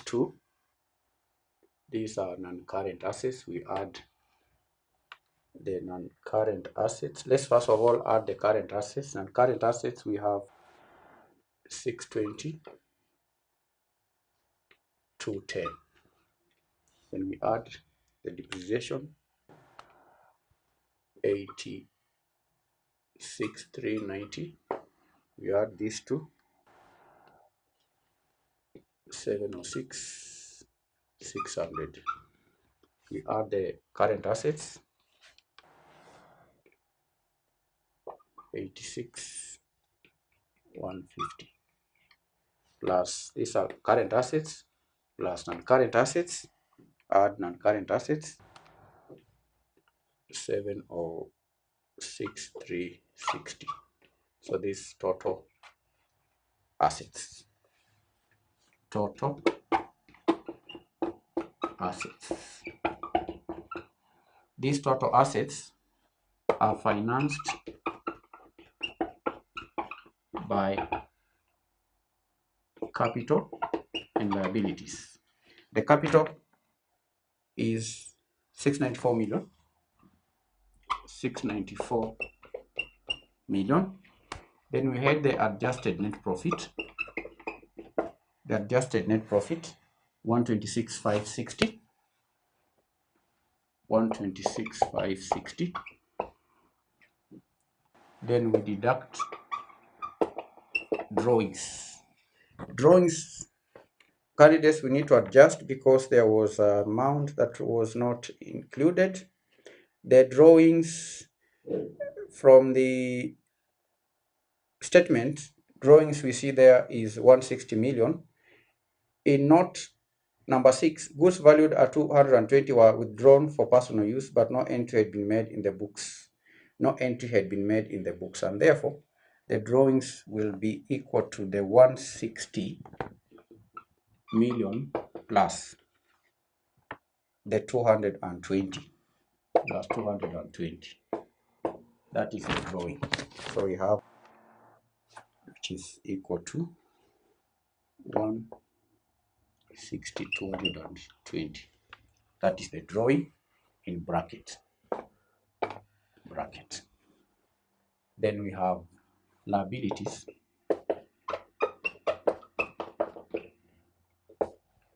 The first liability accounts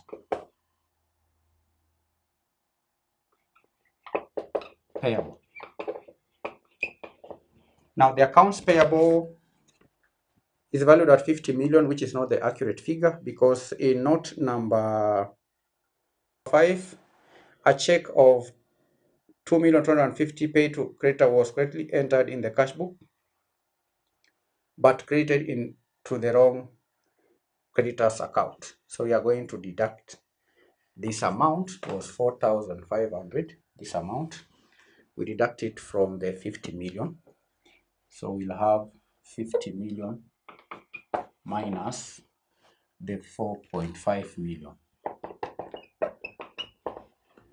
50 million minus 4.5 million. 45,500,000 that is accounts payable. Then another liability is a bank overdraft. We have a bank overdraft. You can see, candidates, the bank balance is shown below the accounts payable, which means that is an overdraft. It is on the credit side of the balance sheet. That is an overdraft of 1520. 1520. So these are the liabilities and capital. So let us add 694 million.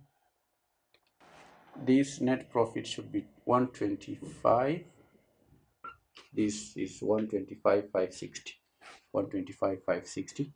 Then we add 694,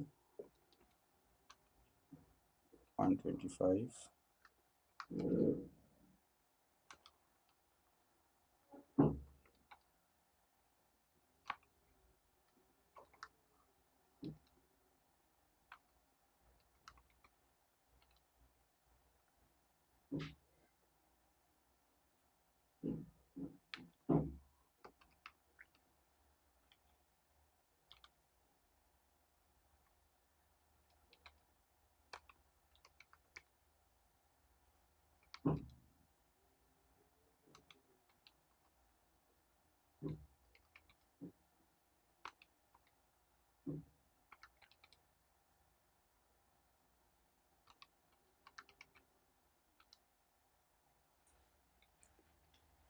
706,360. 706,360. This is the total liabilities and capital, which is equal to the total assets. So candidates, we've answered this question that was tested in December 2023. We've done part A, B, C, D. A, B, C, D. So this is how to earn the marks.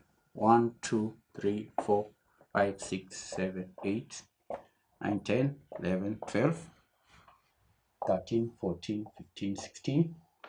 Here, candidates were to earn 8 marks. So each entry, half a mark. Then part B is only 2 marks, suspense account 2 marks. 1, 2, 3, 4, 5. These are 2 marks. Then the statement of adjusted profit. Statement of adjusted profit is 4 marks. 1, 2, 3, 4, 5, 6, 7, 8. Then lastly, we have the correct statement of financial position. Correct entries 1, 2, 3, 4, 5, 6, 7, 8, 9. So candidates, I urge you to check from our revision partners. We've done several of these questions. Practice these questions. Take similar questions from the past papers, answer the questions. We've answered these questions in our revision books. We've also answered all these questions in our video lectures. So you have enough resources to help understand the skills in accounting, and particularly this topic on errors. So thank you for attending the lesson. God bless you. Bye-bye.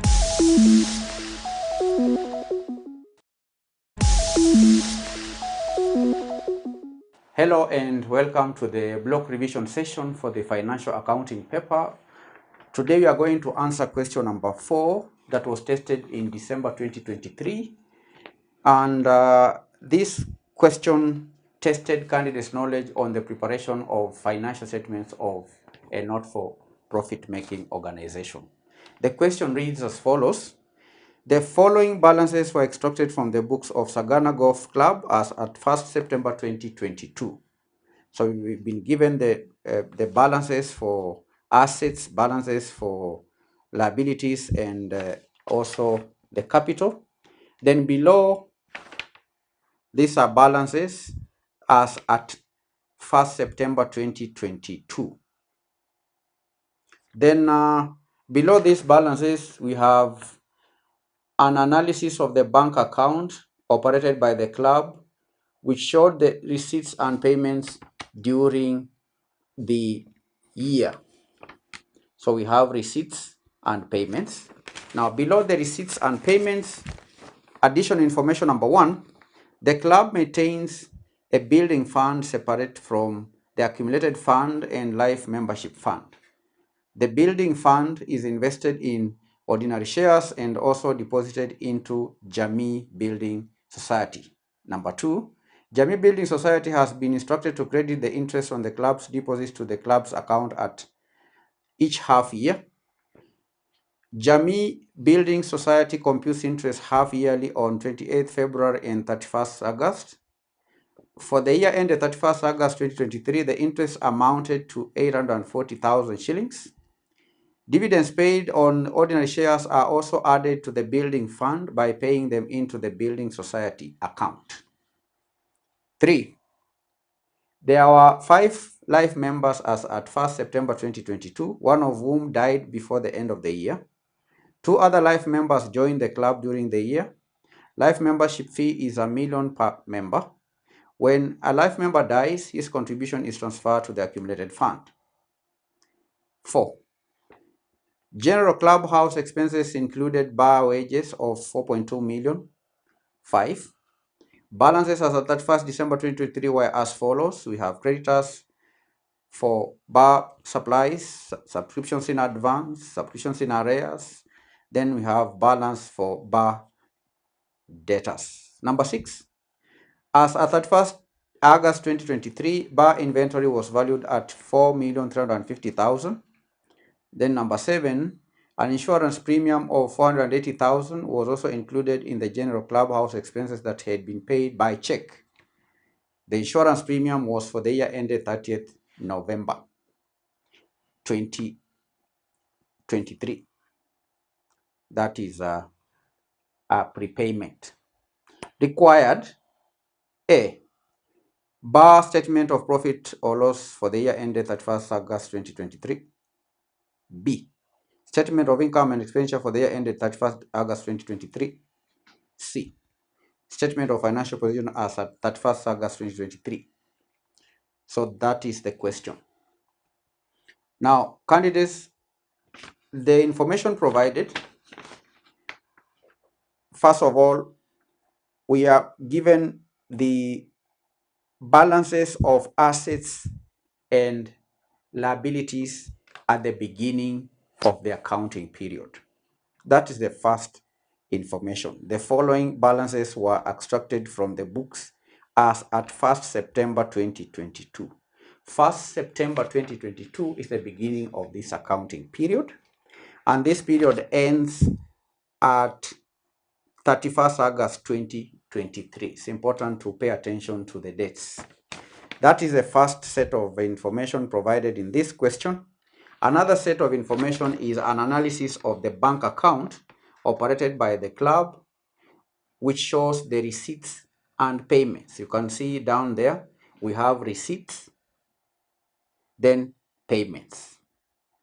Then lastly, we have another set of information which is known as additional information from number 1 to number 7 as I read it. Then we are required to prepare bar statement of profit or loss for the year ended 31st August 2023. So candidates, here is a club the club is known as Sagana Golf Club. This club operates a bar, which is a form of raising money to finance the activities of the club. So we need to first of all calculate the profit or loss of this bar at the end of the accounting period. That is the requirement. Bar statement. So let's begin.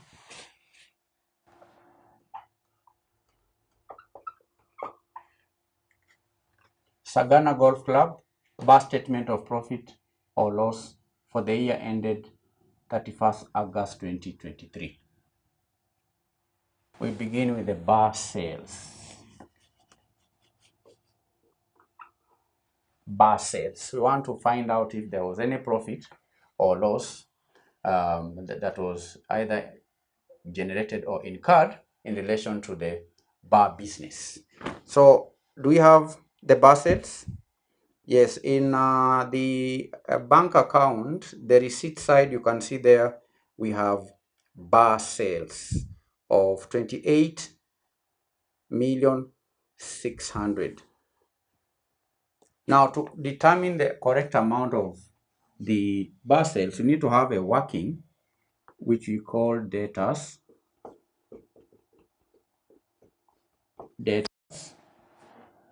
On this debtors, we'll debit any balance at the beginning, okay, to determine the amount here of sales. We will debit whatever balance that was there at the beginning and any balance at the end.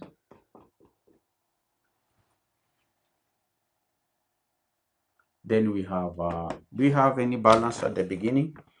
Balance at the beginning, to determine or find out the balance at the beginning, we look at the balances as at the start of the accounting period, and there is no amount for, there are no balances on debtors. There was no data in the books at the beginning of the accounting period. We check if there is any balance at the end of the accounting period. Look at note number 5. Balances as of 31st August 2023. There is bar debtors. That is a balance at the end. So the bar debtors balance at the end is 650.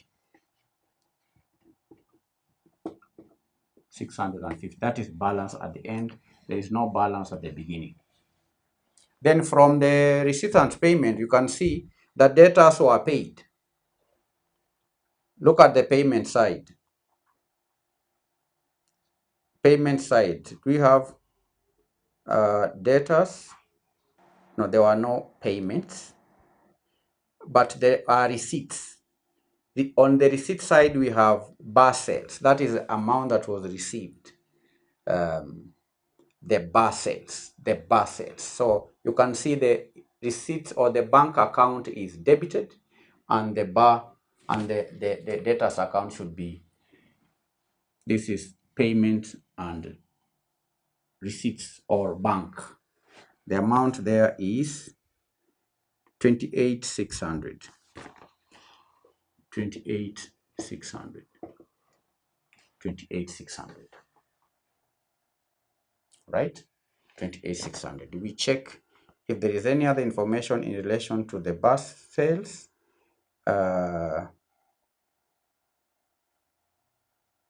Yeah, that's it. So any balancing figure here will represent the bar sales. The balancing figure here is the bar sales. The balancing figure. So this will be equal to 29,250. The bar sales. 29,250. 29,250. That is bar sales. Cost of sales. How do you calculate cost of sales? You take the opening stock, add purchases, less closing stock. Opening stock, from the balances at the beginning, opening stock is how much we have by inventory. Yes, by inventory 4850. 4850. Add purchases. Just like in sales, we need a working for the purchases, and to determine the amount for purchases, we need to prepare creditors account. If there was any balance at the beginning, we credit it, balance brought down.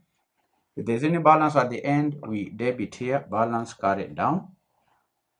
If there is any payment, we debit the payment. Then if there is any balance, that will represent purchases. That is how to calculate purchases. The balancing amount here will be our purchases. It's the opposite of the debtors or sales. You see sales appears on this side, sales appears on this side. So creditors accounts always have a credit balance. So we have a balance there. Let's check from the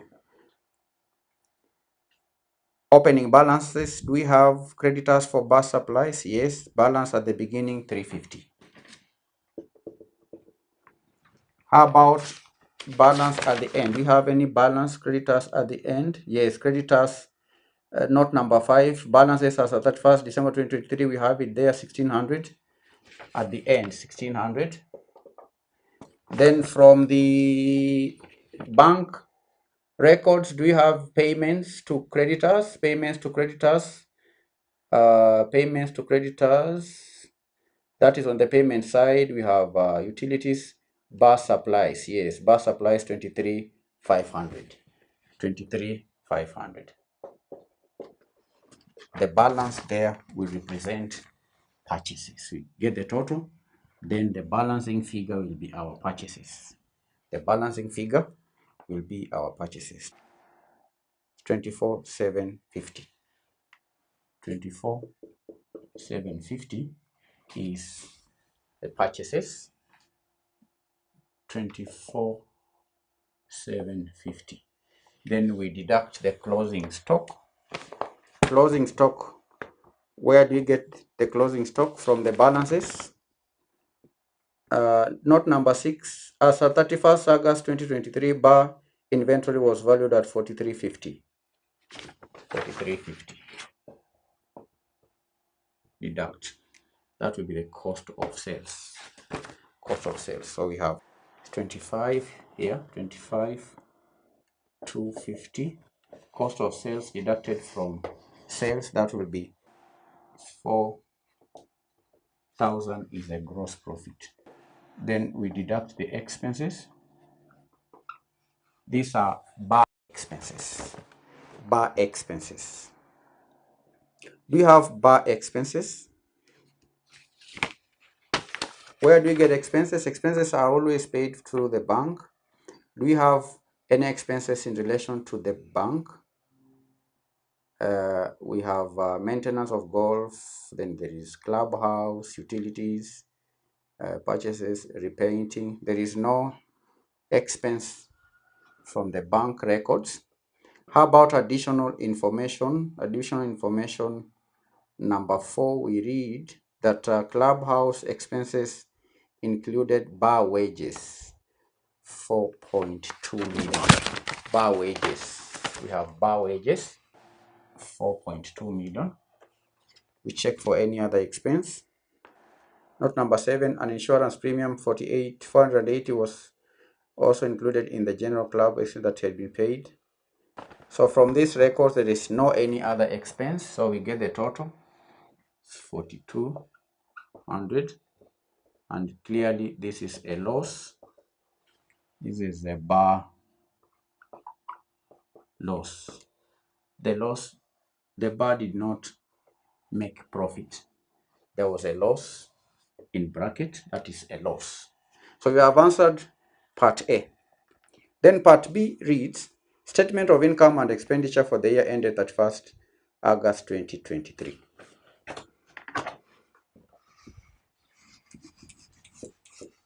Sagana Golf Club, statement of income and expenditure for the year ended August 2023. This is the equivalent of profit and loss account for the businesses that make profit. This is a non-profit making organization. Instead of preparing a statement of financial performance, this one prepares an income and expenditure account. So we're going to begin by documenting the incomes. What are the incomes of this club? Look at the receipts That's where you find incomes. The first item there is subscriptions. Those are subscriptions that were paid during this year. But we also have additional information in relation to subscriptions, not number 5. We have subscriptions in advance. We also have subscriptions in arrears. So we're going to prepare a subscriptions account.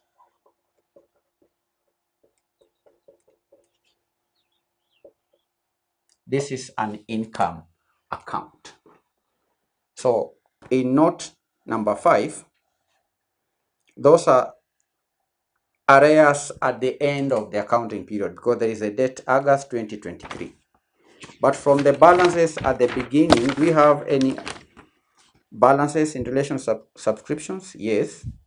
Below life membership fund down there, we have subscriptions in arrears. These are subscriptions in arrears at the beginning. These are subscriptions in arrears at the beginning. So subscriptions in arrears or subscriptions due at the beginning, do we debit this account or do we credit? We debit. This is balance brought down.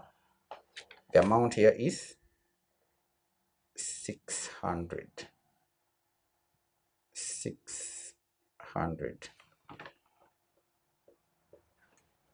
Before that, you also have subscriptions received in advance.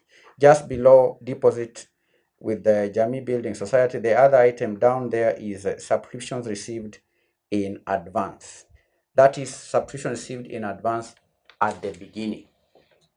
So subscription received in advance at the beginning, do we debit this account or do we credit? Here we credit. Balance brought down 400. That is, these are balances at the beginning. Then we have balances at the end. Balances at the end of the accounting period in note number 5. We have subscriptions in advance. Subscriptions in advance at the end of the accounting period. Subscriptions in advance, we debit. Balance carried down. The amount is 900. Followed by subscriptions in arrears. Subscriptions in arrears, we credit.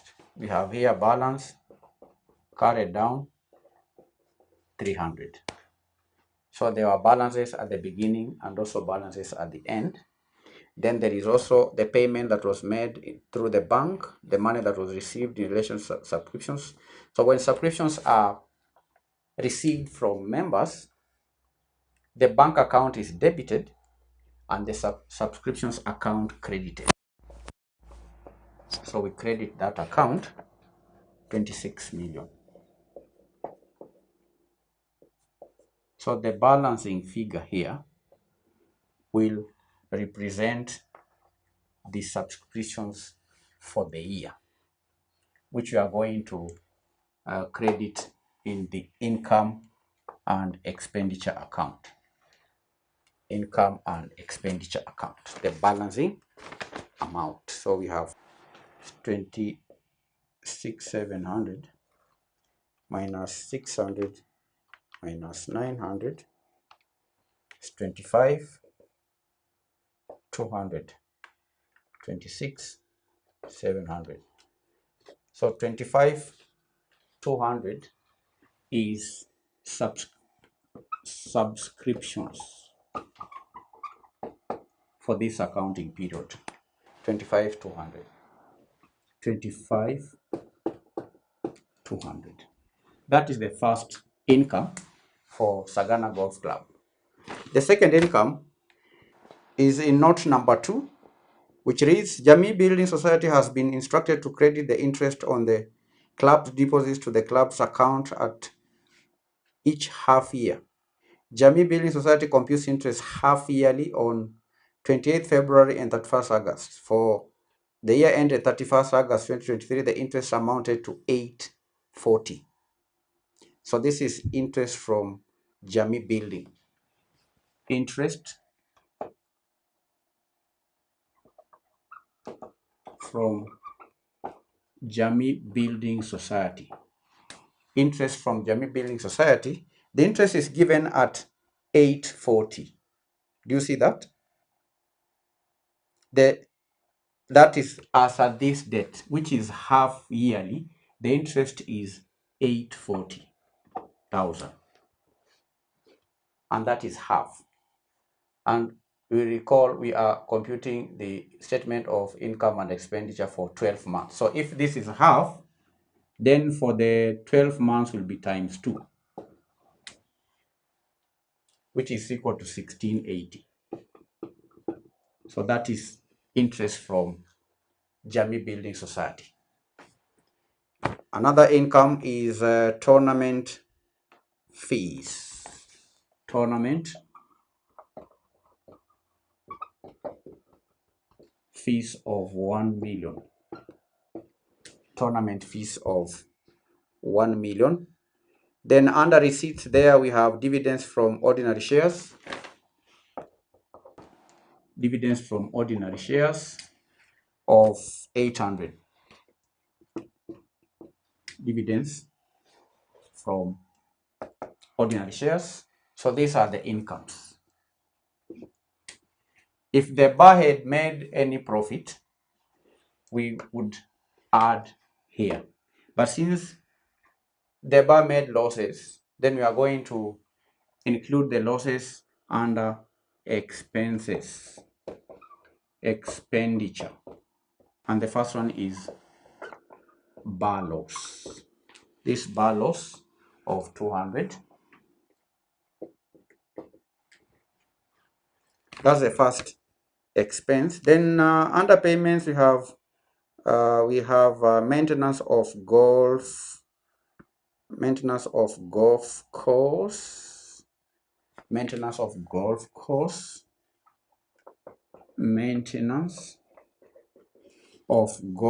course 17,150,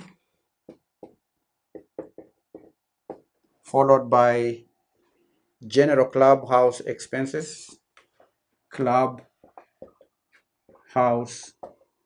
expenses. Now, do we have any adjustment? Yeah, note number 4, we read that general clubhouse expenses included bar wages.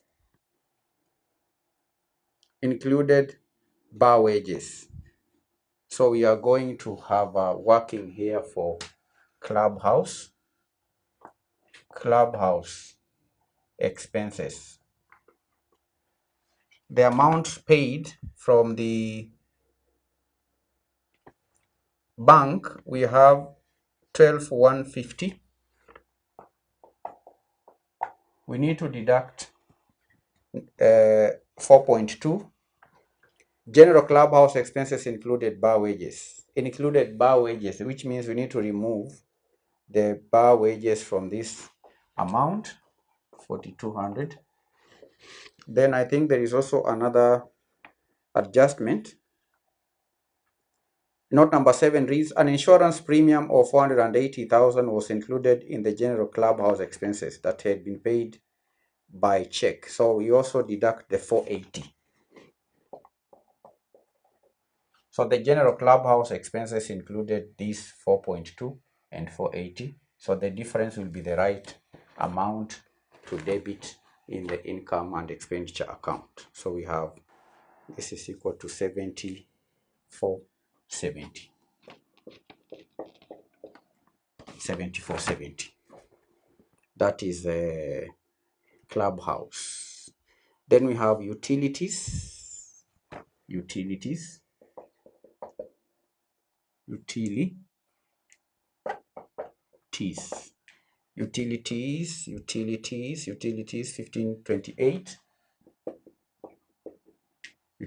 1528. We check for any other expense. The last one there, repainting of clubhouse. Repainting of clubhouse. The amount is 1260. Repainting of clubhouse.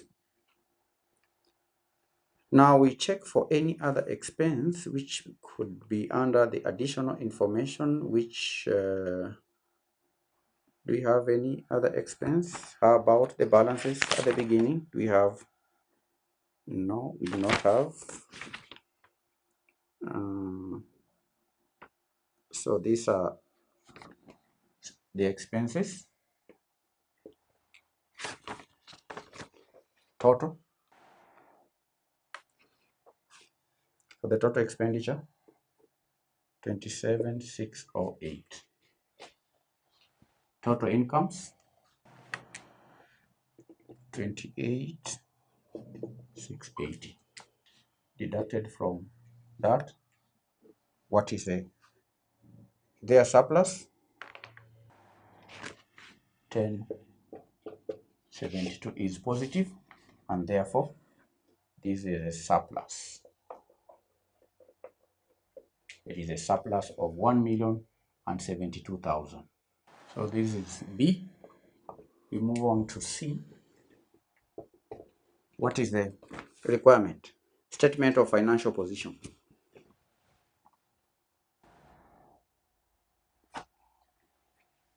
We have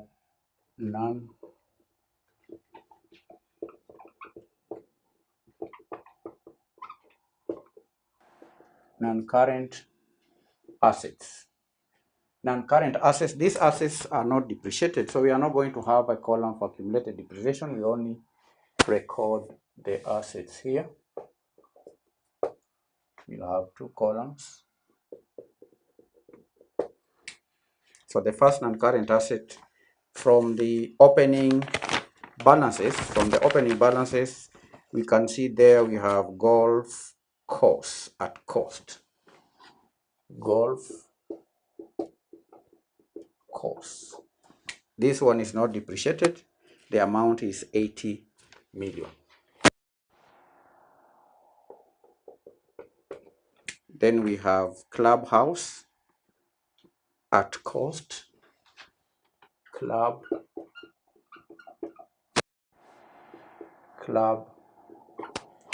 We need to check if there is any other transaction in relation to these assets. Clubhouse. We only have expenses.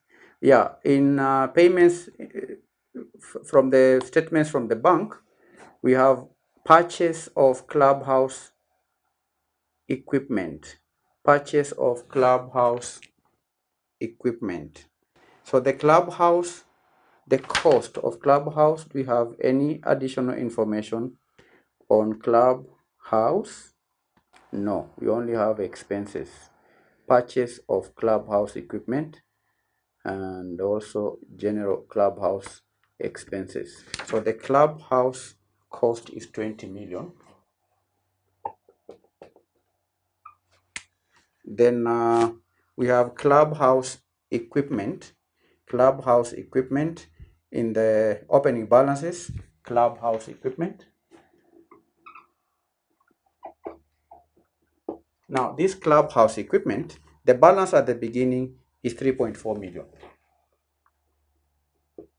Then a note from the bank records, under payment side, we have purchase of clubhouse 700. We're going to add 700 to what was there at the beginning to give us the total of 4,100. That is clubhouse equipment. Then we go back to the opening balances. We check if there is any other asset. Any other asset. Investments representing the firm. Yes, we have investments. The third item is investments representing the building fund. We have ordinary shares and deposit with Jamii Building Society, which gives us a total of 19.4 million. 19.4 million. These are investments.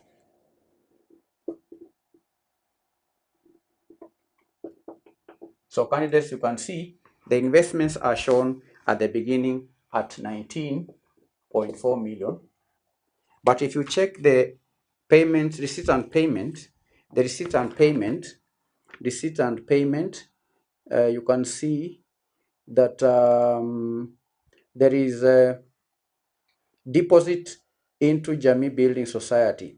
There is 800,000 that was deposited into these investments. So we are going to add 800 to these investments. That will give us 19.4 plus 800. This is equal to 20,200,000. 20,200,000. So these are the non-current assets. So we are going to get the total of the non-current assets, that is 124,300. Then we have the current assets. We add the current assets. Current assets. From this question, we first check the balances provided at the beginning and see what items comprise the current assets. We have cash in hand, bank, there is a bar inventory. So those are balances at the beginning. So we check for bar inventory. The under note number 6, you have as at 31st August 2023, the bar inventory was valued at 4350. Bar inventory, the first non-current asset.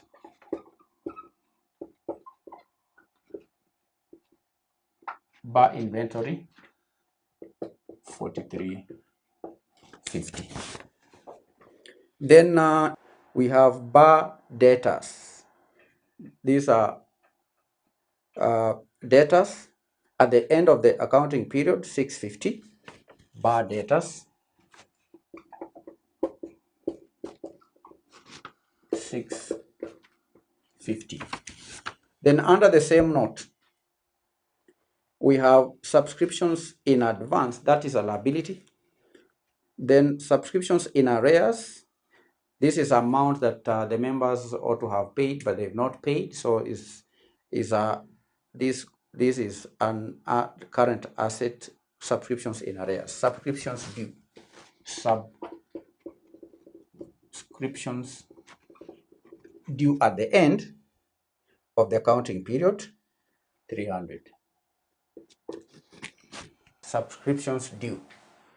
Another current asset we read in note number 7, the insurance prepaid.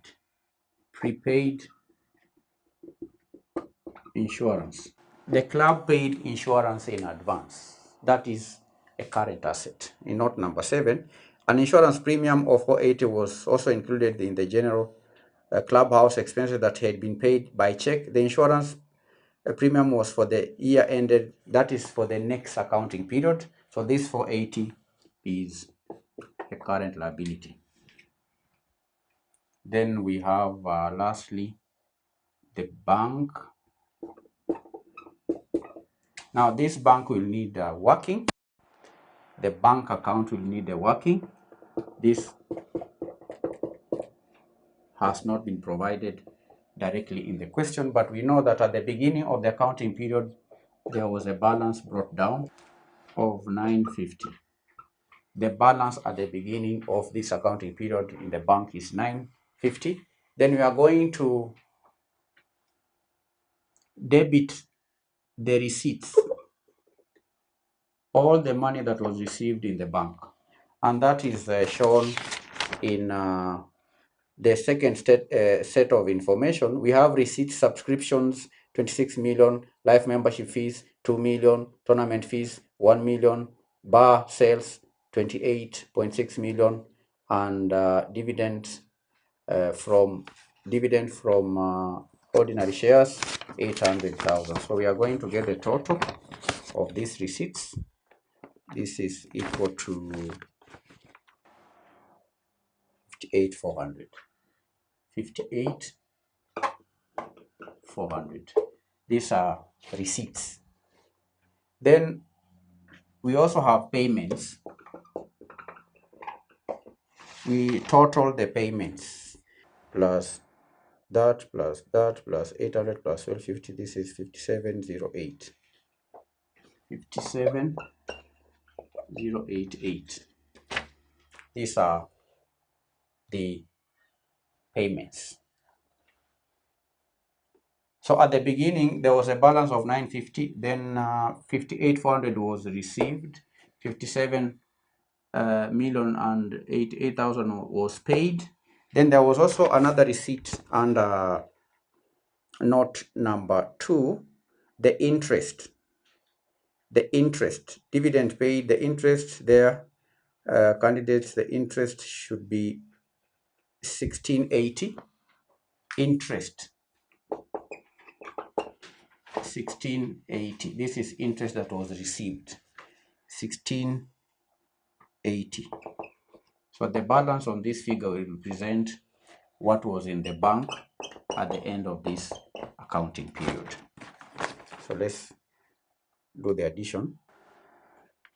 61030 minus 57088 is 3942.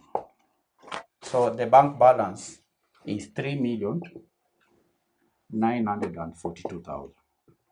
That is the bank balance. It required a working. The cash balance does not need a working because under additional information, there is no information in relation to cash. So what the balance that is indicated at the beginning is presumed to be what was there at the end, 100,000. So these are current assets. Total, we want to add this total, 9822. Get the total assets. Total assets 134 122. These are total assets. These total assets are financed by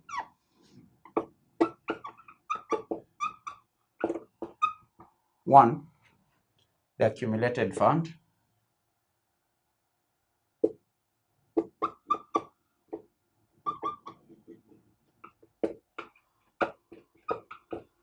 financed by the accumulated fund. Now let's look at the accumulated fund at the beginning of the accounting period. Do we have the accumulated fund? No, we don't have accumulated fund at the beginning of the period. That accumulated fund requires a working. The question does not give us the accumulated fund at the beginning of the accounting period, but we have information that can help us determine the accumulated fund. Accumulated fund.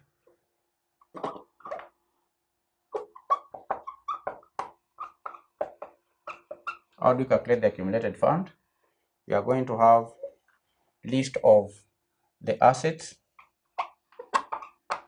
We deduct liabilities. The difference will be the accumulated fund. Now, from the balances at the beginning, we have golf club 80 million.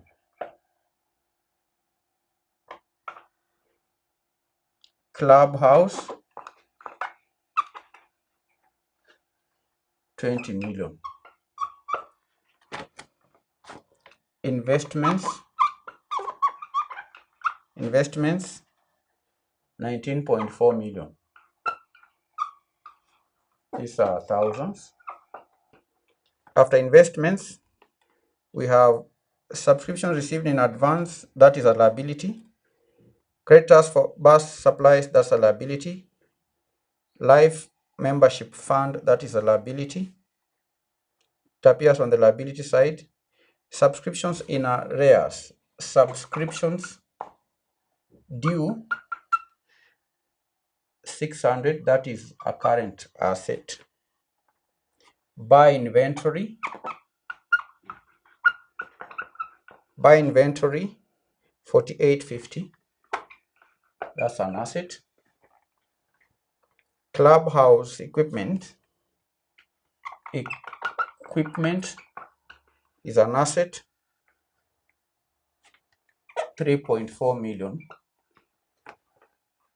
Cash 100 million. Bank 950. Then we have the life membership fee of 1 million. So we are going to get the total of these assets. We get the total. This is total assets. We aggregate. The total here is 130 300. Then we deduct the liabilities.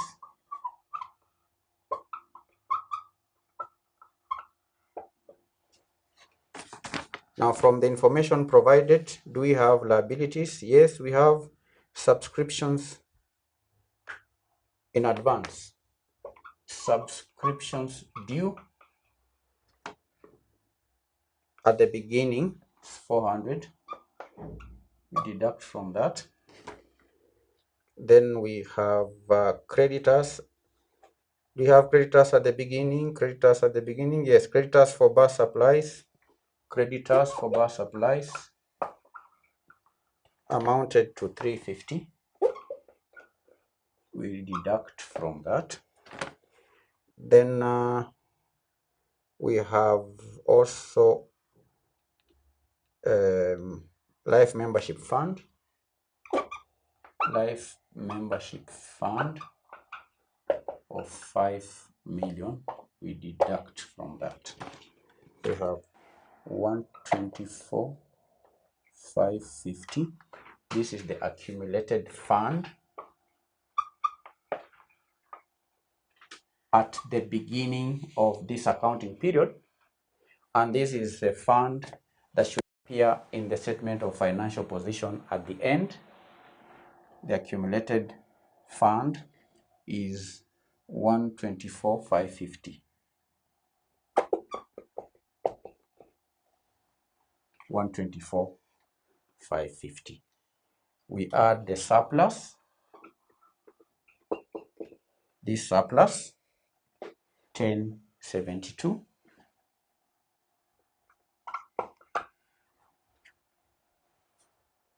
Then we have the liabilities.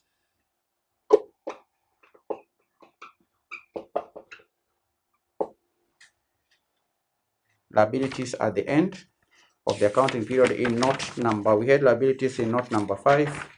Candidates, note number 5. Liabilities, creditors for bar supplies. Creditors for bar supplies 1600. Then we have subscriptions in advance. Subscriptions. Now, subscriptions due in note number 5. Subscriptions, that is subscriptions prepaid, should be prepaid subscriptions. Prepaid subscriptions is liability. Prepaid subscriptions is 900. This is 900. This one I can push here, 1600. Then we have life membership fund.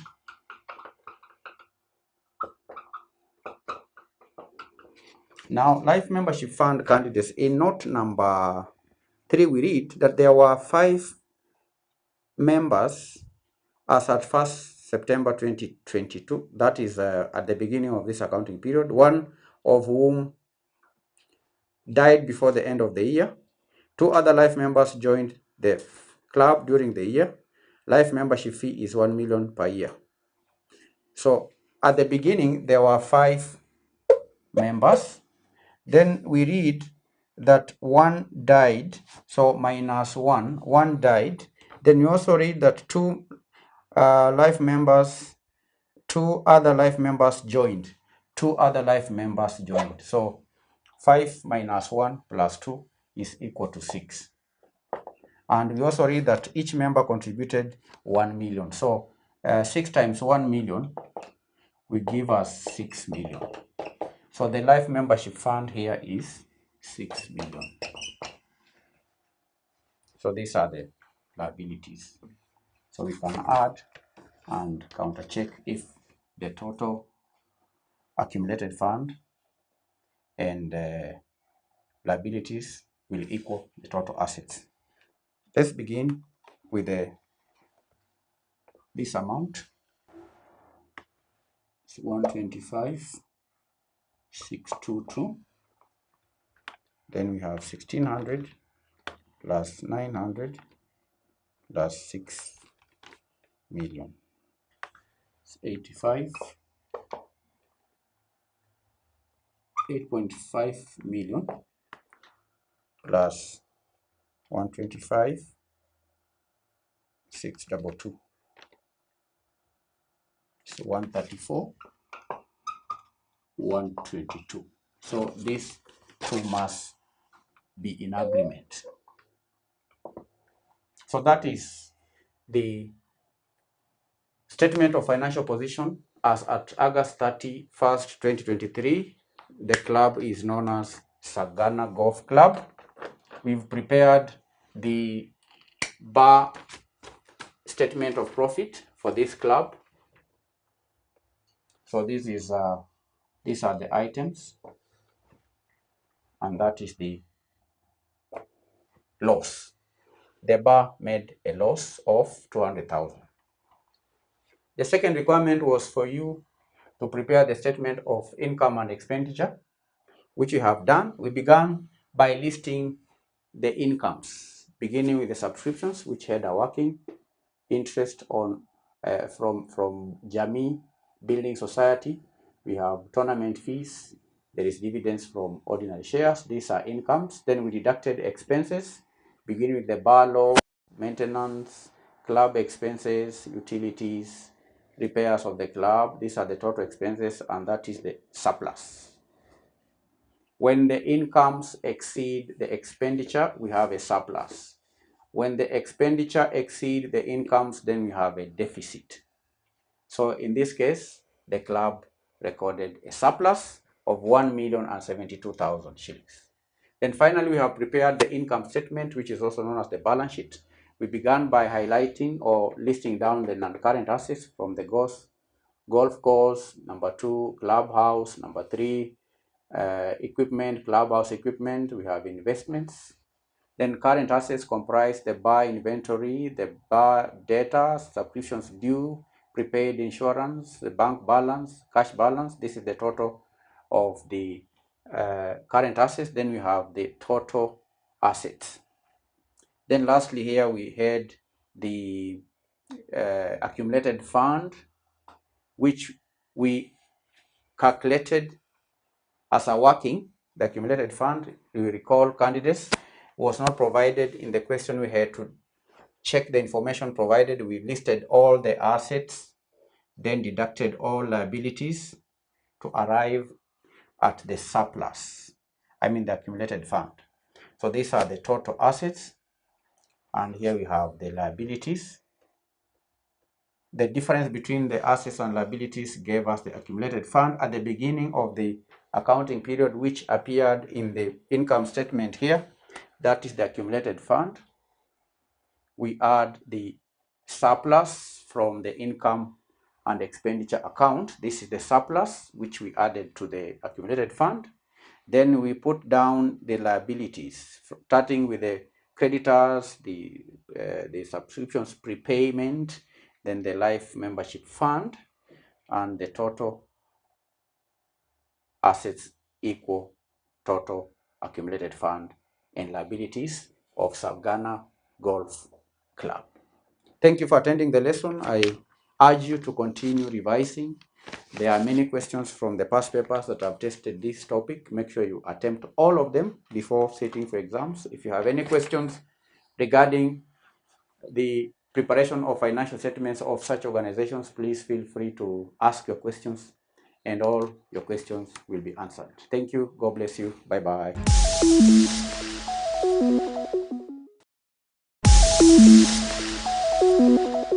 Welcome to the lesson. We are going to answer question 2. That is April 2024. Question 2. A, B, and C. A, B is just 4 marks. Differentiate between a unit trust and a mutual fund. Candidates were to give just 2 points to distinguish unit trust from mutual fund. And candidates, these two, the unit trust and the mutual fund, are both collective investment schemes that pool money from multiple investors to invest in diversified portfolio of assets. You understand? Both are collective investment schemes. Both collect money from different investors, and that money that is collected from different investors is invested in a diversified portfolio of assets. Now, when distinguishing such schemes, distinction can be on the basis of the legal structure. The legal structure, how are they formed?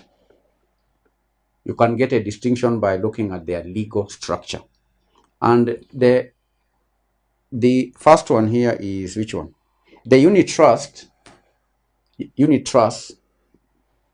are or is structured as a trust. All right? The unit trust, the name even suggests that it is structured as a trust with a trustee holding the assets on behalf of the investors. Remember, I said that both unit trusts and mutual funds are collective investment schemes that pool money from different investors, and then they invest in assets. So unit trust is structured in a way of a trust, and trusts we know have trustees.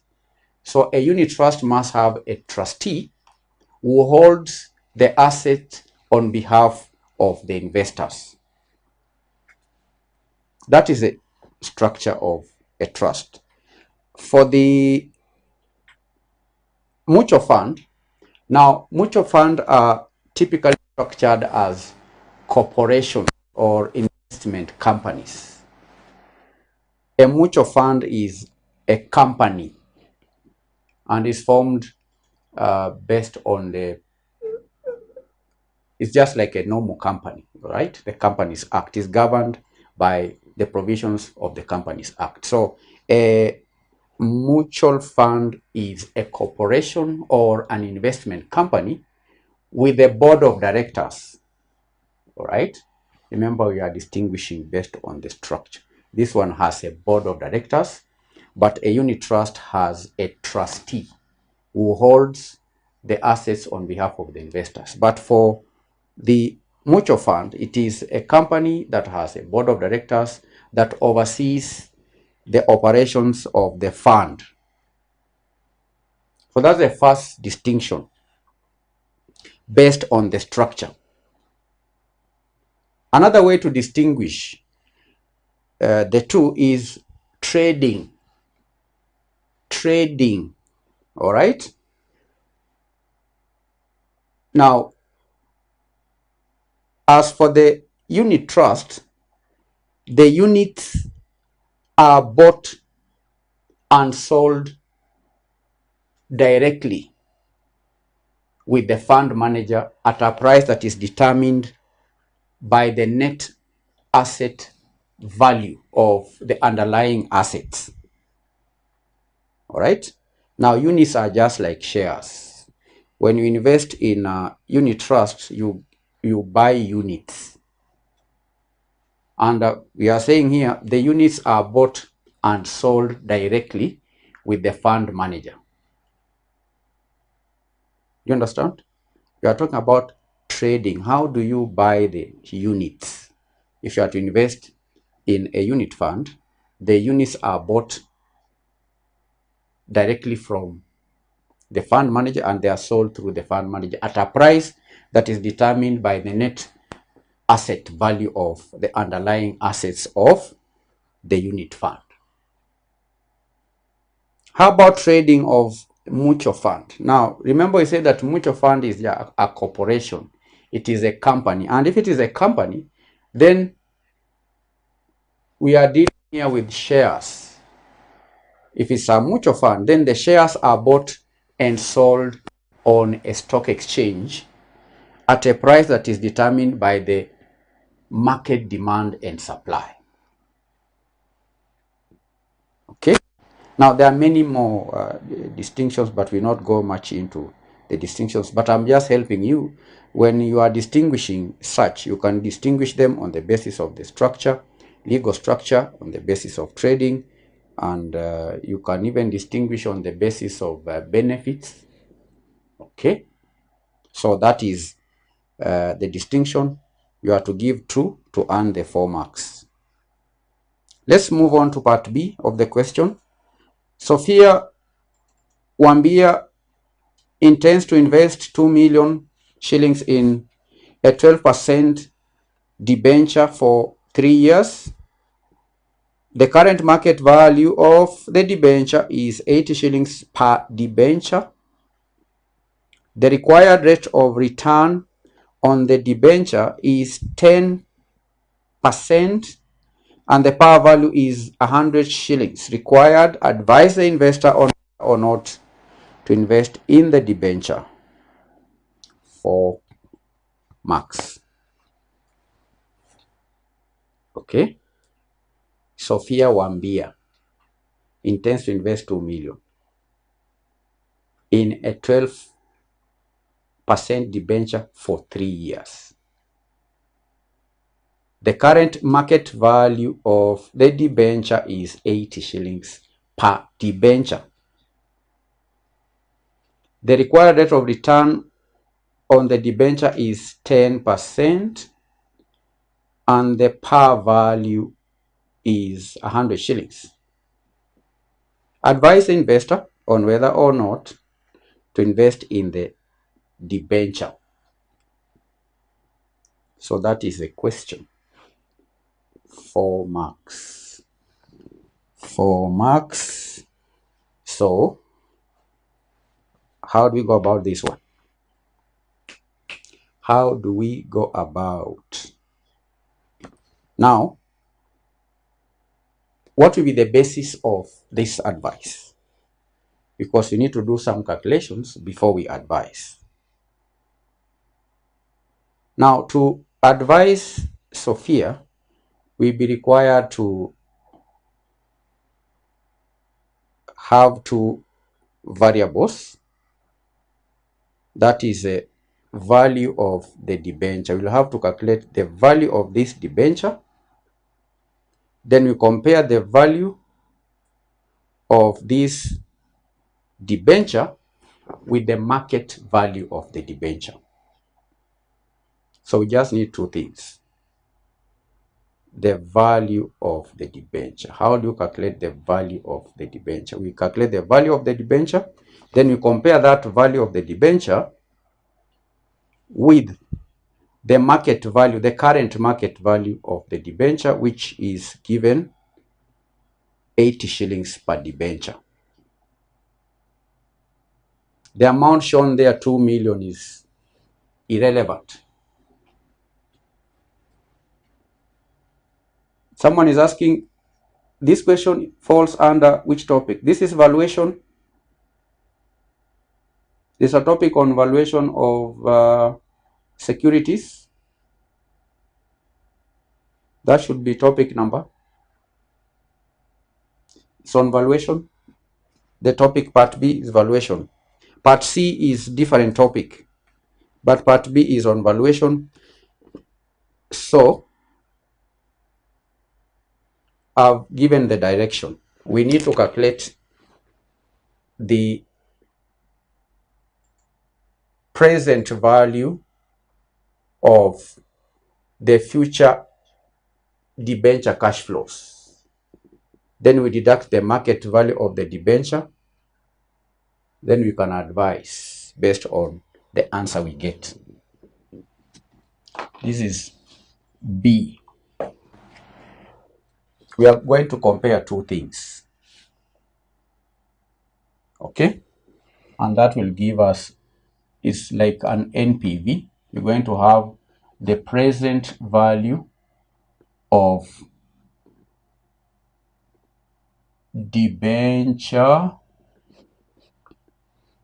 cash flows minus the current market value of the debenture. The current market value of the debenture, we have it, it's 80 shillings. But we do not have the present value of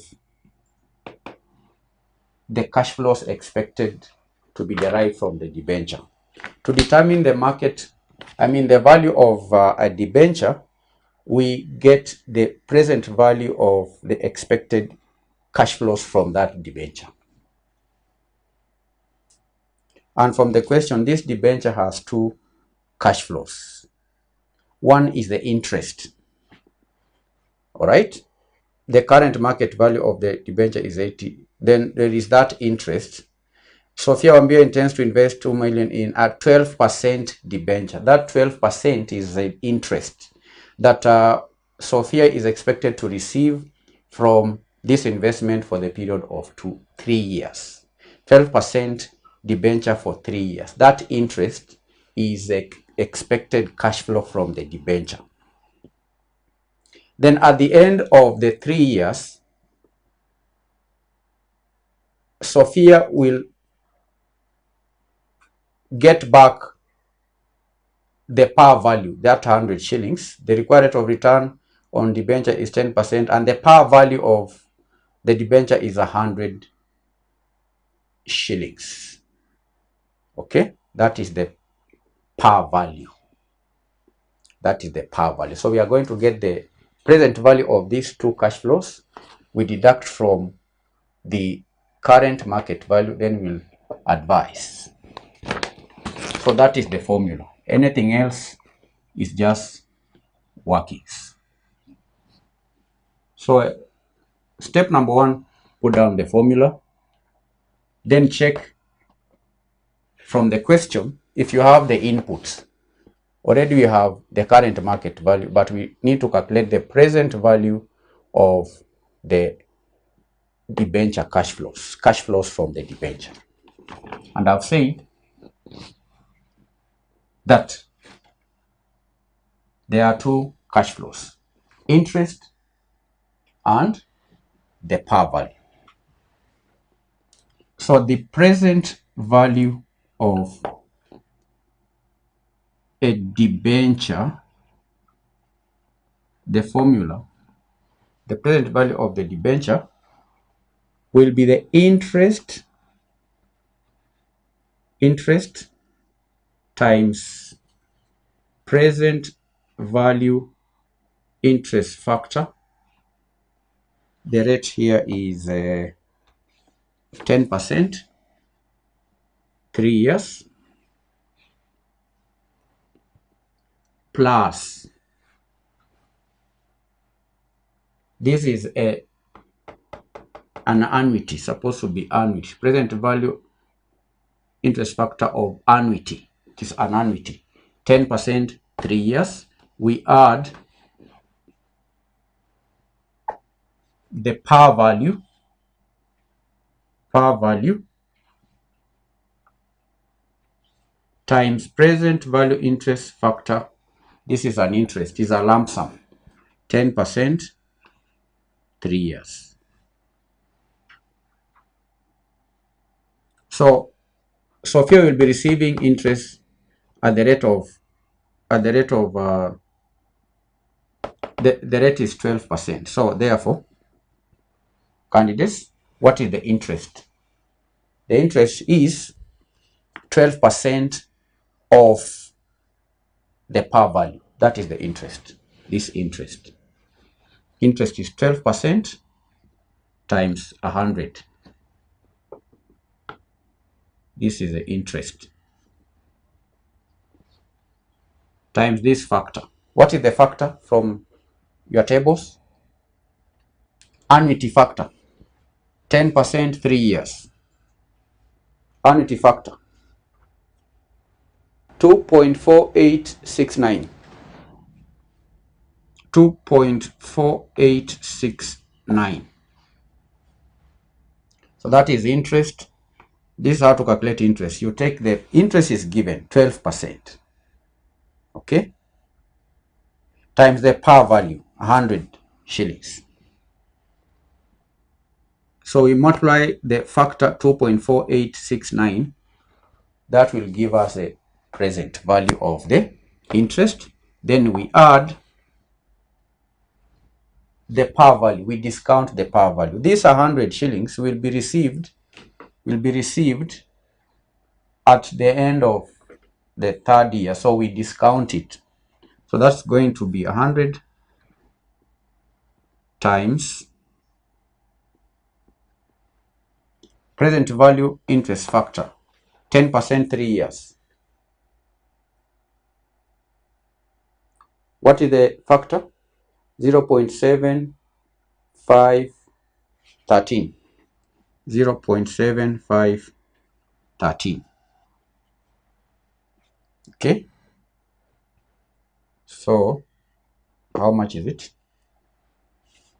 12% times 100 is just 12 shillings times 2.4869 plus 100 shillings times 0.7513. How much is it? 104, 97, 96, 104.97. 104.97, 28. That is the present value of this debenture, 104.9728. What's the difference? Is it positive or negative?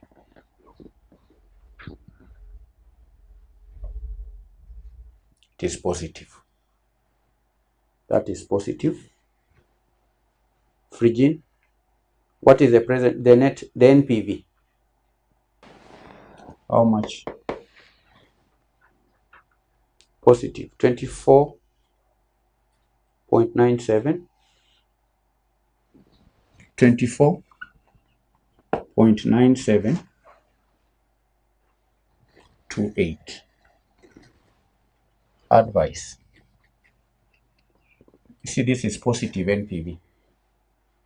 That is the positive NPV. Advise the investor on whether or not to invest. The advice is invest. Invest. Why? Because it yields a positive NPV. The NPV is positive. So someone had asked the 2 million. That 2 million is irrelevant. The 2 million is irrelevant. Maureen is asking, how are you getting 24? Is the difference. The difference between 104 minus, there is 80 here, the current market value. That's how we are getting 24.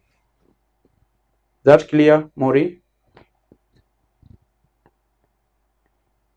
Yeah, there is 80. Maybe you came in after we had written it. To advise this client, you have to calculate the present value of debenture cash flows, then you compare with the current market value, the current market value.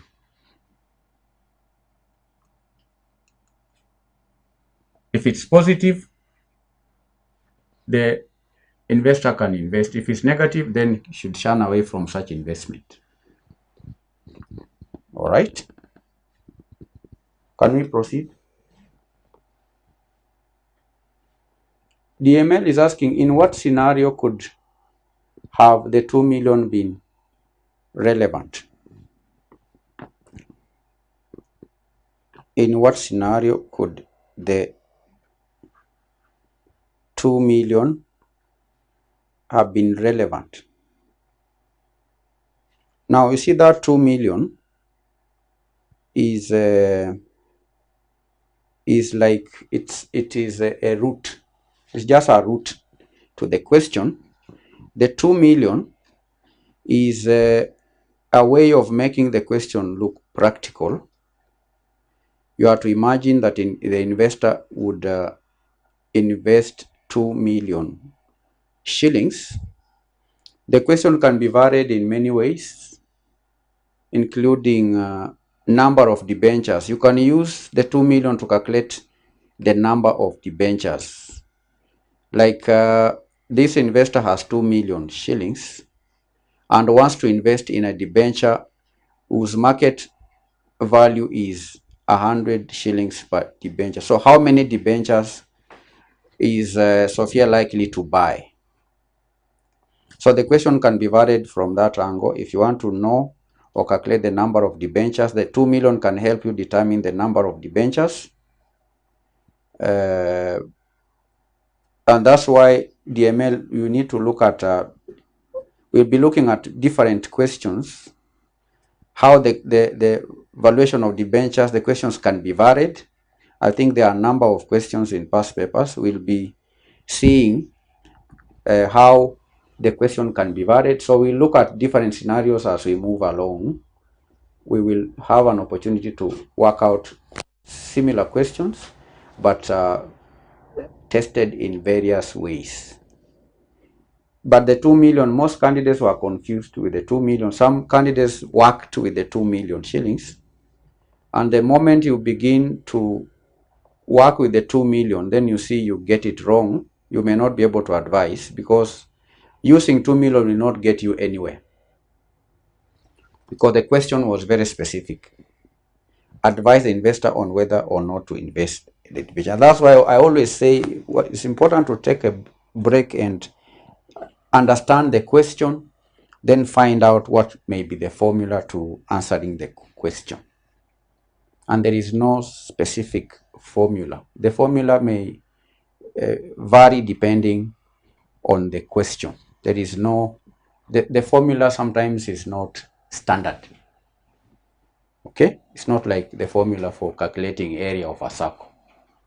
No, here the question, the formula can vary. Whichever way a question is tested, as long as it's computational, there has to be a formula, and the formula is just an approach on how to answer it. When I say formula, I'm not referring to the formula in the book.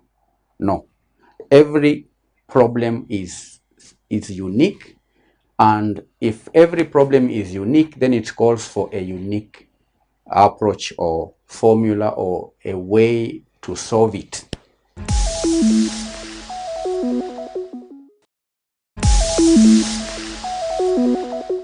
Candidates, welcome to the lesson.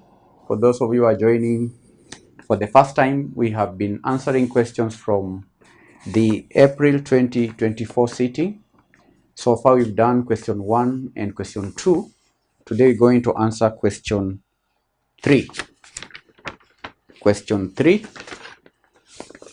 It's my hope you have the question papers which we had shared in the WhatsApp group. Make sure you print the papers if you have not printed, so that when you appear in these lessons, have the hard copy. Okay. Now let's begin question 3A. Explain the following option trading strategies. Explain the following option trading strategies. Roman 1, bull spread. Roman 2, bear spread. Roman 3, covered call. Covered call. 2 marks each. Now these were brief questions on option trading strategies. The first one is bull spread. Bull spread. Now, before we explain the bull spread, first of all, what is a bullish market or a bullish investor, and who is a bearish investor? That by understanding first of all a bullish investor, we will be able to easily understand the bull spread. Now, first of all, in the context of financial markets, bullish refers to an investor or a market sentiment that expects prices to rise, and therefore a bullish investor is optimistic. A bullish investor is optimistic about the future performance of a particular share or stock or market or asset class. They believe that prices will rise and are likely to buy or hold on to assets in anticipation of gains in future. That is a bullish investor. Is one who expects that the prices will rise in future, and therefore is likely to hold on to an asset, hoping that when the prices increase in future, is likely to gain. Now, having understood a bullish investor, then what's the meaning of bull spread? Now, bull spread, as the question suggests here, is an option trading strategy. Okay? Bull spread is an option trading strategy. All right? First of all, it is an option trading strategy, and is used when an investor expects a moderate rise in the prices of the underlying asset, and it involves buying and selling two options of the same type, but with different strike prices. So that is the meaning of bull spread. Then Roman 2, we have the bear spread. The bear spread. Now, to understand the bear spread, we ought first of all to understand a bearish investor. A bearish investor. Now, bearish is the opposite of bullish. It is the opposite of bullish. You recall we say that a bullish investor is one who is optimistic about future performance of a particular stock or asset. But we are now saying a bearish investor is the opposite of bullish. And bearish refers to a negative or pessimistic outlook on the future performance of a particular stock, market, or asset class. So a bearish investor believes that prices will decline and is likely to sell or avoid buying such an asset in anticipation of such losses. That is a bearish investor. And therefore, what is a bear spread. Now, a bear spread is just like a bull spread. It is an option strategy that is used when an investor expects a moderate decline in the prices of an underlying asset. And it involves buying and selling two options. And the two options are of the same type. Do you understand? That's the meaning of bear spread. Then Roman 3, we have covered call. Now, a covered call is also an option trading strategy where an investor holds a long position in an asset and sells call options on that same asset in order to generate income from the option premiums. And that strategy is used when the investor expects the underlying asset to have very little or no price increase. That is the covered call. That is a covered call. Now, that is part A of the question, 2 marks each.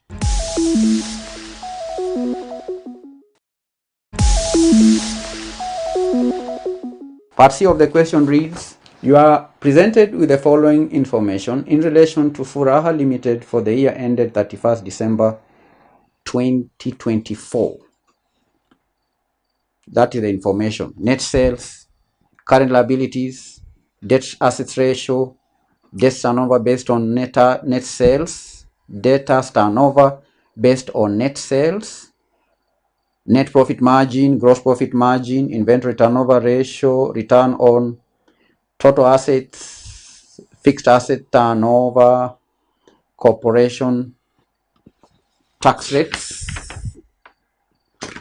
required, Roman 1, cost of sales, receivables, net profit, closing inventory, total assets and current assets, long-term debt, 1 mark each. D, prepare a forecasted statement of profit or loss and statement of financial position for the year ended 31st December 2024 based on your results in C1 to C7 above. Cost of sales.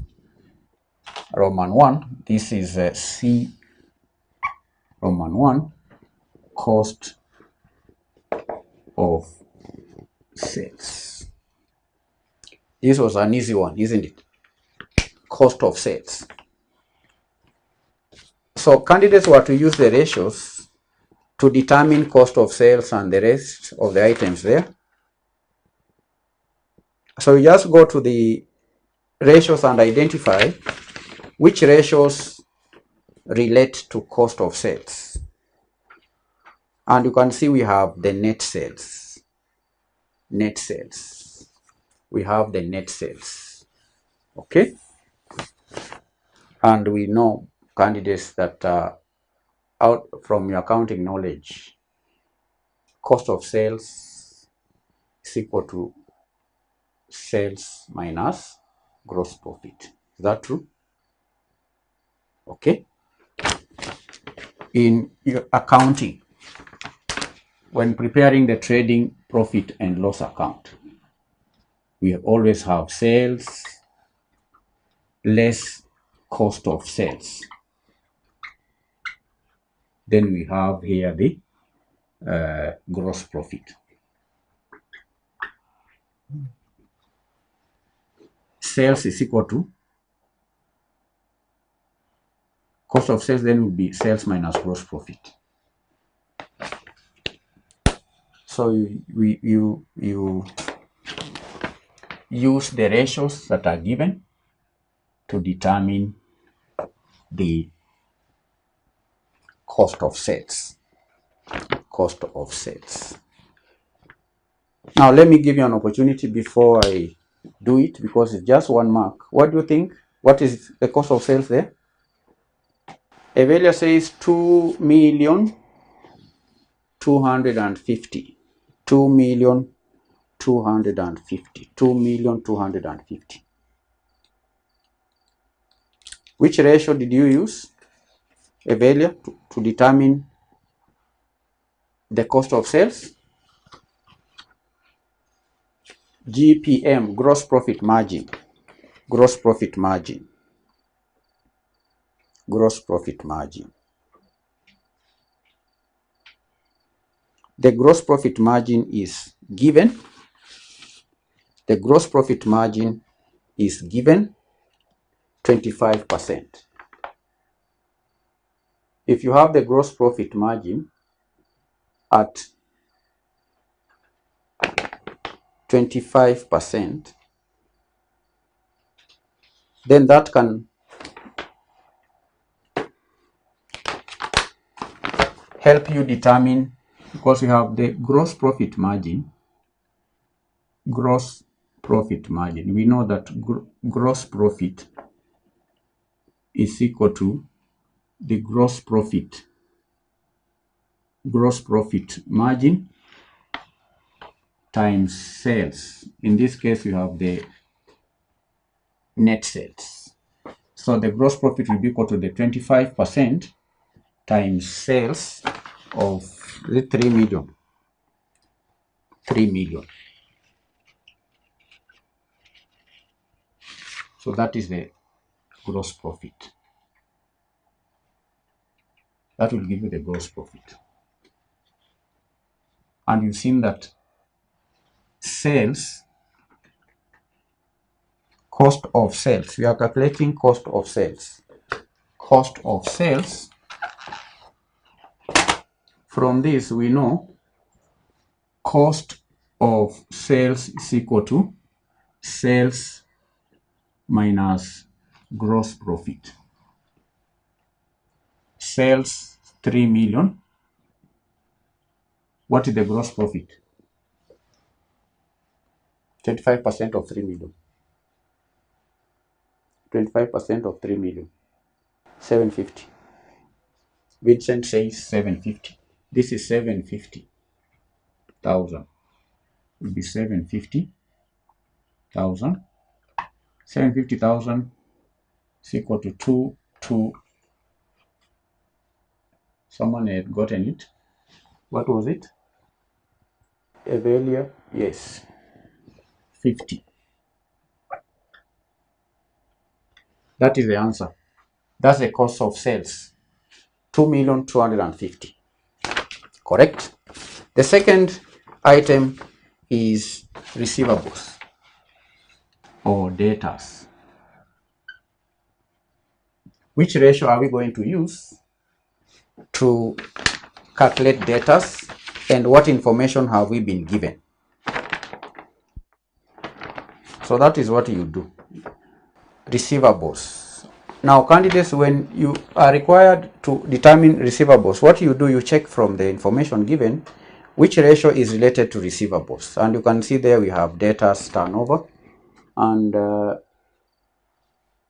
Abraham says receivables is equal to annual credit over average debtors. Is that true? Receivables already is the same as debtors. Debtors turnover based on net sales. Net sales means that the meaning of net sales is that the returns have been deducted. So that's the meaning of net sales. So we have the debtors turnover ratio of 2. Debtors turnover ratio of 2. And we know that debtors or receivables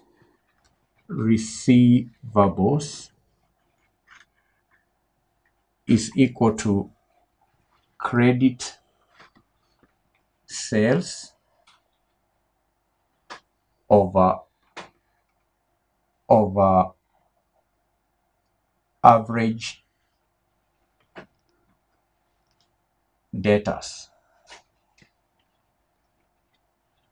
Is this true?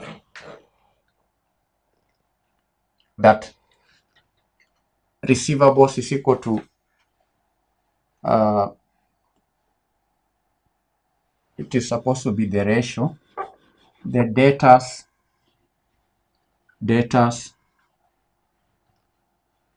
turnover ratio, the debtors turnover ratio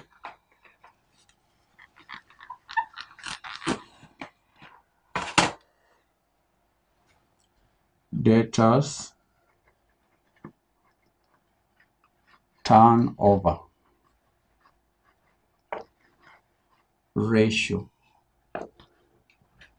is equal to credit sales over average debtors. Did I see that here? And Abraham has said that receivables is equal to annual credit sales over average debtors. So it was supposed to be the ratio is equal to that. So candidates, are you following? If you are given the ratio, which is known, it is 2, then you need to put down first of all the formula for that ratio. That should be the starting point.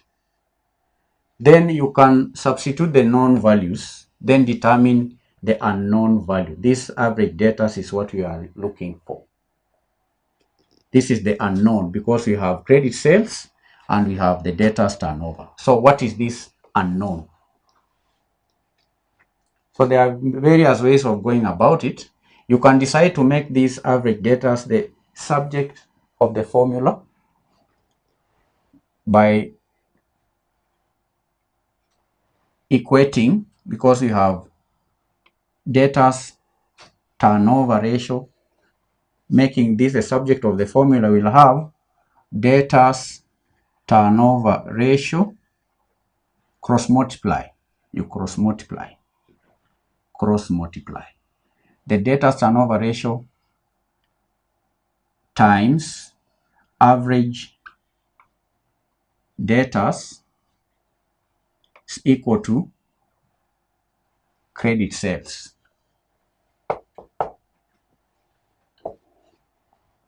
I'm taking it slowly so that you get it once and for all. You want to make average debtors the subject of the formula because we have 2 unknowns. So we are going to divide both sides by the debtors turnover ratio. Both sides debtors turnover ratio. So this will cancel out with that, and therefore the average debtors will be equal to credit sales, which we have, the 3 million. We divide the ratio, which we have, 2. And this is equal to 15. Is that correct? Did you get that? Someone got the wrong or the right answer? Am I on the right track?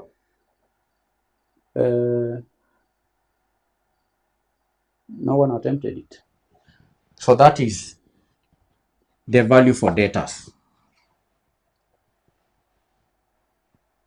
Do you understand? Do you understand? I want you to understand. I don't want you to memorize. I want you to understand. When you are given a ratio, as is the case here, that is will help you find the receivables, this step is very important.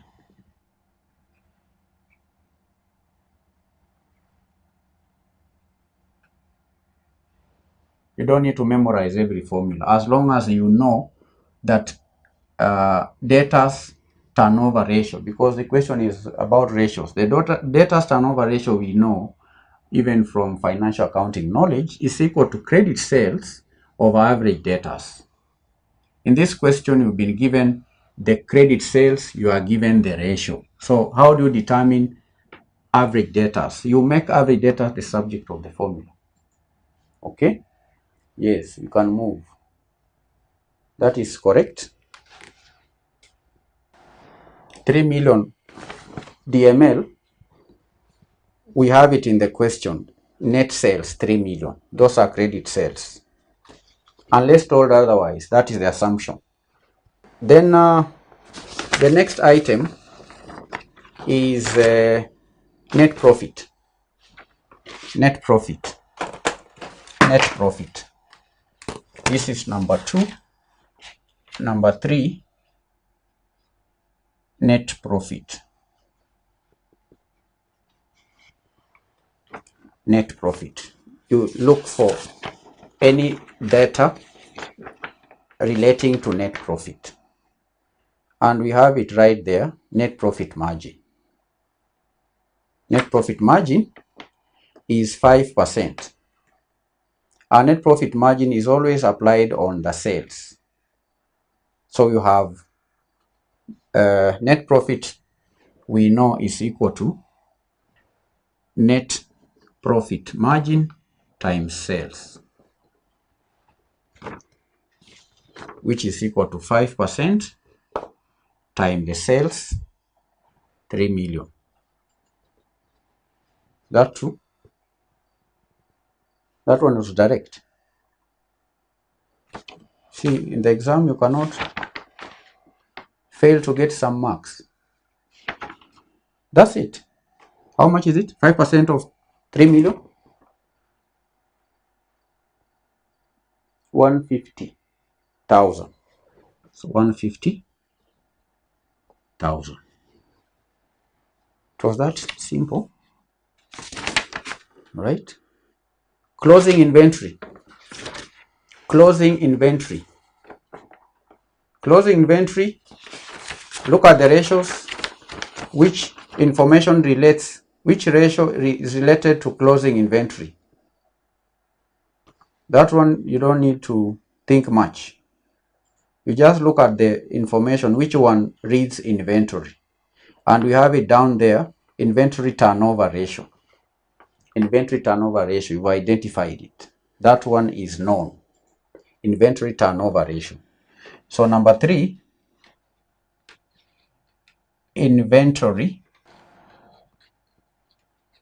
turnover ratio. What is the formula for inventory turnover ratio? That's the next thing you need to do. And before you get to the exam, all these ratios, the formulas, you must memorize. And it's a time for you to memorize. Turnover. Inventory turnover. What is being turned over? It is the inventory. That means inventory is sold. How many times is inventory sold and bought throughout the year? You buy, you sell. That means you've turned it once. Then you buy, then sell. You've turned it over twice. That means turning inventory into sales. You are turning inventory into sales. So without memorizing, you need to know. Because this one was data's turnover. You see, these data are turned into sales. So what is the formula for inventory turnover? Abraham, net profit after tax is always divided by net sales. Yes, then you multiply by 100 to get the net profit margin. Vincent says cost of sales over average inventory is equal to cost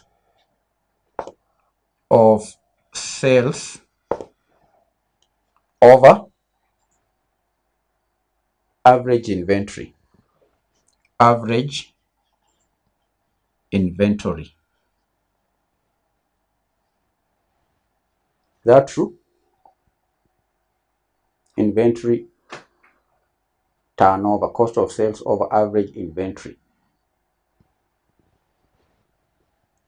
So do we have average inventory?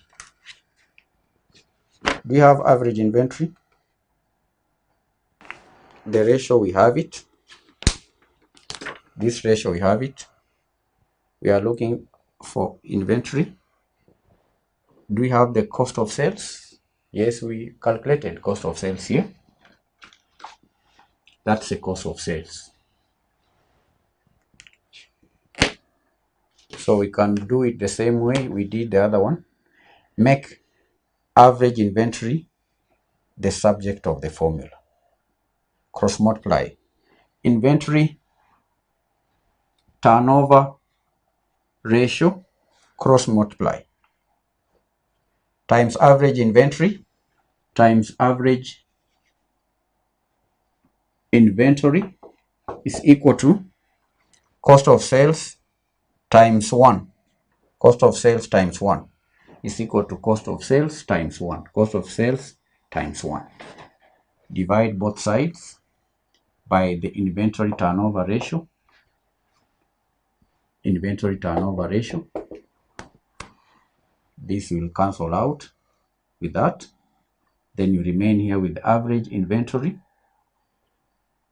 Inventory is equal to cost of sales over inventory turnover.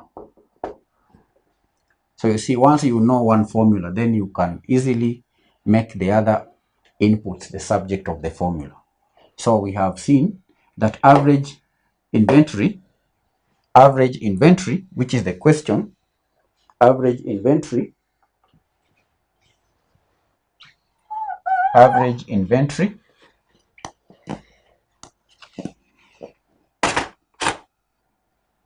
that's the question, inventory.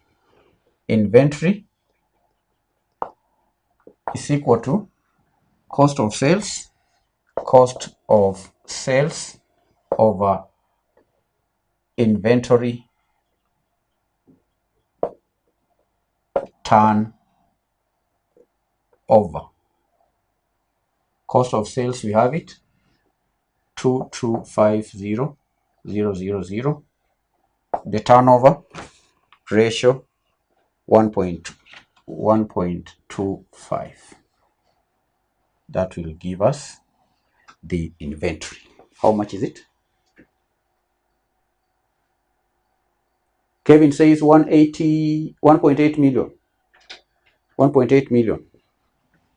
1.8 million. That is the inventory. Then we move on to calculate total assets. Total assets. What ratio is related to total assets? Look at the table. We have debt asset ratio. Yes, debt asset ratio of 0.6. The debt asset ratio. We know that the debt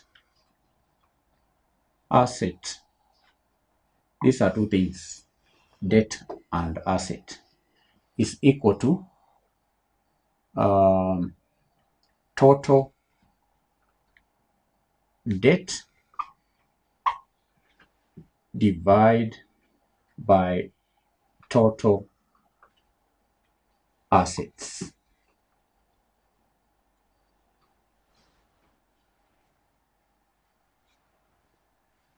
Candidates, do you really need to memorize this? You are asked to note down the debt asset ratio, and you are given the items, debt and asset. So the formula is total debt over total assets, debt over asset. That is the formula for debt asset ratio. So then you check for information given. Do you have total debt? Do you have total assets? Do you have total debt? Do you have total assets? Do you have the total debt? You have total assets. We have debt asset ratio. We have the debt asset ratio. Okay. We have to identify, we have to calculate the total assets. So again, we make total asset the subject of the formula. And we're just going to divide this by 1. Debt asset ratio is equal to times cross multiply. You cross multiply debt asset ratio times total asset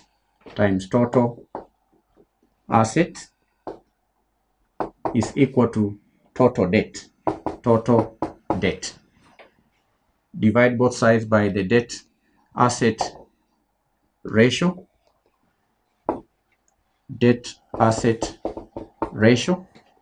This will cancel out. Okay, so you have total assets is equal to total debt over debt asset ratio.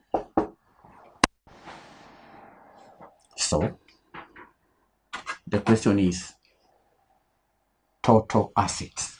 So total assets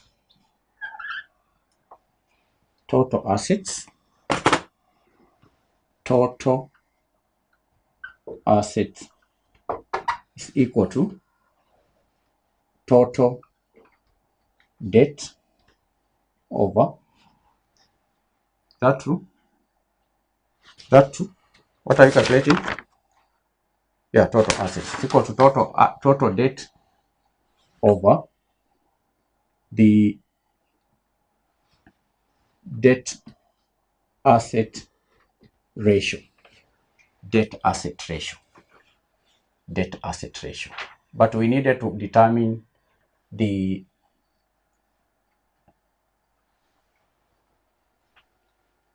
right.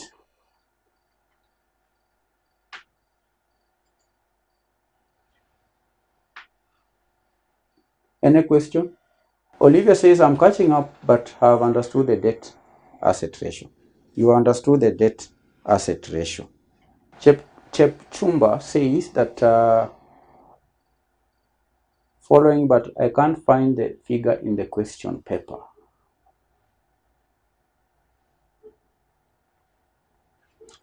So let me take it again.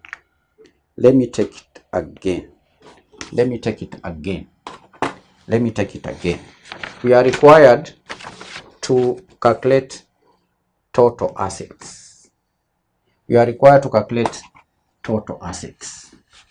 Let me take it again. You understood that bit, but which ratio are we supposed to use?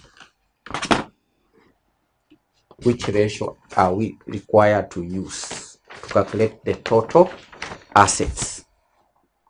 I picked debt asset ratio, but you can see if you pick debt asset ratio, there are two missing figures.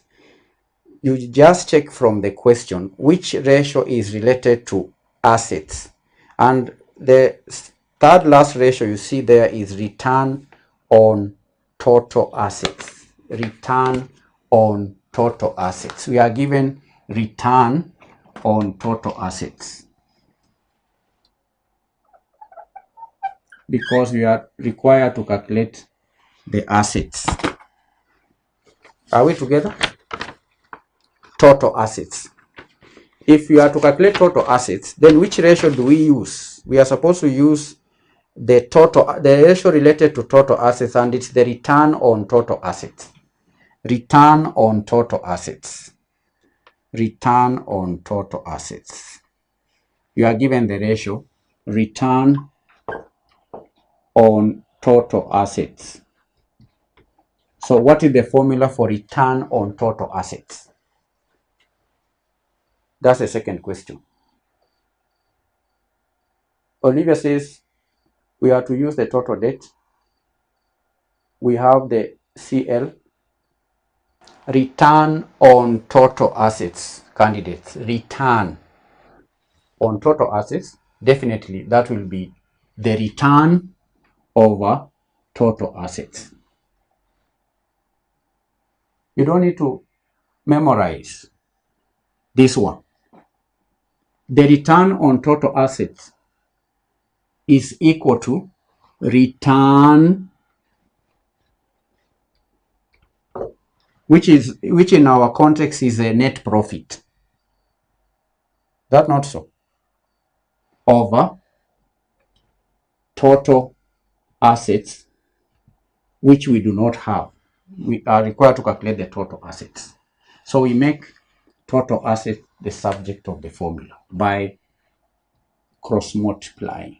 We cross multiply so that we have return on total assets times total assets being equal to return, which is a net profit. Okay, we want to calculate the total assets. So we divide both sides by return on total assets over return on total assets. This will cancel out. So we'll have here total assets is equal to net profit over return on total assets. Is that okay? Are you understanding? Understanding? Are you understanding? Do you understand? So we are to calculate the total assets. And you've seen that total assets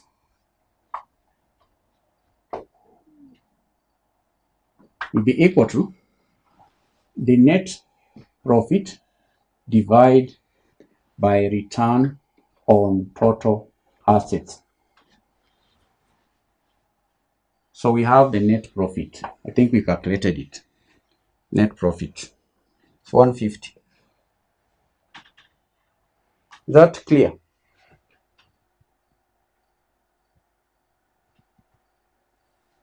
Vincent says return net income divided by average total assets. It's not average, it's just total assets. Assets are not averaged. It's just equal to net asset, not net income divided by the total assets.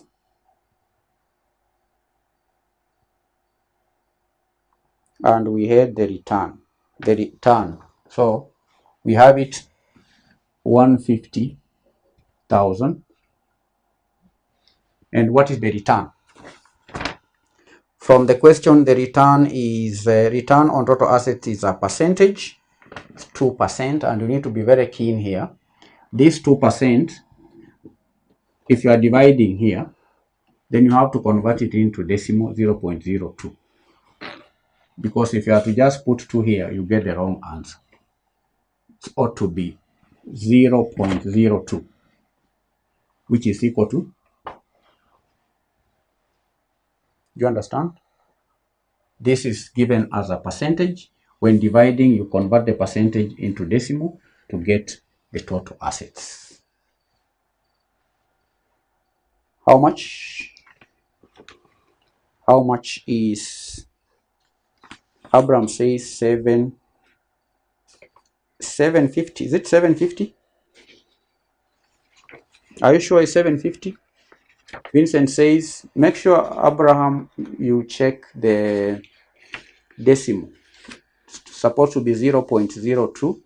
The reason why you are getting 750 is because you've ignored 7.5 million. Is that true? 7.5 million. 7.5 million. That is the total asset. We've done the total assets.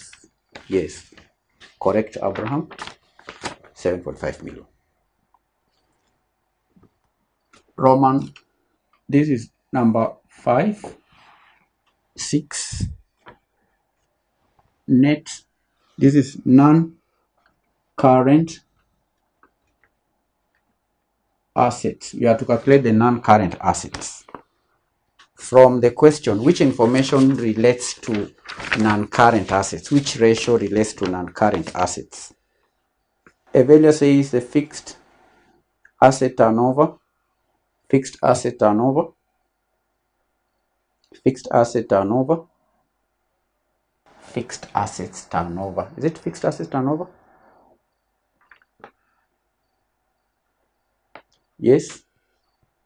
Fixed assets. The non-current assets are fixed assets. That is correct. So what is the formula for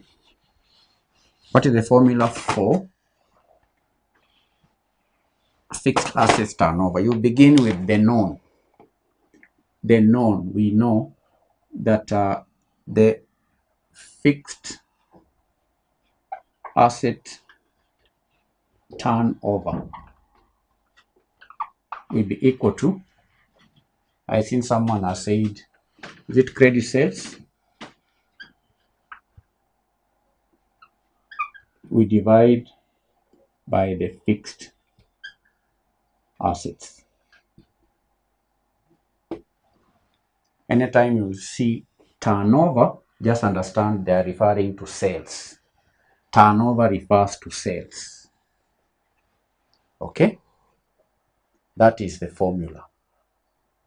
Fixed assets turnover. Is that true? Someone says net sales over average fixed assets. Why do you say average? What is being averaged? DML is just fixed assets, not average. Average is related to inventories and receivables. And where the two are not given, that is opening and closing, you use the closing. So we have this fixed asset turnover, we have the credit sales, we do not have the fixed assets. So you make fixed assets the subject of the formula by cross multiplying. You cross multiply. That will be fixed asset turnover times fixed assets will be equal to credit sales. So we divide both sides by the fixed asset turnover.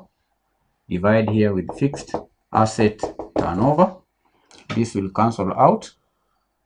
So the fixed assets will be equal to credit sales over fixed asset turnover. So fixed assets or non-current assets, fixed assets or non-current assets, fixed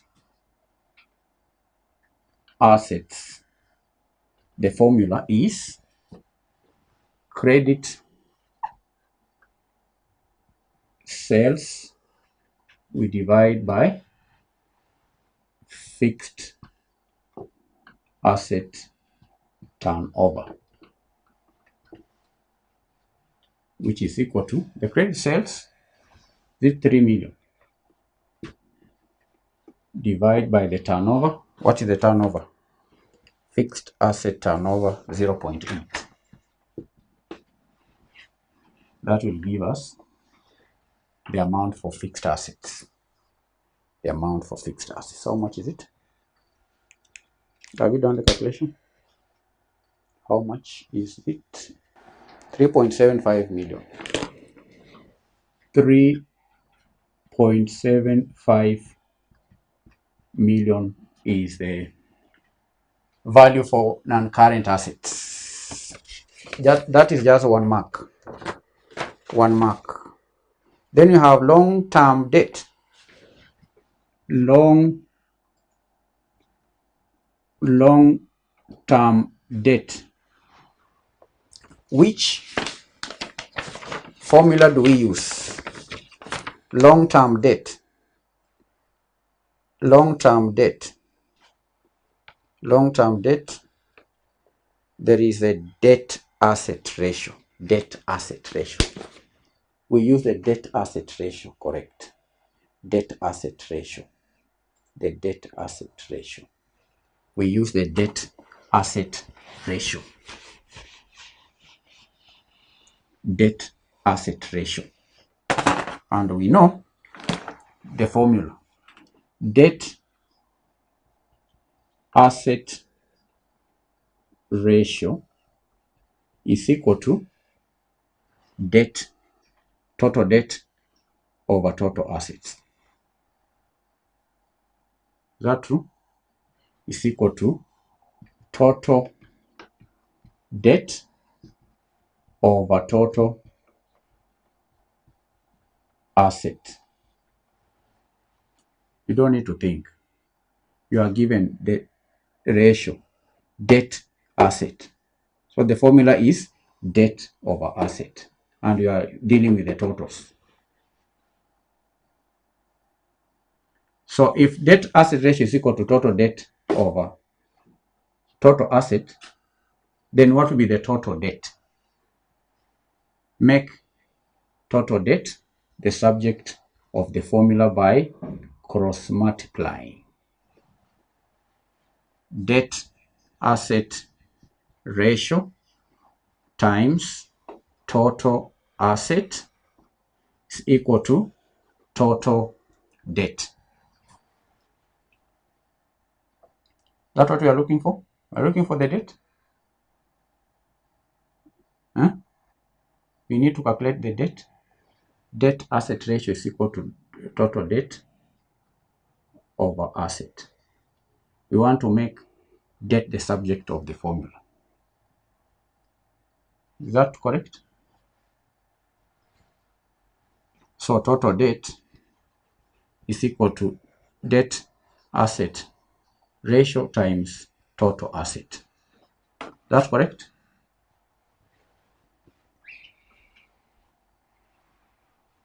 So that is how to make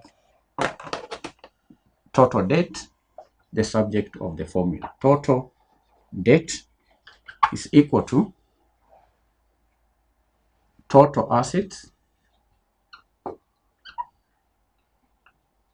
times the debt asset ratio. We have the total assets. We have the total assets. These are fixed assets. So total assets will be equal to the fixed assets plus current assets. But we have current assets. No, we have current liabilities. So where do we get the total? Where do we get the total current assets? Because we are dealing with the totals. We need this total asset. Where do we get the figure for the total asset? Someone? Yeah, we have the total assets, 7.5. Total assets we had calculated total assets 7.5. Yeah, we calculated total assets. Yes, total assets. Sometimes you may not be given the total assets, right? This question was simple. We needed, there are times when you may need to calculate the total assets. Now, when you are required to calculate the total assets, then understand, to get total assets, you add liabilities to the fixed assets. So the total assets, this is 7.5 million times the total times the debt asset ratio. The debt asset ratio is 0.6. 0.6. So how much is the total debt? How much is the total debt? Someone say 0.8. Fixed assets. Is it 0.6? Oh, it's 0.6. So what's the total? 4.5 million. 4.5 million is the total debt. That is 1 mark. 1 mark. 1 mark. 1 mark.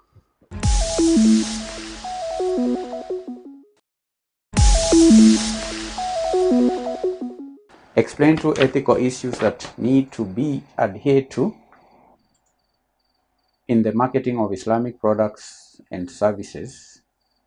Gaspard, in answering the question, says one ethical issue is not to invest in forbidden activities.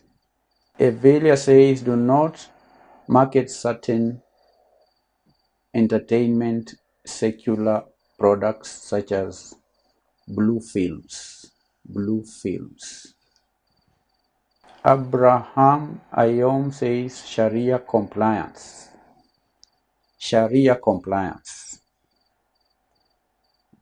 Abraham, you have to be specific.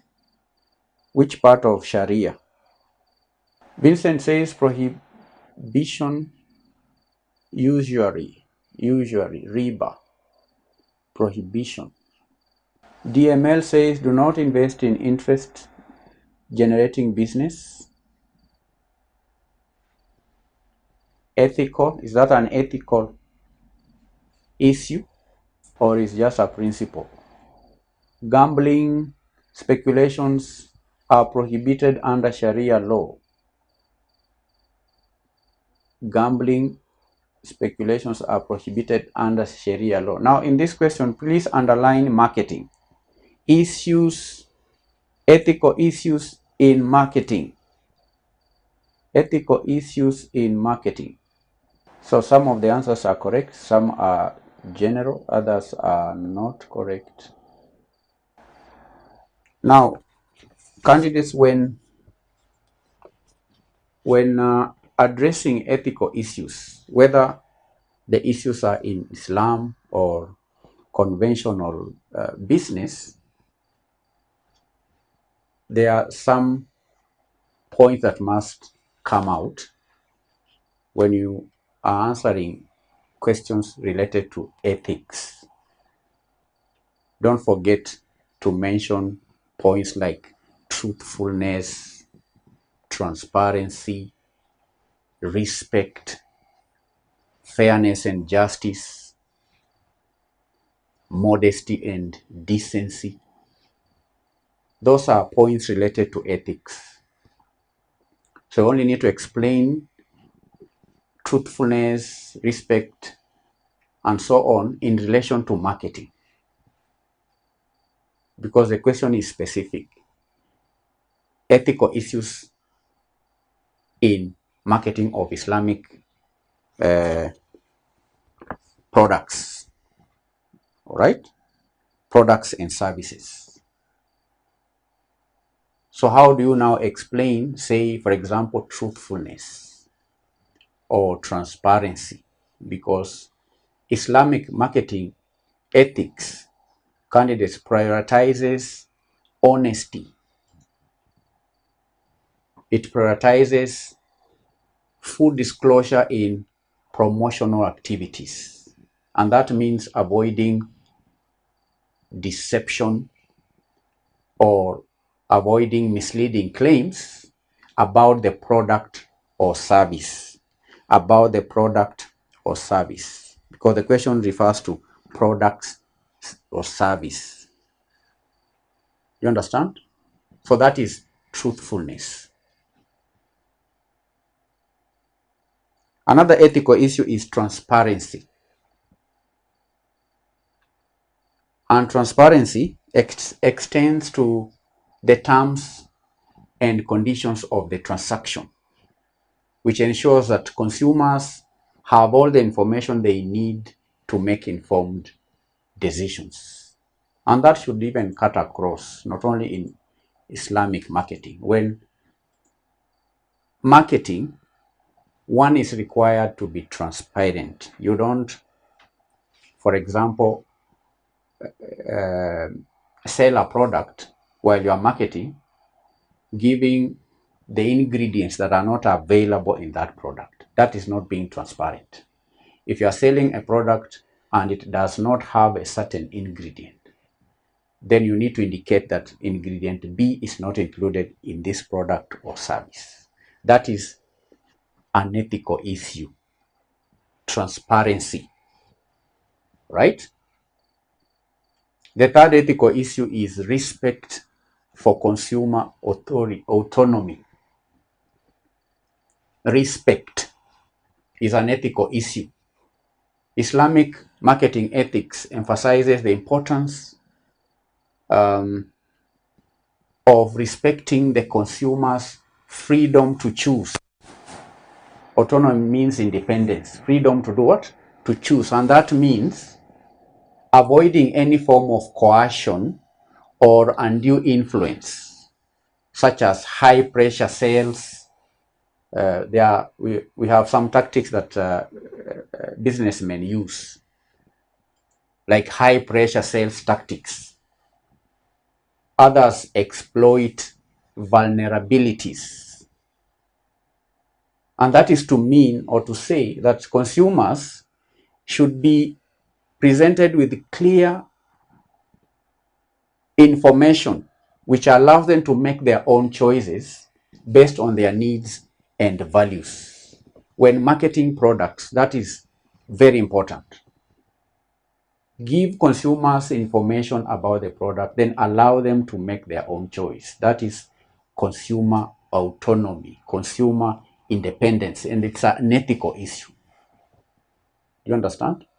So when answering these questions, make sure you be specific, because the question is specific. Your points should be related to marketing. Another ethical issue in marketing Islamic products is fairness. Fairness. Islamic marketing ethics promotes fairness and justice in all aspects of the transaction, including pricing, distribution, customer service, and so on. And that means avoiding any form of exploitation or any form of discrimination, which then ensures that all consumers are treated equally. All consumers are treated with respect. And fairness also extends to the suppliers and other stakeholders involved in the production and marketing of Islamic products and services. So you see, fairness, justice. Someone talked about interest, gambling, prohibition under Sharia law. Okay. Prohibition. When explaining prohibition in Islam, you've heard of the term haram. Islamic marketing ethics prohibits marketing of products or services that are considered haram or forbidden. And that may include, someone talked about blue films. We have products like alcohol, pork. Someone talked about gambling, that is correct, gambling, as well as services that involve usury, okay, or exploitation. So candidates, those are some of the points. You are only required to provide 2. I've given you 6. You can add things like modesty, the principles like decency. Modesty and decency is also an ethical issue in marketing, in Islamic products and services. Islamic marketing ethics emphasizes modesty and decency in all forms of advertising and promotion. And that means avoiding any images or messages that are sexually suggestive, messages that are offensive, or messages that are disrespectful to Islamic values. So that is April 2024 question 5A. Let's move on to question 5B. Question 5B.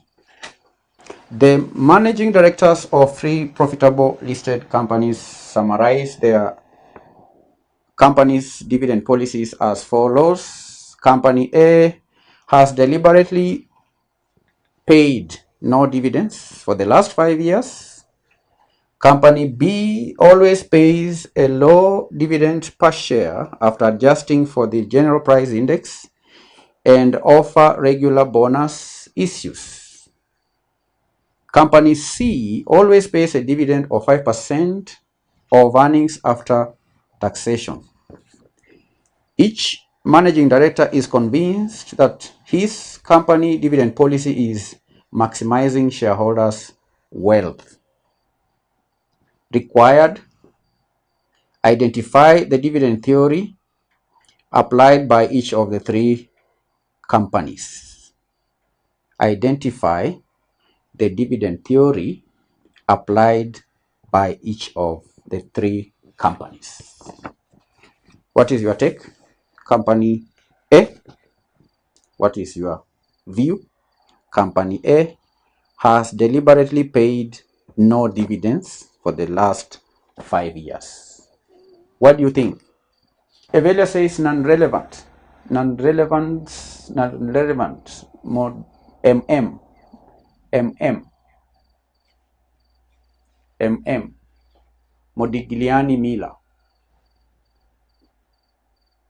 Dividend, is it relevant? Non-relevant, yes. Relevant, dividend irrelevant. Non-relevant is the same as irrelevant. Dividend irrelevance theory. Why would a company deliberately refuse to pay dividends for 5 years? Yet we know that people invest so that they can earn dividends, but this company is not paying dividends. Evaluator says company A relies on investment history and earnings. Yeah, that is true. DML, that is true. It is true. It means that dividends do not add value to a company's stock price, or a company payment of dividends have no impact. Abraham, that is true. That the theory suggests that dividends do not add value to a company's stock price. If dividends do not add value, then what adds value? Abraham says dividends do not add value. Then if dividends do not add value to the stock price, then what adds value? Can you answer that? Evaluator says that company A relies on investment history and earnings, not dividends.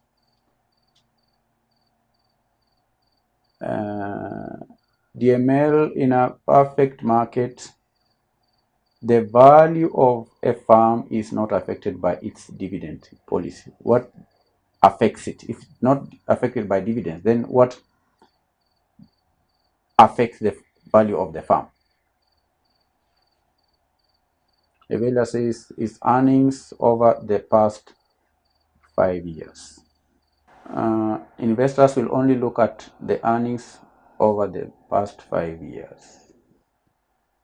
So I think most of you got the answer right, that the theory suggests Evaluator says investors will only look at the earnings over the past 5 years, that is income statement. Now you are referring to the investors, potential investors, I think, but you need to remember dividends are not paid to potential investors, but they are paid to the existing investors. If the company is not paying dividends, and we know investors buy shares to earn dividends, then what will motivate potential investors to invest in this company yet is not paying dividends?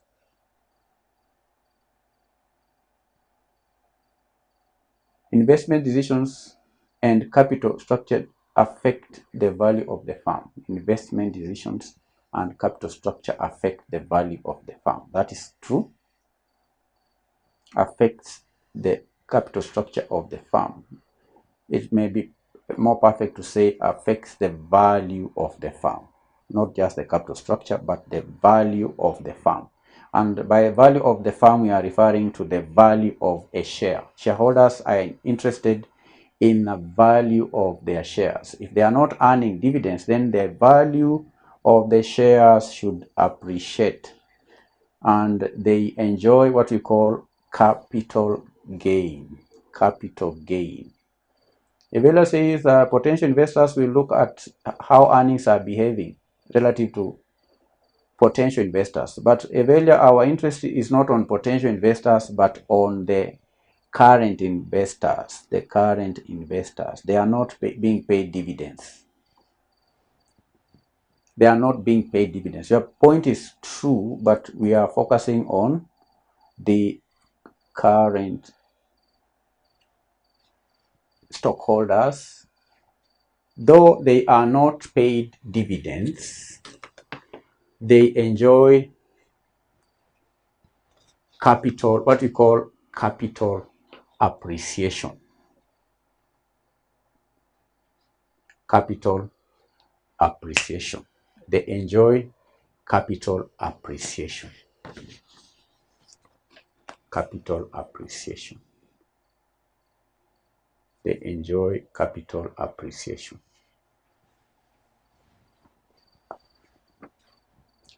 Someone says relies on tax differential theory that dividends are taxed higher than capital gains. It seems you guys have been studying, you are talking finance. Someone is talking about tax differential theory, that dividends are taxed higher than capital gains. Now, your answer should be in relation to Modigliani-Miller theory. Modigliani-Miller theory. Your point should be related to because the question is identify the dividend theory applied by each of the three companies. So the dividend theory applied is Modigliani-Miller or theory. And that will earn you the 1 mark. The questions I'm asking are not related to what has been asked here. I'm asking that question because you never know, maybe in your sitting you'll be asked the question I'm asking. Here you are required to just state the theory and earn the 1 mark. But I'm asking, what is the rationale behind? In explaining, then your answer should be limited to Modigliani. This theory suggests that in a perfect market, just as one person had indicated, that in a perfect market, a company's dividend policy does not affect its market value or shareholders' wealth or the value of a share. That is to say that shareholders are indifferent to whether they receive returns in form of dividends or capital gains. So you need to understand that when you invest in a company, when you buy shares of a company, as a shareholder, you may enjoy the dividends, which may be paid regularly, or you may enjoy capital gains. That is to say, if you bought a share at 5 shillings, over time, the value of that share may appreciate to 10 shillings, meaning that there is a gain, capital gain of 5 shillings. So Modigliani and Miller argue that in a perfect market, the dividend policy does not affect the value of a share. And you need to understand that the value of a share appreciates based on the forces of demand and supply. The value of a company's share will appreciate if there is high demand for that share. You understand? You understand? So company A's decision to not pay dividends for the last 5 years could be based on the belief that reinvesting profits into the company would lead to higher capital gains for the shareholders and thereby offsetting the lack of dividends. Because if a company does not pay dividends, then it means that that money is reinvested in the company. And we know retained earnings is one of the cheapest sources of funds. So a company may choose not to pay dividends so that the money that could have been paid in form of dividends can be reinvested in the company at a lower cost, which still benefits the shareholders. You understand? That is company A. Company B always pays a low dividend per share after adjusting for general price index and offer regular bonus issue. The question is, identify the dividend theory applied by this company, company B. Mani says regular plus extra. Company B always pays a low dividend and offer regular bonus issue. Regular bonus issue. Regular bonus issue. Regular plus extra. But we read here, pays a low dividend and offer regular bonus issue. Irene, clientele, residual. Residual theory states that a company should prioritize investment opportunities and only pay dividends from the residual earnings after funding all viable projects. Residue, from the word residue. Okay? This company could be applying that theory. Low dividend means that this company had the money to pay, but it's paying low dividends. That means that a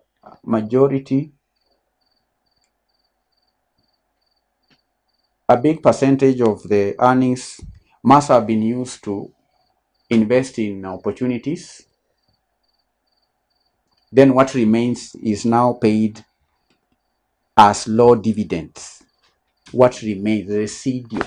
Low dividends means that a big portion of the retained earnings is invested.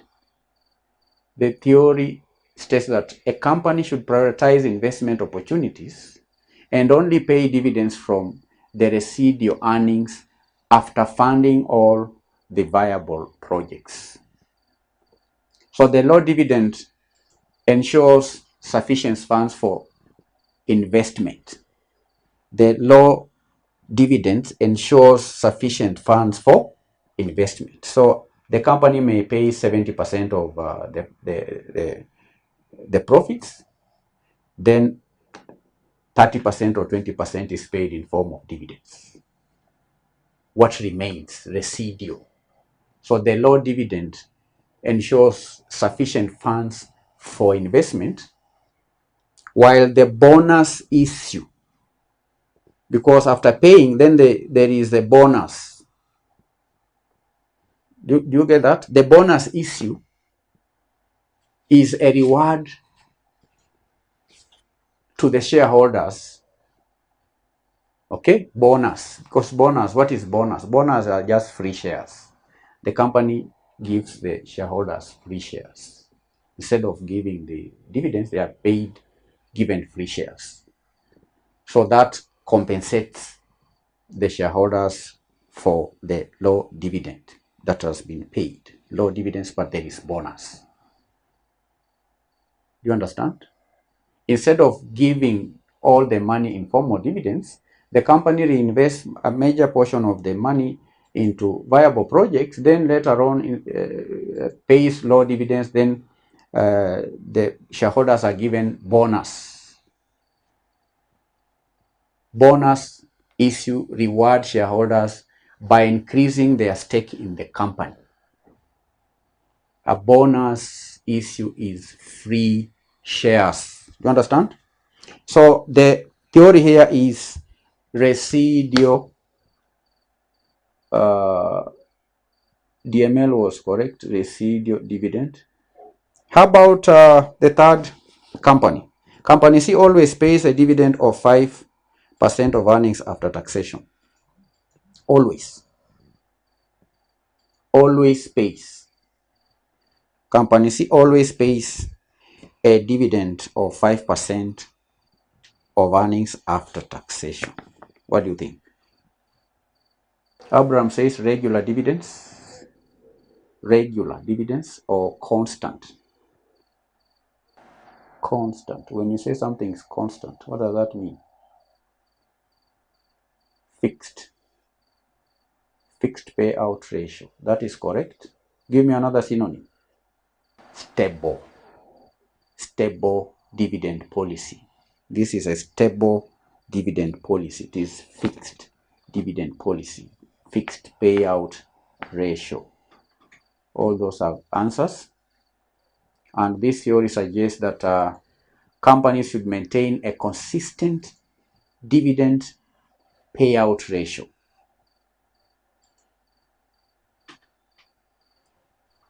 Then I'll ask you the question, why do you think that is the reason why companies should maintain a constant dividend payout ratio? What could be the reason behind the theory? Because this theory suggests that companies should maintain, and this company, see, that's what it's doing. It's maintaining dividend of 5% of earnings after taxation. Maintaining, that's a constant, it's fixed. Why do you think it's important that a company maintains a fixed dividend? Someone give me the answer. For predictability. For predictability. DML says for predictability. And that is true. Predictability. It's important if you are for a shareholder to know that this year I'm going to earn, say, 50,000 in dividends constantly, so that the shareholder can also plan. It's predictable. Understand? Maybe a shareholder can use that money for having an annual holiday or something. There are people who would want to have that predictability, stable returns. These are stable return. It provides predictable income to the shareholders and can attract investors seeking stable returns. The investors who may want stable returns. Vincent said for assurance. That is correct. For assurance of shareholders of their return, not investment. Assurance of return on investment. So that is what was required there. That tells me you've been studying. That's quite encouraging because you've answered the question appropriately. Now let's move on to the easier part of the question, because these are ratios. And you see the question is balanced. If you can't get the theories, then calculations, because the theories here are just 7 marks. This question theory 7 marks, the rest 13 marks for the calculations.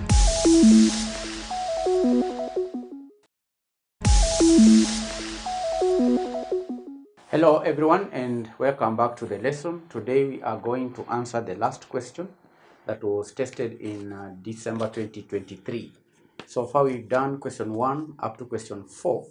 Today we attempt the last question, which is in 2 parts, part A and part B. Part A reads, highlight 6 reasons why it is necessary to make adjustments to accounts at the end of the accounting year. 6 reasons. Reasons why it is necessary to make adjustments to the accounts at the end of the accounting period or the accounting year. Why is it necessary to make adjustments to the financial statements at the end of the accounting year? Candidates, there are various reasons why it is necessary to make adjustments to accounts at the end of the accounting year. The first reason is the matching principle. Now, adjustments, candidates, help ensure that revenues and expenses are matched to the period in which they were incurred or earned. When preparing the financial statements, the accountants ensure that the revenues that were earned within that accounting period match with the expenses that were incurred. So adjustments are necessary so that this matching principle is adhered to. And this principle states that expenses should be recognized in the same period as the revenues they helped to generate. So if you have sales as revenues or interest or any form of income, that income has to be matched with the expenses that helped generate that revenue. That is the matching principle. And that's one reason why it is necessary to make adjustments to the accounting period such that the expenses that are being incurred that are not for the present period are not included in the present period, because there are times when candidates expenses that may be paid that do not relate to the current period. So such expenses should be deferred to the subsequent period. So that's why it's important or necessary to make adjustments to the accounts at the end of the accounting period. The second reason is accrual accounting. Many businesses use accrual accounting, which requires recognizing revenues and expenses when they are earned or incurred, regardless of when cash exchanges hands. And therefore, adjustments help reflect these transactions in the financial statements. Accrual accounting. 3, recognition of revenue. Some revenue may be earned but not yet received in cash. So adjustments ensure that these revenues are recognized in the appropriate period, which then provides a more accurate depiction of the company's financial performance. Expense recognition. Expense recognition. Now, similarly, candidates, certain expenses may be incurred but not yet paid. Some expenses may be incurred but not yet paid. For example, a company may use premises for the landlord without paying. Or a company may use the services of employees but fail to pay salaries and wages. So those are expenses that are incurred but not yet paid. So adjustments ensure that such expenses are recognized in the period they contribute to generating revenue and therefore improving the accuracy of the financial reporting. 5, accurate financial reporting. Now, adjustments ensure that financial statements present a true and fair view of the company's financial position and also the company's financial performance. And therefore, without adjustments, certain income or expenses may be understated or they may be overstated, leading to misleading financial statements. And therefore, it's important or necessary to make adjustments to the accounts so that the accounts portray a true and accurate financial position of the organization. 6, compliance with accounting standards. Now, many accounting standards and regulations require adjustments to be made at the end of the financial period and ensure that there is compliance, and therefore following these standards is essential for maintaining transparency, maintaining credibility in financial reporting. So adjustments may be made because there are certain transactions that are meant to be made in compliance with accounting standards. There's also tax compliance. Tax compliance. Tax compliance. Adjustments may also be made in order to comply with the taxation laws. And tax regulations often differ from accounting standards, and therefore adjustments may be required to reconcile the differences between the financial reporting and tax reporting. You are aware of the preparation of the income statements for tax purposes. The accounting that is necessary for reporting may be different from accounting for taxation purposes. So adjustments may also be necessary for tax compliance purposes. So adjustments be made to the accounts at the end of the accounting year in order to comply with tax regulations. So these are some of the reasons why it is necessary to make adjustments to the accounts at the end of the accounting period. And in summary candidates, making adjustments to accounts at the end of the accounting year is essential for ensuring accuracy, ensuring compliance, and also transparency in the financial reporting, which ultimately supports better decision making and the shareholders' trust, stakeholders' trust. So that is part A of that question. Part B of the question reads, the following are the financial statements of Utajiri Limited for the 2 years ended 30th September 2022 and September 2023. So we have the statement of profit or loss for the year ended 30th September. We have records for the 2 years in separate columns. Then there is also the statement of financial position as at 30th September for the 2 years. That is 2022 and 2023. Then down the statement of financial position, we have required, compute the following ratios for the years ended 30th September 2022 and 30th September 2023. Assume a 365 year, assume a 65 day year. Assume a 365-day year. So the first ratio that candidates were required to calculate is the current ratio. So we're going to have columns here. Can I write here? Yes, I can write here. So we'll have the ratio. This column is the formula.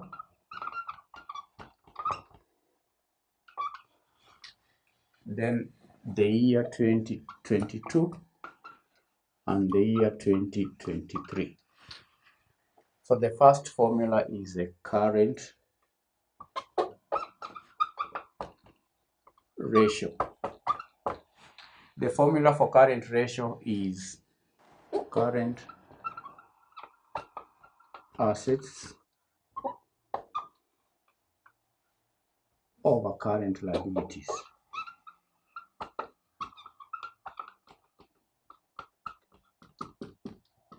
That is the formula for current ratio. So we check for the year 2022 from the statement of financial position, the current assets. If you check the statement of financial position, that's 1710.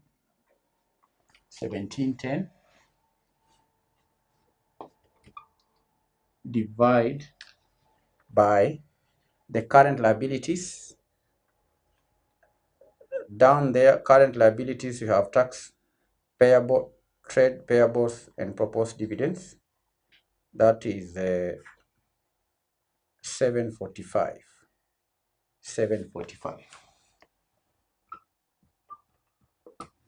So when we divide this, we get the current ratio for the year 2022, 2.3. 2.3 is the current ratio for the year 2022. Now, how about 2023? 2023, we have current assets 2195, current liabilities 610. So we divide 3.6. 3.6 times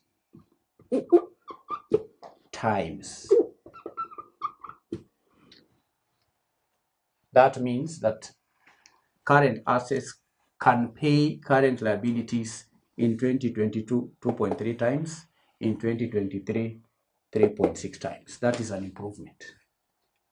That is a liquidity ratio. Then the second ratio is a quick ratio. Quick ratio.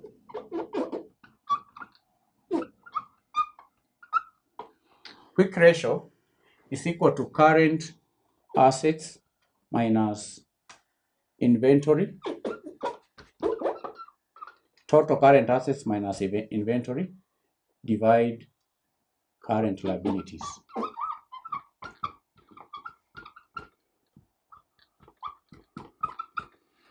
So we take the total here, 17, 10 minus inventory.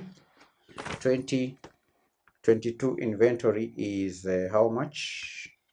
800. Divide the current liabilities. Current liabilities 745. 745. This is a liquidity ratio. The most liquid assets is 1.2. 1.2 times. Next, we have 2195 minus current inventory for the year 2023. Inventory is 1200. 1200 divide the liability 600. How much do we get? We have 2195 minus 1200 divide 610. This should be 610. 610. 1.6. 1.6 times.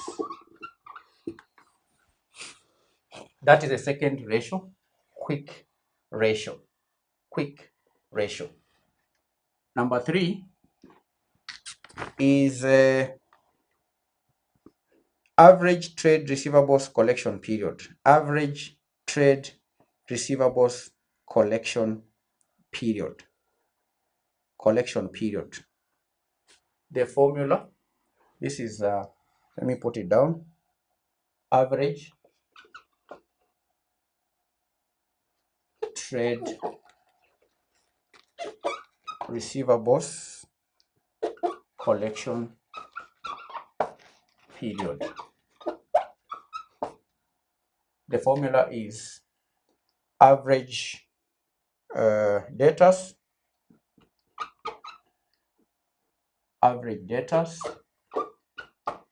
we divide the annual credit sales, times 365. Now, carry this. The formula for average trade receivable collection period is equal to the average debtors divided by annual credit sales times 365. Now, average debtors is calculated by adding the opening debtors plus closing debtors divided by 2. That is the average. Now, for the period 2022, we do not have the opening or the opening debtors. What we have here is the closing debtors at the end. We do not have the 2021 data. We only have data for 2022 and 2023. So opening balance for debtors is not given in the question, and therefore we are going to use we are not to get an average. We not use an average for this 2022, but we are going to calculate the formula using the debtors at the end of the accounting period 2022, which is equal to 490. 490 divide annual credit sales. Now, the annual credit sales, we pick this annual credit sales from the statement of profit or loss. The first item there is net sales in bracket 80% credit sales.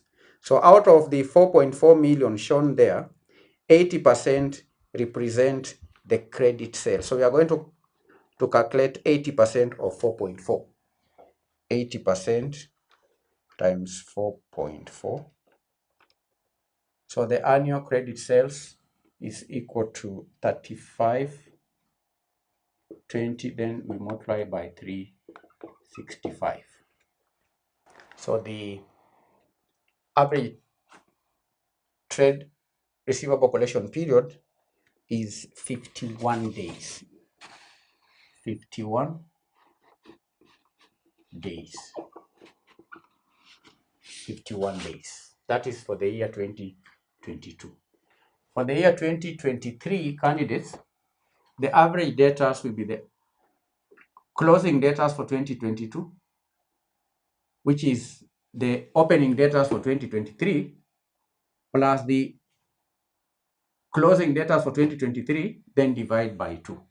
That will give us the average collection, average debtors. So from the income, from the statement of financial position, we have the trade receivables, 490 plus 600. So this will be 490 plus 600. That is, we divide this by 2.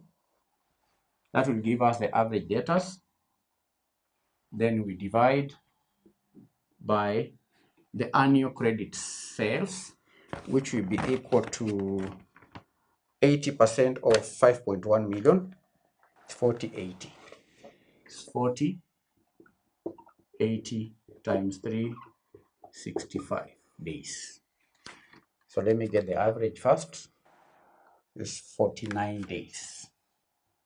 49 days. That is the average trade receivable collection period. It takes 49 days to collect money from the debtors. Collection period, average collection period. That's why we are using averages. Then the fourth ratio is known as, the fourth ratio is a gross profit margin. Gross profit margin, which is equal to the gross profit over sales times 100%. So what is the gross profit here?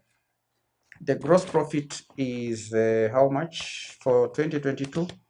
It's 22. This is 2200. That's the gross profit. Divide by the sales, 4.4 million times 100%. 50%. 50%. For the year 2023, gross profit is 2250. 2250 divide by the sales, 5100 times 100. 44%.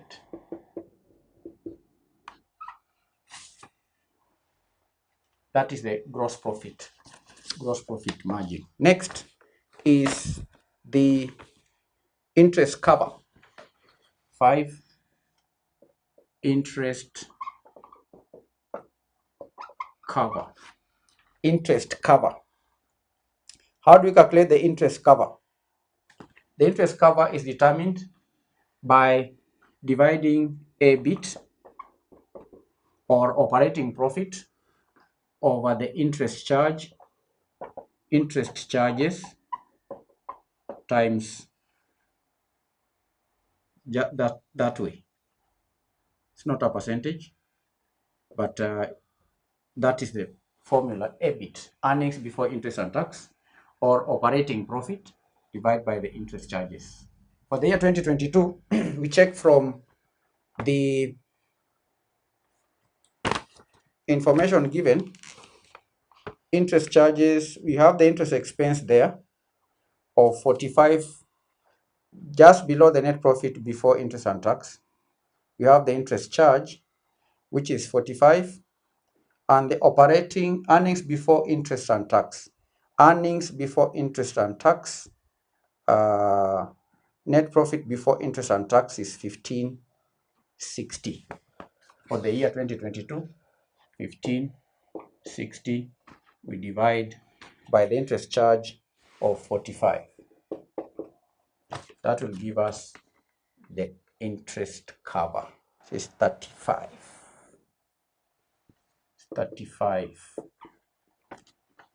times.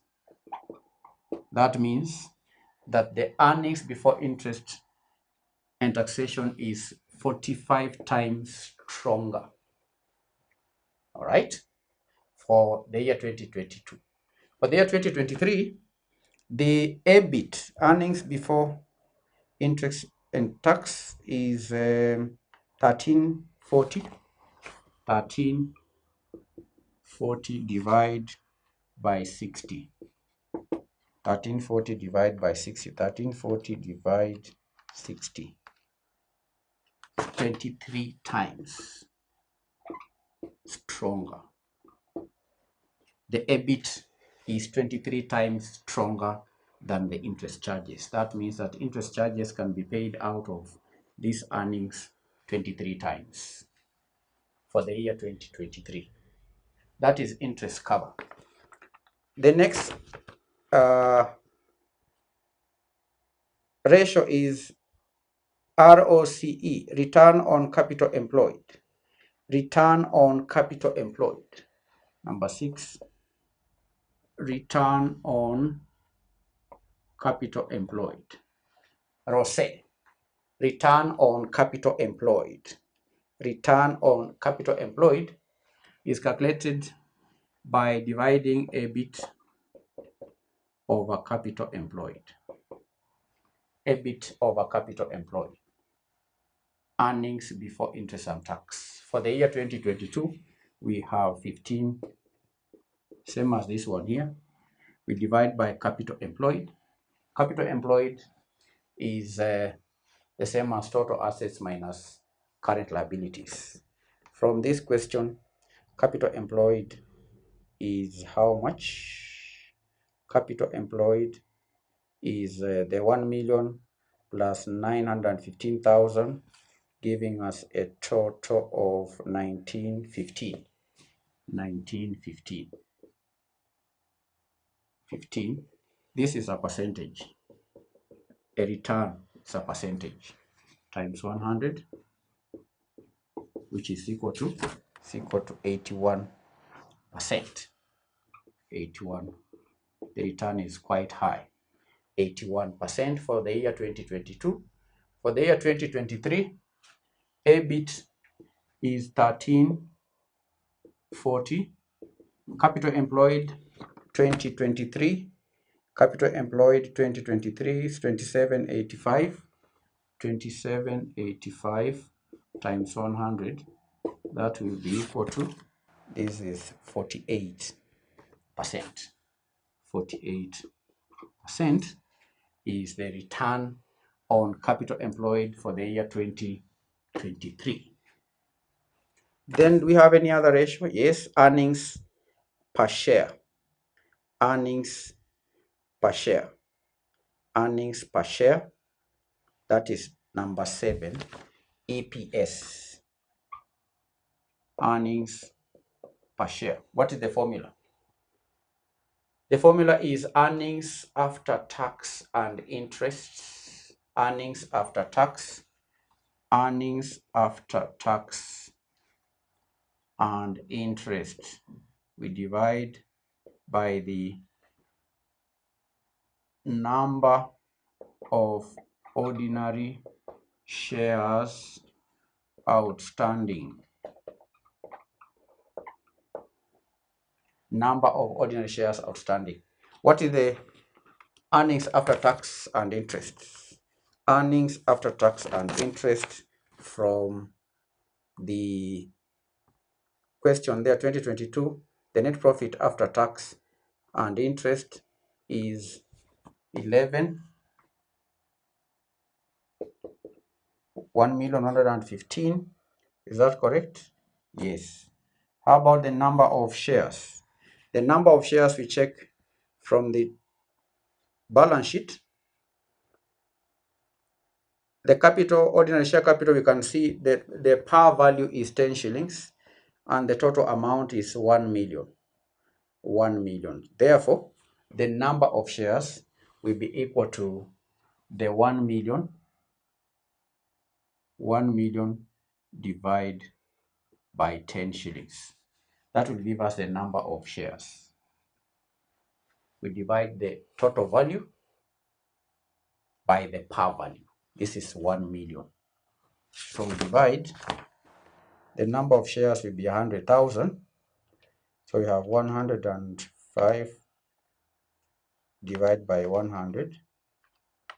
So the earnings per share, the year 2022, is equal to shillings 11 and 15 cents.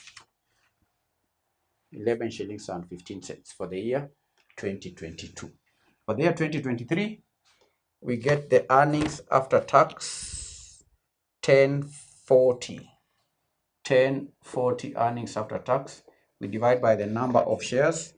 To calculate the number of shares, we divide the total value of the ordinary share capital by the par value, which is the same as this one here. 100,000 is the number of shares.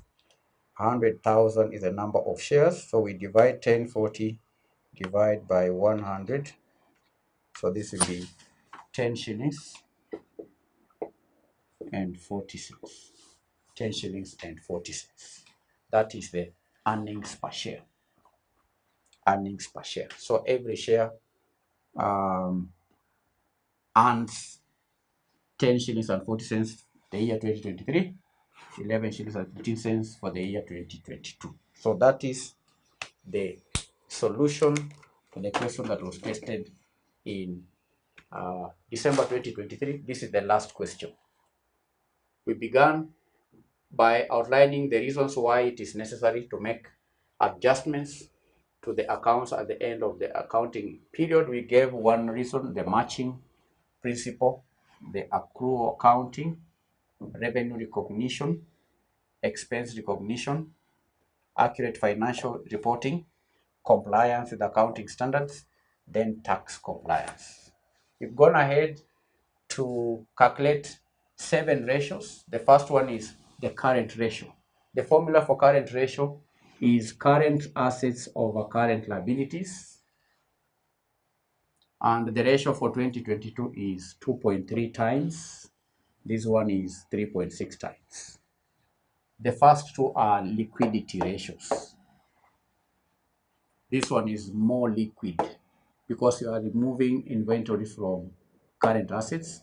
So the company can pay the liabilities from more liquid assets for the year 2022 1.2 times, 1.6 times. The third ratio is an activity ratio. which is the average trade receivables collection period, which is calculated by dividing the average debtors over the annual credit sales times 365 days. For the year 2022, the collection period is 51 days. For 2023, 49 days. For the gross profit margin, this is a profitability ratio. It's calculated by dividing gross profit over sales. Gross profit over sales. For the year 2022, the gross profit margin is 50%. That means that out of 100 shillings made, out of 100 shillings sales, 50 shillings is a gross profit.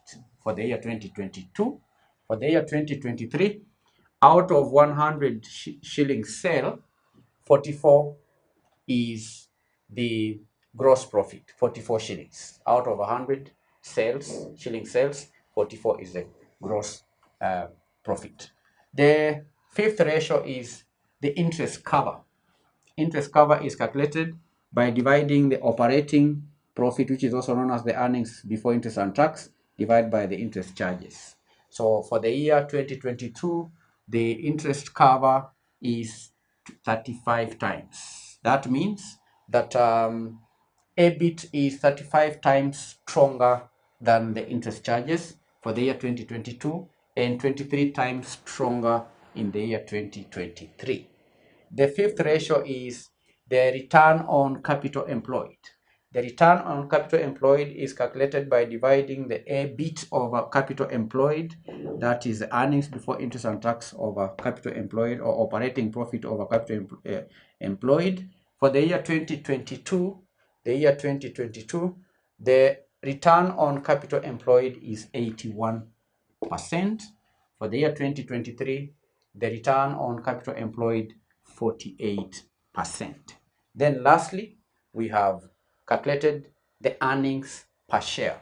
The earnings per share is calculated by dividing the earnings after tax and interest over the number of outstanding ordinary shares, number of ordinary shares outstanding. And how do we calculate the number of ordinary shares outstanding? We take the total amount of ordinary share capital divided by the par value of a share. For the year 2022, the earnings per share is 11 shillings and 15 cents. That means that for every share held in a company, the shareholder is entitled to 11 shillings and 15 cents in the year 2022 and 10 shillings and 40 cents in the year 2023. That will mark the end of the revision session, where we answered question 5, which is the last question. Now, candidates, I urge you to check our books. This is the revision partner.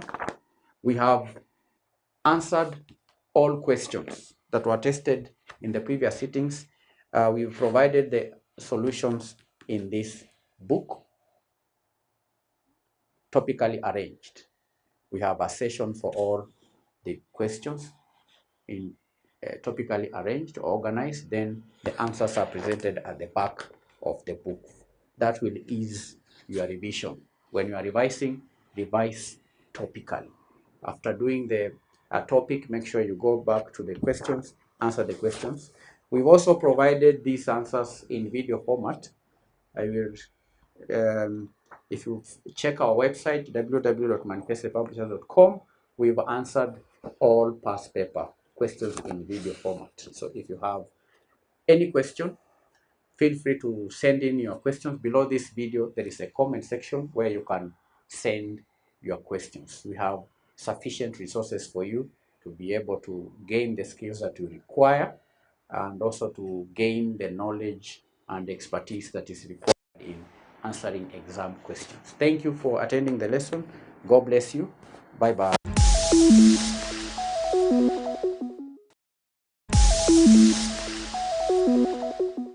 Hello everyone, and welcome to the lesson. The subject is Advanced Auditing and Assurance. Today we are going to start revising the paper that was done in December 2023 by the CPA Advanced Level candidates. This question paper has 5 questions. Candidates were required to answer all questions, and we will be answering a question at a time. In our today's lesson, we'll answer question 1. In our next session, we'll answer question 2 until we complete the 5 questions. I urge you to attempt the questions before attending these lessons. Make sure you do the questions on your own before coming to this revision session. So let us begin by answering question number 1, which reads, Part A, you are the audit manager of Baraka and Company LLP, who are the auditors of Miradi Limited for the year ended 30th June 2023. The company has net assets of 150 million. The audit has been completed, but there is a matter that has not yet been resolved on depreciation of buildings. The directors of Miradi have resolved that depreciation on buildings will not be provided for in the financial statements. The buildings were acquired in the year 2020 and no depreciation has been provided since. Required Roman 1, describe 6 additional audit procedures and actions that you would take with respect to the above matter. So candidates, here is a problem with the Baraka, Miradi Limited. This is a company that whose net assets are valued at 150 million. But the item on depreciation, we learned that depreciation has not been provided for on buildings since the buildings were acquired in the year 2020. Candidates were required to describe 6 additional audit procedures and actions that could be taken in respect to the above matter. So let us put down the audit procedures, additional audit procedures. This is December question 1. A, Roman 1. What are the additional audit procedures that the auditor should perform in respect to buildings? Now, candidates, the first audit procedure is to review the accounting policies. The auditors should review the accounting policies of this company, the Miradi Limited company. The auditors should conduct thorough review of Miradi Limited's accounting policies related to depreciation, specifically focusing on the treatment of buildings. The auditor should evaluate, in carrying out the review, the auditor should evaluate the consistency of the policies with applicable accounting standards and also the regulatory requirements. Review of accounting policies, because candidates, every company must have accounting policies on different matters. For example, on the estimation of depreciation, company must have accounting policies in relation to depreciation. And therefore, given that there is a problem on the buildings, we've read that the audit has been completed, but there is a matter that has not been resolved on depreciation of buildings. So as the auditors ought to review the accounting policies related to buildings. And in reviewing the accounting policies on buildings, the auditor should evaluate the consistency of the policies with respect to accounting of or treatment of the depreciation on on buildings. 2,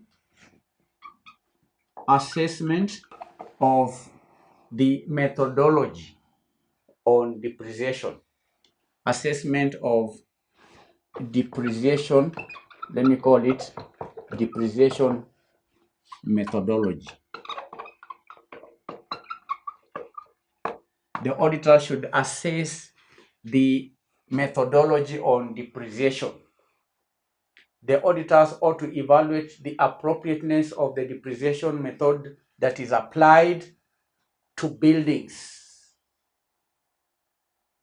This means assessing whether the straight line method is reasonable or any other method of depreciation. So there are the various methods that the company may use. The straight line method or reducing balance method. So the auditor should evaluate the appropriateness of the method that is used to depreciate buildings. Assess, for example, whether straight line method is reasonable or not. The auditors may also consider alternative methods and their potential impact on the financial statements. There are various methods: the reducing balance method, the straight line method, and so on. Assessment of depreciation methodology. 3 is another audit procedure is in relation to documentation. Inspection, let me call it inspection. The auditor should inspect the documentation related to buildings, of building documentation. Inspection of building documentation. The auditor ought to physically inspect the documentation related to buildings, including purchase agreements, title deeds, and any other relevant contracts. And by so doing, the auditor can verify the accuracy of the acquisition costs and also ensure that no impairment or changes in the useful life have occurred since acquisition. Inspection of buildings documentation. You understand? That is, if the building was bought, then there has to be agreements. If the buildings were constructed, then there are documents related to construction of buildings. So the auditor should inspect the documentation related to buildings. Whether the buildings were bought or even constructed by the company, there are various documents that ought to be inspected, like the title deeds, the relevant contracts, the purchase agreements, and so on. So candidates, we are discussing the additional audit procedures that the auditor should carry out in relation to building of Miradi Limited, a company that has refused to depreciate buildings. We read from the question that the audit has been completed, but there is a matter that has not yet been resolved on depreciation of buildings. The directors of Miradi Limited have resolved that depreciation on buildings will not be provided for in the financial statements. So what audit procedures, additional audit procedures, should the auditors perform? The 4th audit procedure is evaluation of maintenance expenditure. You understand? Evaluation of maintenance expenditure or expenditures. The auditor should evaluate the maintenance expenditures. The auditor should review the company's records of maintenance expenditure that is incurred on buildings since acquisition. We saw that these buildings were bought in the year 2020, the auditor is carrying out the audit in the year 2023. So since 2020, what are the maintenance costs related to building? The auditor should assess, should evaluate, should review the company's records of maintenance expenditures incurred on the building since acquisition in the year 2020. The auditor should assess whether there are significant repairs or whether there have been improvements that have been capitalized, or whether there are any improvements since the buildings were acquired. Assess whether any significant repairs or improvements have been capitalized, and whether the expenses have been appropriately distinguished from maintenance costs. You understand? Because there are certain costs that are incurred on buildings that ought to be capitalized. Other expenses on buildings may be part of the normal expenses for the company. So that assessment has to be done, and the auditor can only do that after evaluation of the maintenance expenditures. 5, comparison. The auditor can do a comparison with industry standards. What are the industry standards? That means that the auditor should do what we call benchmarking. Benchmark the company's depreciation policy and practices against industry standards and norms, and consider factors such as the average useful life of the buildings in the industry sector, and also the common depreciation rates used by peer companies. So this is Miradi Limited. We are not been given information on the industry in which this company operates, but whatever industry it is, whether it is a banking industry or agriculture industry or whatever industry, the auditor should benchmark the practices within the industry vis-a-vis what the company is currently doing in relation to buildings. What are the depreciation policies? What are the practices in the industry?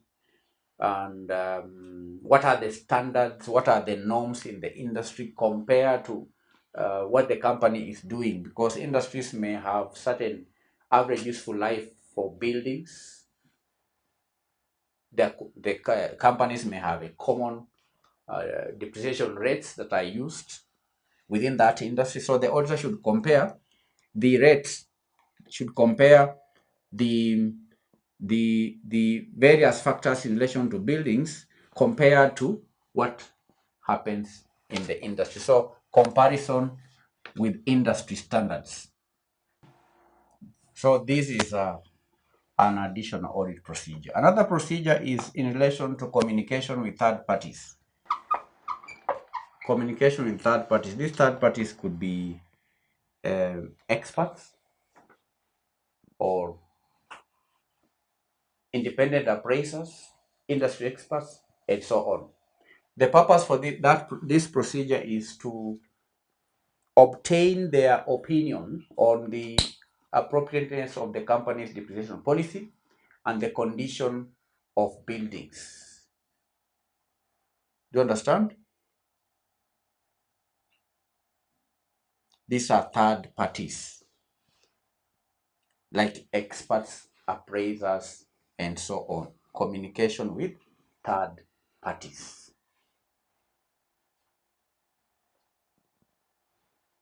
Industry experts.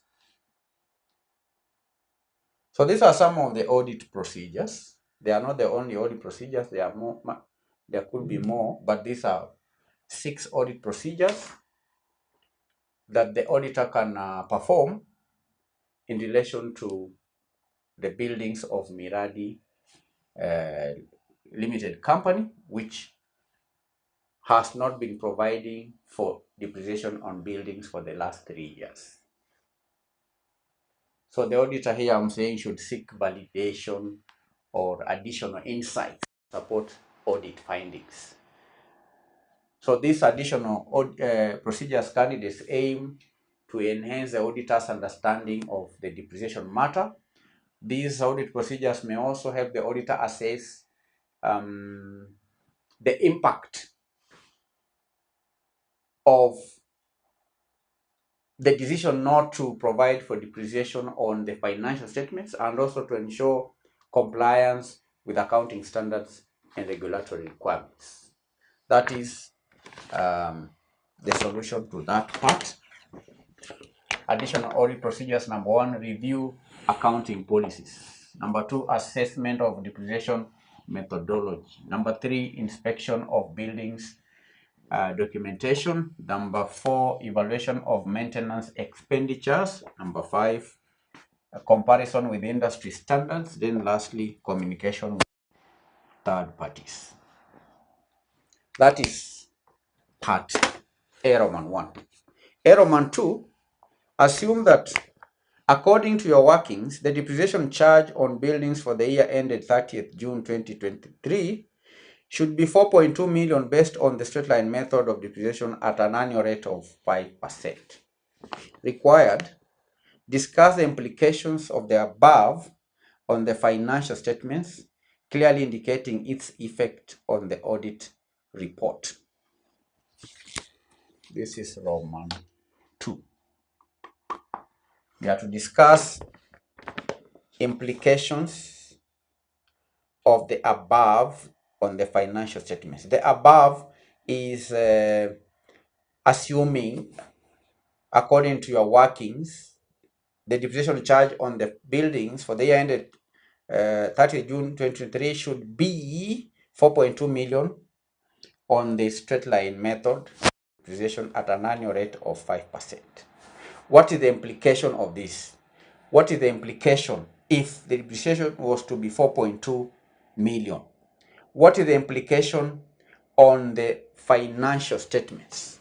This question is in two parts. Implication on the financial statements, then clearly indicating its effect on the audit report. We'll also discuss the effect of this information on the audit report. But first of all, let us discuss implications on the financial statements.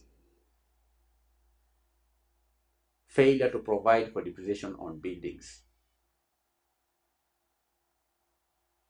despite being required by accounting standards candidates, has several implications on the financial statements and consequently on the audit report. So what are these implications on the financial statement? The first implication is overstatement of assets. Overstatement of assets. Now, since depreciation represents the systematic allocation of the cost of an asset over its useful life, not recognizing depreciation results in overstatement of the carrying amount of buildings on the balance sheet. And in that case, the building's value would remain at their original acquisition cost, leading to an inflated asset value. So ideally, depreciation is to reduce the cost of the building. But if depreciation is not charged, then the assets will be overstated. The asset will be overstated. We read from this question that the company has a net asset of 150 million. This is a total value of assets. That tells you that the value of 150 million is overstated because of the fact that the company does not provide for depreciation. And if this company has not been providing for depreciation for the last 3 years, and we have read in note number 2 that the depreciation charge, the auditor may have carried out this depreciation to be 4.2 per annum. If the depreciation charge is 4.2 per annum, and this company has not provided for depreciation for the last 3 years, you can see, candidates, the depreciation charge, the accumulated depreciation is 12.6 million. So that means that the total value of assets, the net assets of 150 million is overstated by 12.6 million. That is the implication of not providing for depreciation on assets by this company. That's the first implication. The second implication is the overstatement of net income. The net income is overstated as well, because depreciation expense is deducted from revenue to calculate net income. And by not recognizing depreciation, the company's reported net income would be higher than it should be. And in this scenario, the absence of depreciation charge of 4.2 million would lead to the overstatement of net income, thereby distorting the profitability of the company. So, for example, if the company recorded net profit for this year of, say, 30 million, that means that net profit is overstated by 4.2 million. So that is the impact of not providing for depreciation on buildings. Number 3, distorted financial ratios. Distorted financial ratios. Now, the overstatement of assets and net income due to the omission of depreciation affects various financial ratios. For example, the return on assets ratio would be inflated, giving a false impression of the company's efficiency in generating profits from assets.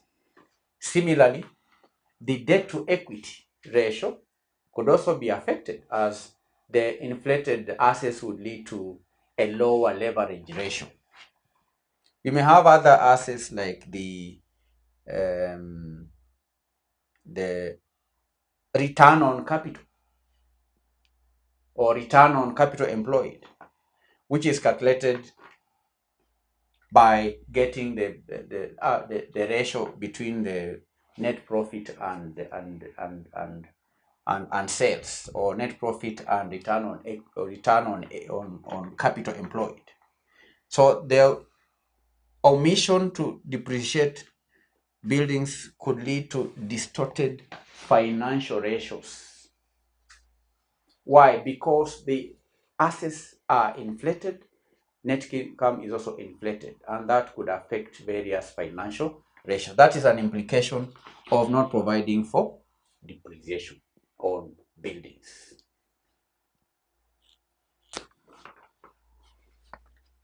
4, misrepresentation of the financial position of the company, of the financial position of the company. Misrepresentation of the financial position of the company. Financial statements are meant to provide a true and fair view of the company's financial position. So, failing to recognize depreciation results in misrepresentation of the company's true financial position by overstating assets and overstating profitability. And these misrepresentation candidates could mislead stakeholders, including investors, creditors, and even the regulators. So that is the 4th impact for not providing for depreciation on buildings. The question required candidates also to highlight the effect of this omission on the audit report. If I can take the question again. Discuss the implications of the above on the financial statements. So these are the impacts on the financial statements, clearly indicating its impact on the audit report. Impact on audit report. What is the impact of this omission on audit report? impact on audit report. Now, the auditor would need to issue a qualified or adverse opinion. The auditor may need to issue a qualified or adverse opinion. As a result of these effects of omission of depreciation of buildings on buildings, as a result of these effects or this omission of depreciating buildings has effect or impact on the audit report. One impact is that may lead to issuance of a qualified or adverse opinion. And that whether the auditor issues a qualified or adverse opinion depends on the materiality or the pervasiveness of the issue. And candidates here, a qualified opinion would be issued if the auditor concludes that the failure to recognize depreciation results in a material misstatement of the financial statements, but is not pervasive.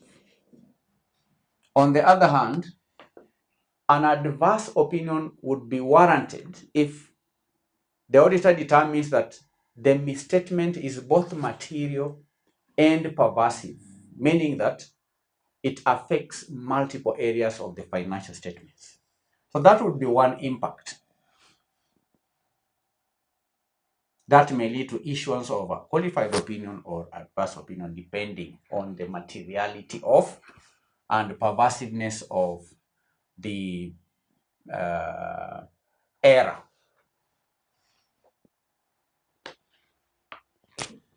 The audit report number 2 may also include a section discussing the basis for qualification or adverse opinion.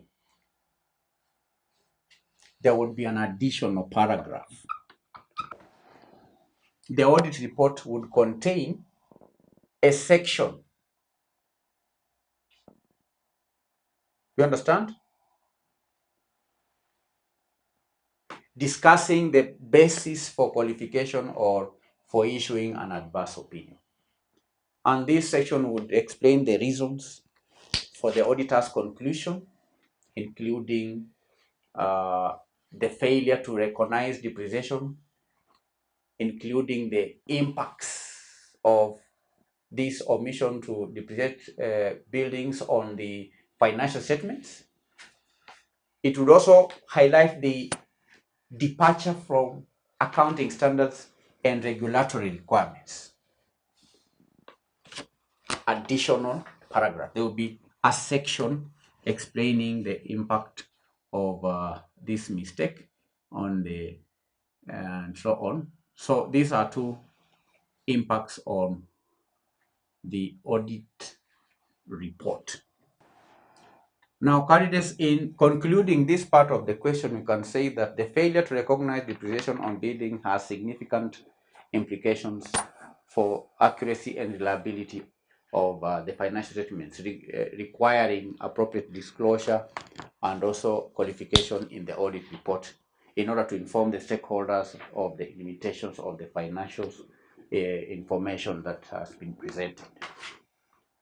So the auditor has a duty to inform the users of the financial statements of the failure by the management to depreciate buildings.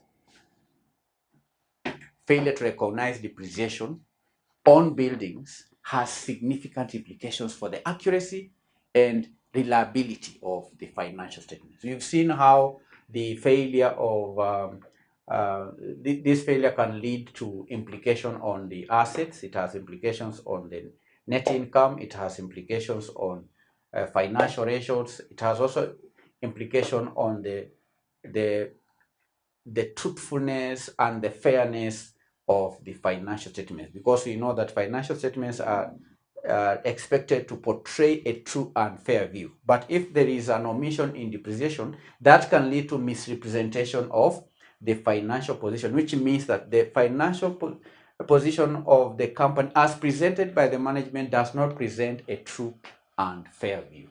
So that is question A, part 2 had 8 marks. 1, 2, 3, 4, 5, 6. Any 4 points there would earn you 8 marks. Part B, audit risks associated with audit of financial statements. Now, candidates, financial instruments, we all know, present unique challenges for auditors due to their complexity and due to their inherent risks. So what are some of the audit risks that are associated with the audit of financial statements? So if you are to audit financial statements, what are some of the risks that are associated with audit of the financial instruments? Not statements, but instruments. Audit risks associated with audit of financial instruments. The first audit risk is the valuation risk. Valuation risk. Now, financial instruments are often valued using their fair value estimates, which can be subjective and prone to error. So auditors need to assess the appropriateness of valuation techniques, and the auditors also may need to assess the underlying assumptions used by the management. So when auditing financial instruments, the auditors must pay attention to the appropriateness of the valuation techniques and also the underlying assumptions that were used by the management to value the financial instruments. So valuation risk is an audit risk associated with the audit of financial instruments. 2, model risk. Model risk. Now, complex valuation models are sometimes used to determine fair value. And these models can be flawed or can contain errors leading to misstated financial instruments or even misstated financial statements.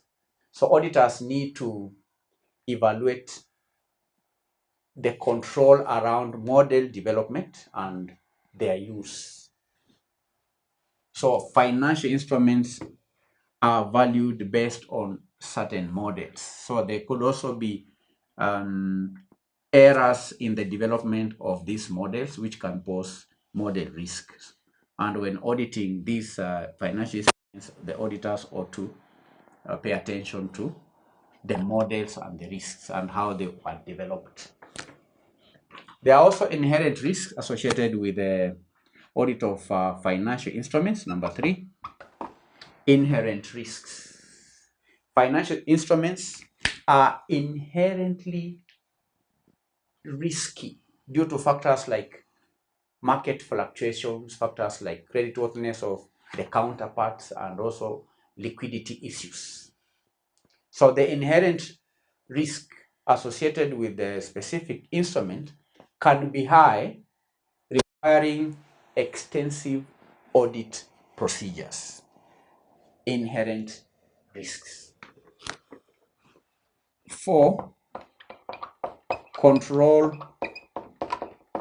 risks.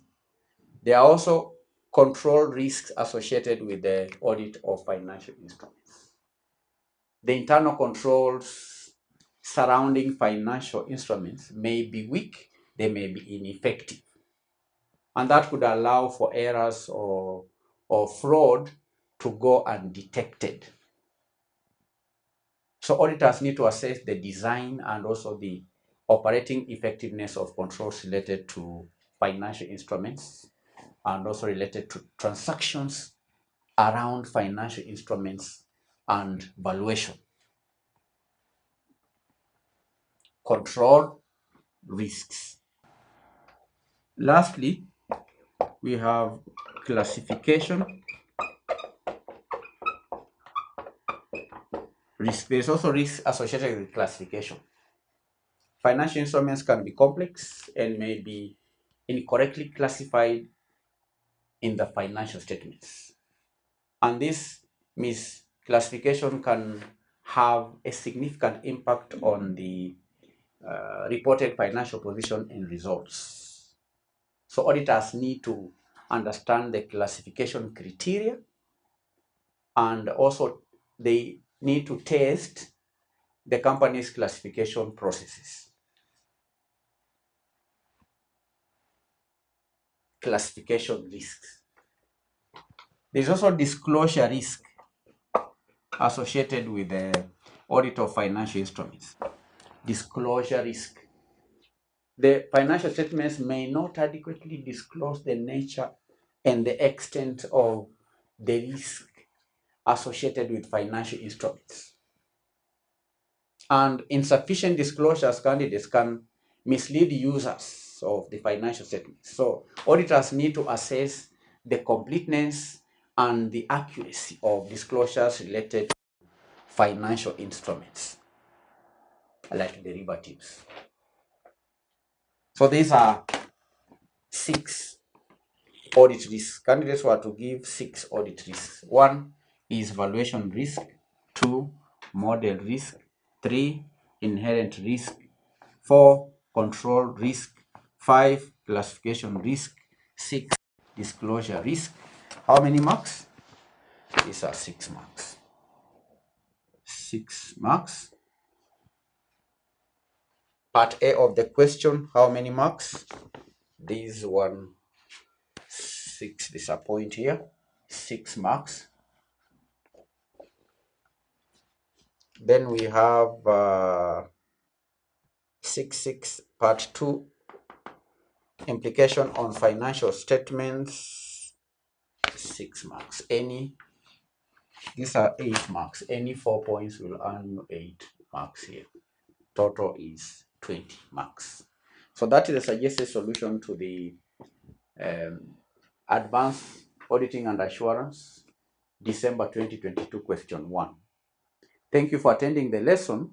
In our next session, we are going to answer question number 2. So please attempt question number 2 before joining our next session. Bye-bye.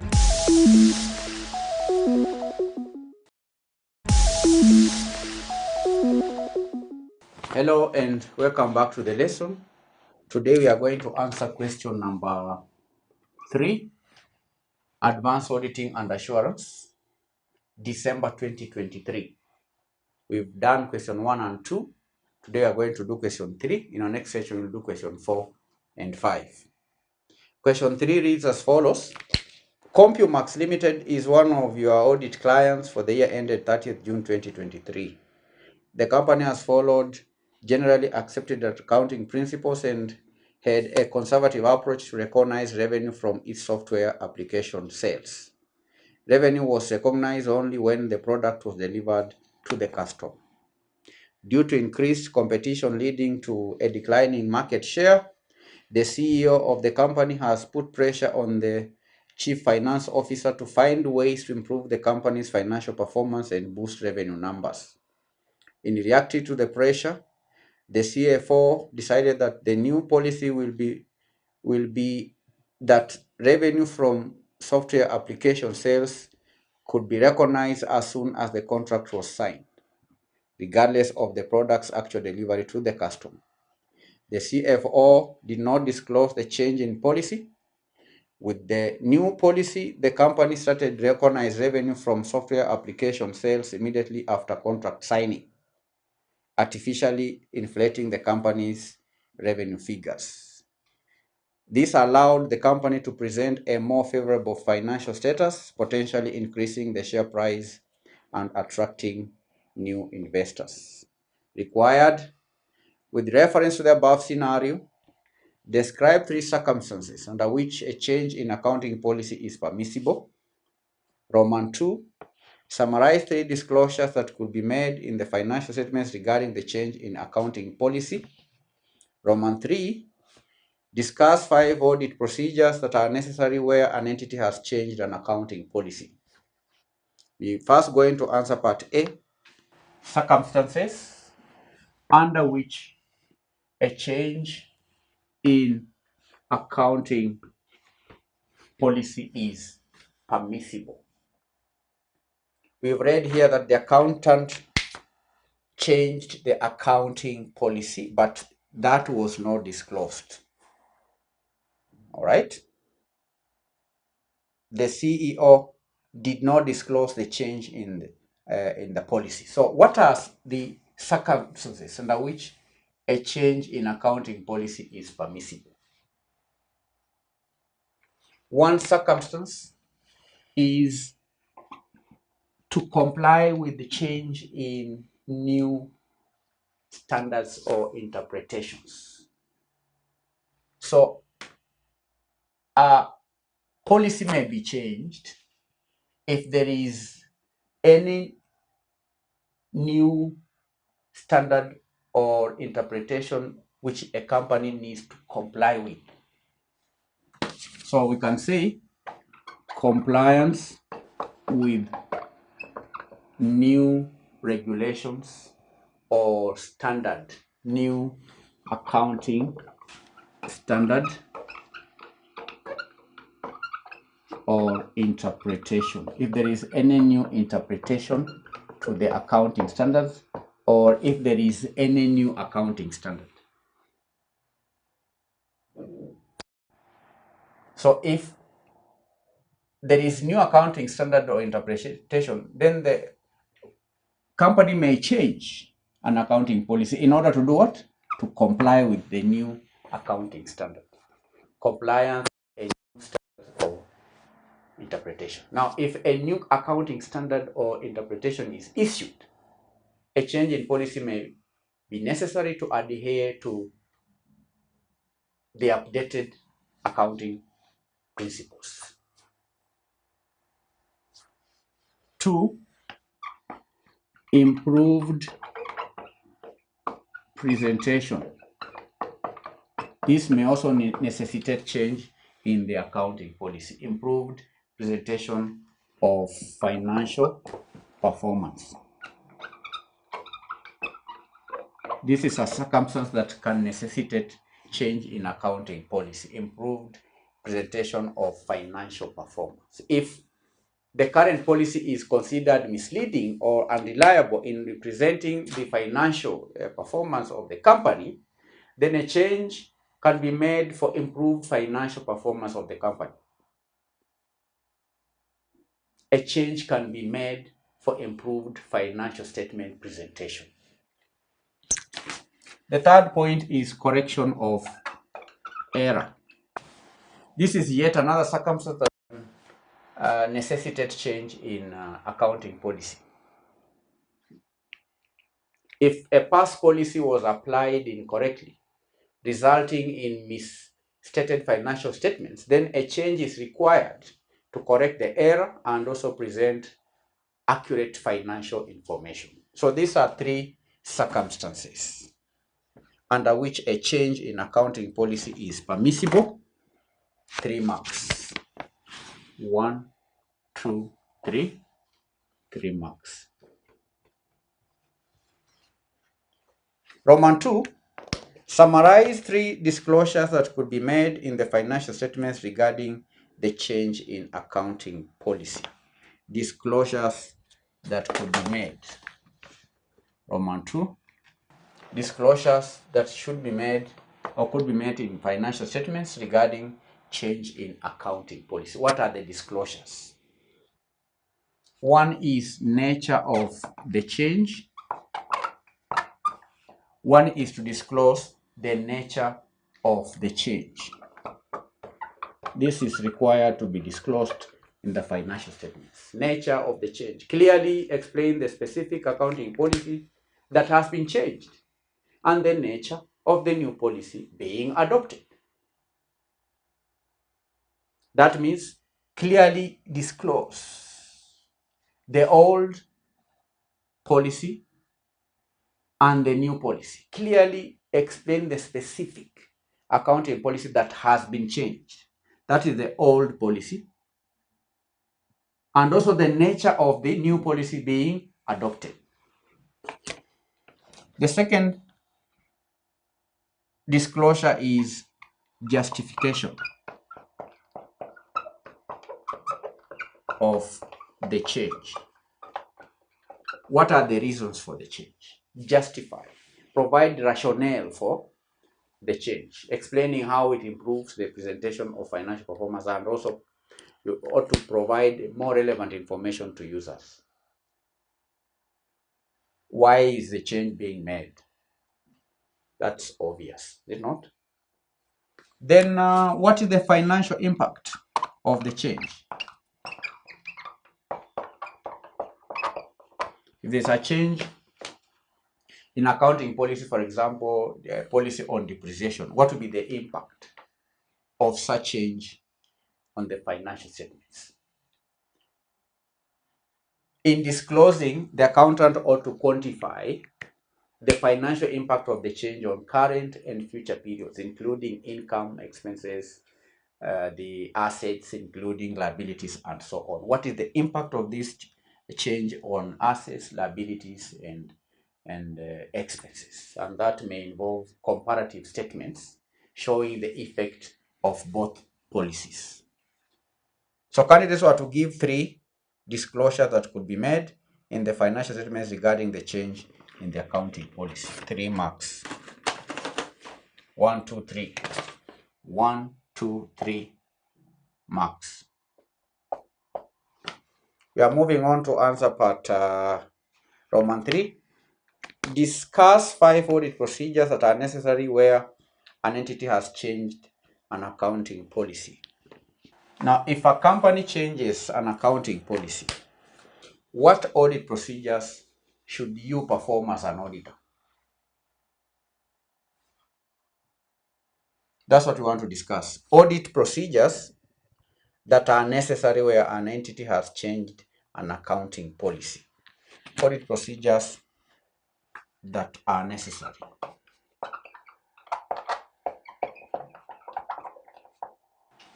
Audit procedures that are necessary for policy change. The first procedure is review of documentation. Review of documentation. The auditor ought to examine the official policy statements, the board minutes, the management memos, in order to understand the rationale and the decision-making process behind the change. You understand? Review of documentation surrounding the policy change. Another procedure is to reassess the accounting records. Reassessment of the accounting records. This may include recalculation of financial statements under both the old and the new policies to assess the materiality of the change and to ensure proper application of the new policy. So the auditor may compute, for example, if there's a change in the depreciation policy, the auditor may calculate the net income of the company under the old policy and the new policy, then compare the two to find out if there is any material difference as a result of the change. Reassessment of accounting records. It may include recalculating the financial statements, items, and so on.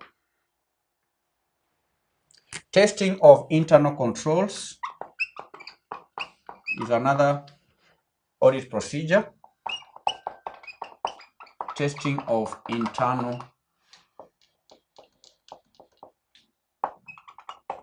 controls. Testing of internal controls. The auditor ought to evaluate the effectiveness of internal controls over new revenue recognition procedures to determine the risk of errors or intentional misstatements. 4.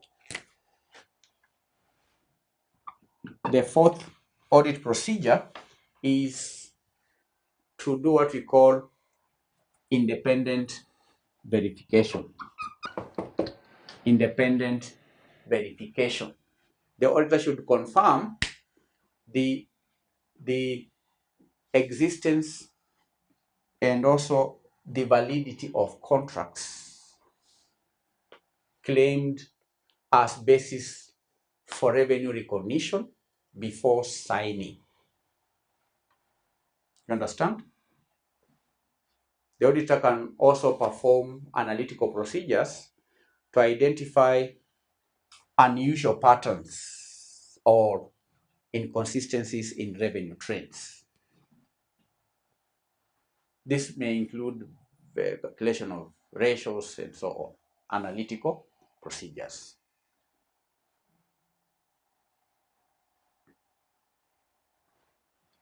Disclosure.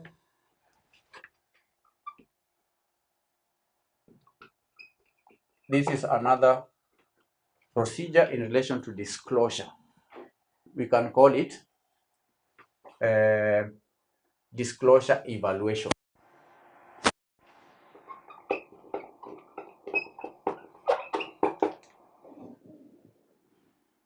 Evaluation of disclosure in relation to the policy change. Assess the adequacy and the completeness of disclosures made regarding the policy change in the financial statements and notes. So these are 5 audit procedures. 5 audit procedures, 10 marks. 1 is review of documentation. 2, reassessment of accounting records. 3, testing of internal controls. 4, independent verification. 5, disclosure evaluation. So candidates, by carrying out these audit procedures, the auditor can ensure that the change in accounting policy is justified, it is properly applied, and also adequately disclosed, upholding the integrity and the reliability of the financial statements. You understand? So that is what ought to have, what the auditor ought to do, because remember, this question is being set on the from the background of the scenario that has been provided, and this analysis candidates helps or highlights the ethical concerns surrounding this company, CompuMax Limited, change in the revenue recognition policy, and also the crucial role of the auditor in identifying and addressing such instances to maintain a fair presentation of financial statements. You will recall that the company has been following generally accepted accounting principles and had a conservative approach to recognition of revenue. And here we read that revenue was recognized only when the product was delivered to the customer. But there has been increased competition leading to declining market share, and the CEO has put pressure on the chief finance officer to find ways to improve the company's financial performance and boost revenue numbers. So what does the CFO do? The CFO decided that he should change the policy for revenue recognition, where sales would be recognized as soon as the contract was signed, regardless of the product's actual delivery to the customer. So, and the CEO did not disclose the change in policy. That's why I say that this analysis highlights the ethical concerns surrounding CompuMark's change in revenue recognition. The CFO did not disclose the change in policy. And we read that with the new policy, the company started recognizing revenue from software application sales immediately after contract signing, artificially inflating the company's revenue figures. Artificially inflating the company revenue figures. So that's why, as an auditor, additional audit procedures ought to be carried out, and we've highlighted 5 such audit procedures. Now, that is part A of the question. Part B of the question reads, the question on whether a change constitutes a change in policy or change in estimate has been a major source of discussion among accountants and auditors. Distinguish between a change in accounting estimate and a change in accounting policy. We are going to have the distinction in form of a table. First column will be basis for distinction. Then you'll have change in accounting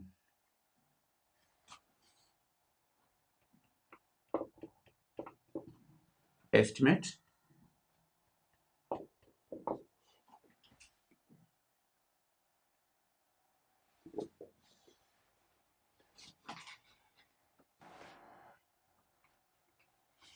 Now, candidates, when faced with a question that requires you to distinguish between two things, it is advisable that you have the distinction in form of a table for easy presentation, better presentation. So we are going to distinguish between change in accounting estimate and change in accounting policy. Right? The difference, candidates, between change in accounting estimate and change in accounting policy can be, we've read from the question, it has been a basis for discussion. It's been a major source of discussion among accountants and auditors.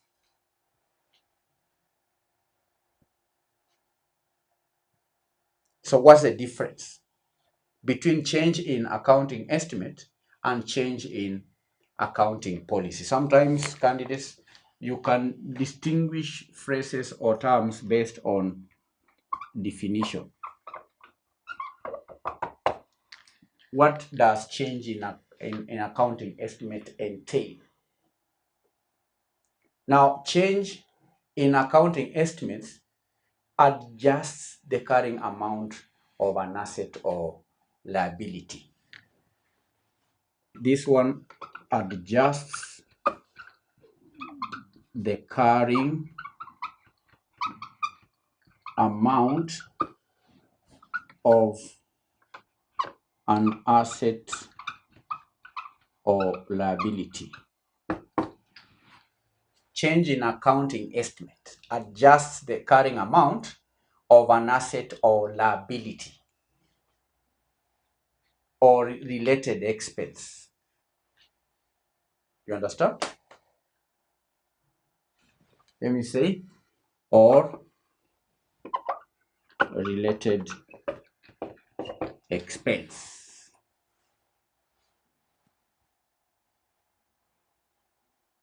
And this change is based on, could be based on updated information or reassessment of future benefits or obligations associated with that item. And an example is revising the estimated useful life of an asset based on its current condition or industry trends. So if an asset was estimated to have a useful economic life of, say, 10 years, the company may decide to change that estimate of 10 years to, say, 5 years. And that may be as a result of new information. That may be as a result of the current condition or industry trends regarding that estimate.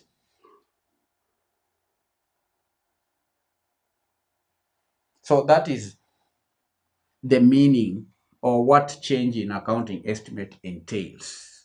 It entails adjusting the carrying amount of an asset or liability or related expense. I've given an example of adjusting the estimated economic life of an asset, because that's an estimate. When you say that an asset is likely to have an economic life of 15 years, that's an estimate. So that estimate can be changed depending on the current condition of the asset.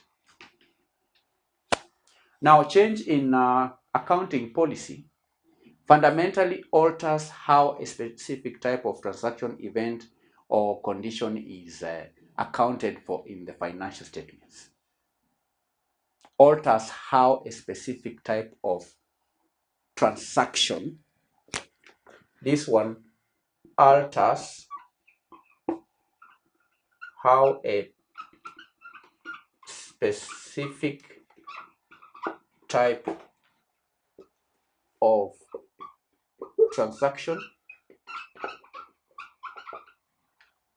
it could be a transaction or even event or condition, event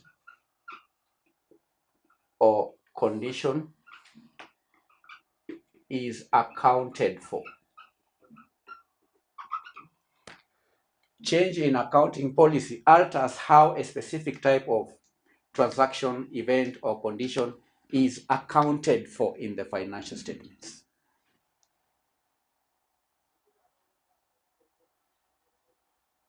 An example could be switching from the straight line method of depreciation to, say, the accelerated depreciation method or the reducing balance method or any other method, because that is a policy on how. So that could be an example. So this one alters how specific type of transaction, event, or condition is accounted for in the financial statements.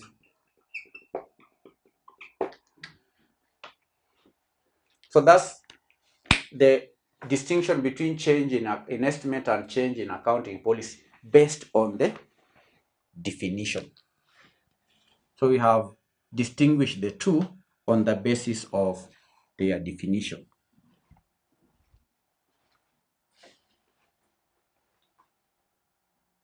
You understand? Another basis for distinction could be application. Application. Application. Now, generally, candidates, change in estimates are applied prospectively. Change in an accounting estimates is applied prospectively, generally.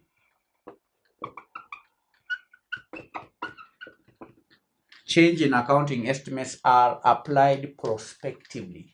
Are applied prospectively. What does that mean? That means that such a change has an impact on the future periods only, and the existing financial statements remain unchanged. Existing financial statements remain unchanged. Change in accounting estimates only affects future periods.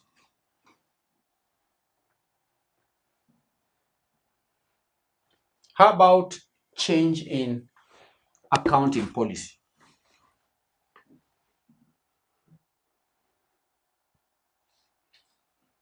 Now, here, the change is applied retrospectively. It is applied retrospectively. Applied retrospectively.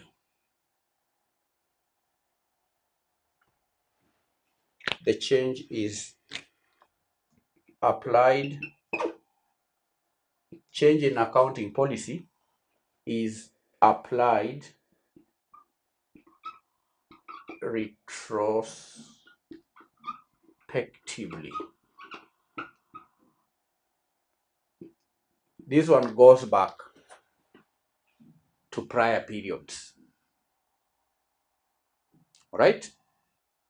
It restates prior financial statements to reflect the new policy. It does what? Restates prior financial statements. Restating prior financial statements to reflect the change in the accounting policy. This one looks to the future, and the existing financial statements remain unchanged. That is the second distinction.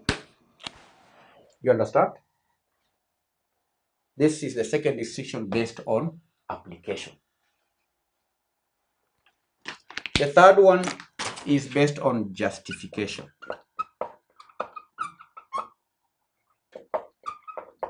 Justification or the rationale for change. The change in accounting estimates is made when new information is available.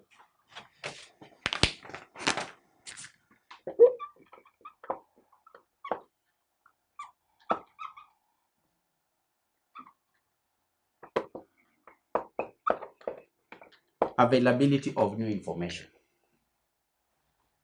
New information becomes available or existing estimates prove inaccurate. Where new or where the existing estimates prove inaccurate, then that necessitates change in accounting estimate.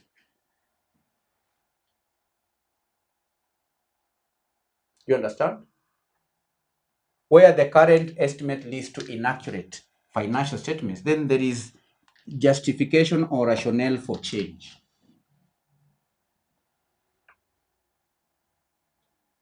That's the rationale. But for change in accounting policy, the rationale for change in accounting policy is to improve comparability and consistency.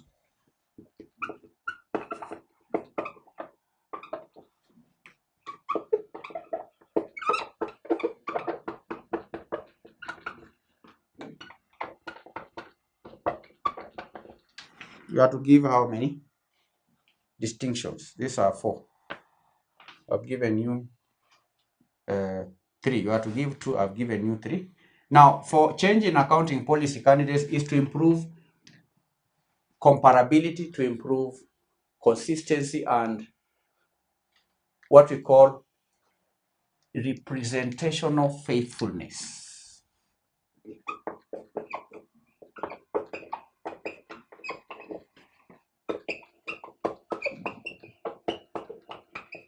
Representation of faithfulness of the financial statements, because as we know, one key qualitative feature of financial statements is faithful representation.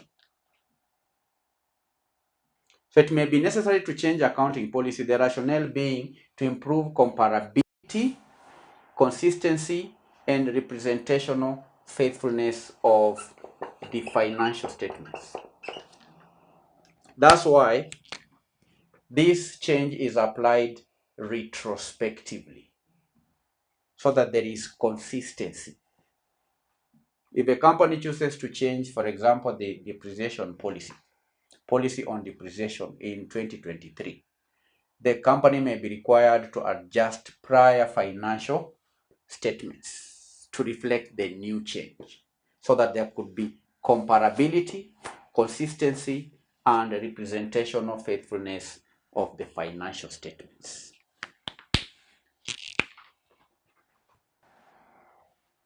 So that's it for question 3. We've answered part A, which had Roman 1, 3 marks, Roman 2, 3 marks. Then there is Roman 3, how many marks? Roman 3, these are 10 marks. Then there is part B of the question, distinguish between change in accounting estimates and change in accounting policy. We've distinguished the two based on definition, 1 mark, 1 mark. Application, change based on application, 1 mark, 1 mark. Then we have made another distinction based on justification or rationale for change. This is 1 mark, 1 mark. So any two distinction or differences here would earn the candidate 4 marks. Any 2 points here would earn you 4 marks. Another justification could be disclosure. So there are many differences. Disclosure. And both needs disclosure, but the extent of disclosure is dependent on the extent of the change. So these are 20 marks. We've answered question 3, December 2023, Advanced Auditing and Assurance, that was done by the CPA Advanced Level candidates. Thank you for attending the lesson. I'm going to answer this 4th question in our subsequent lesson, next lesson. But before you attend the lesson, please do the question on your own so that when you are answering the question here on the board, we compare notes. That's the best way to revise. Bye-bye.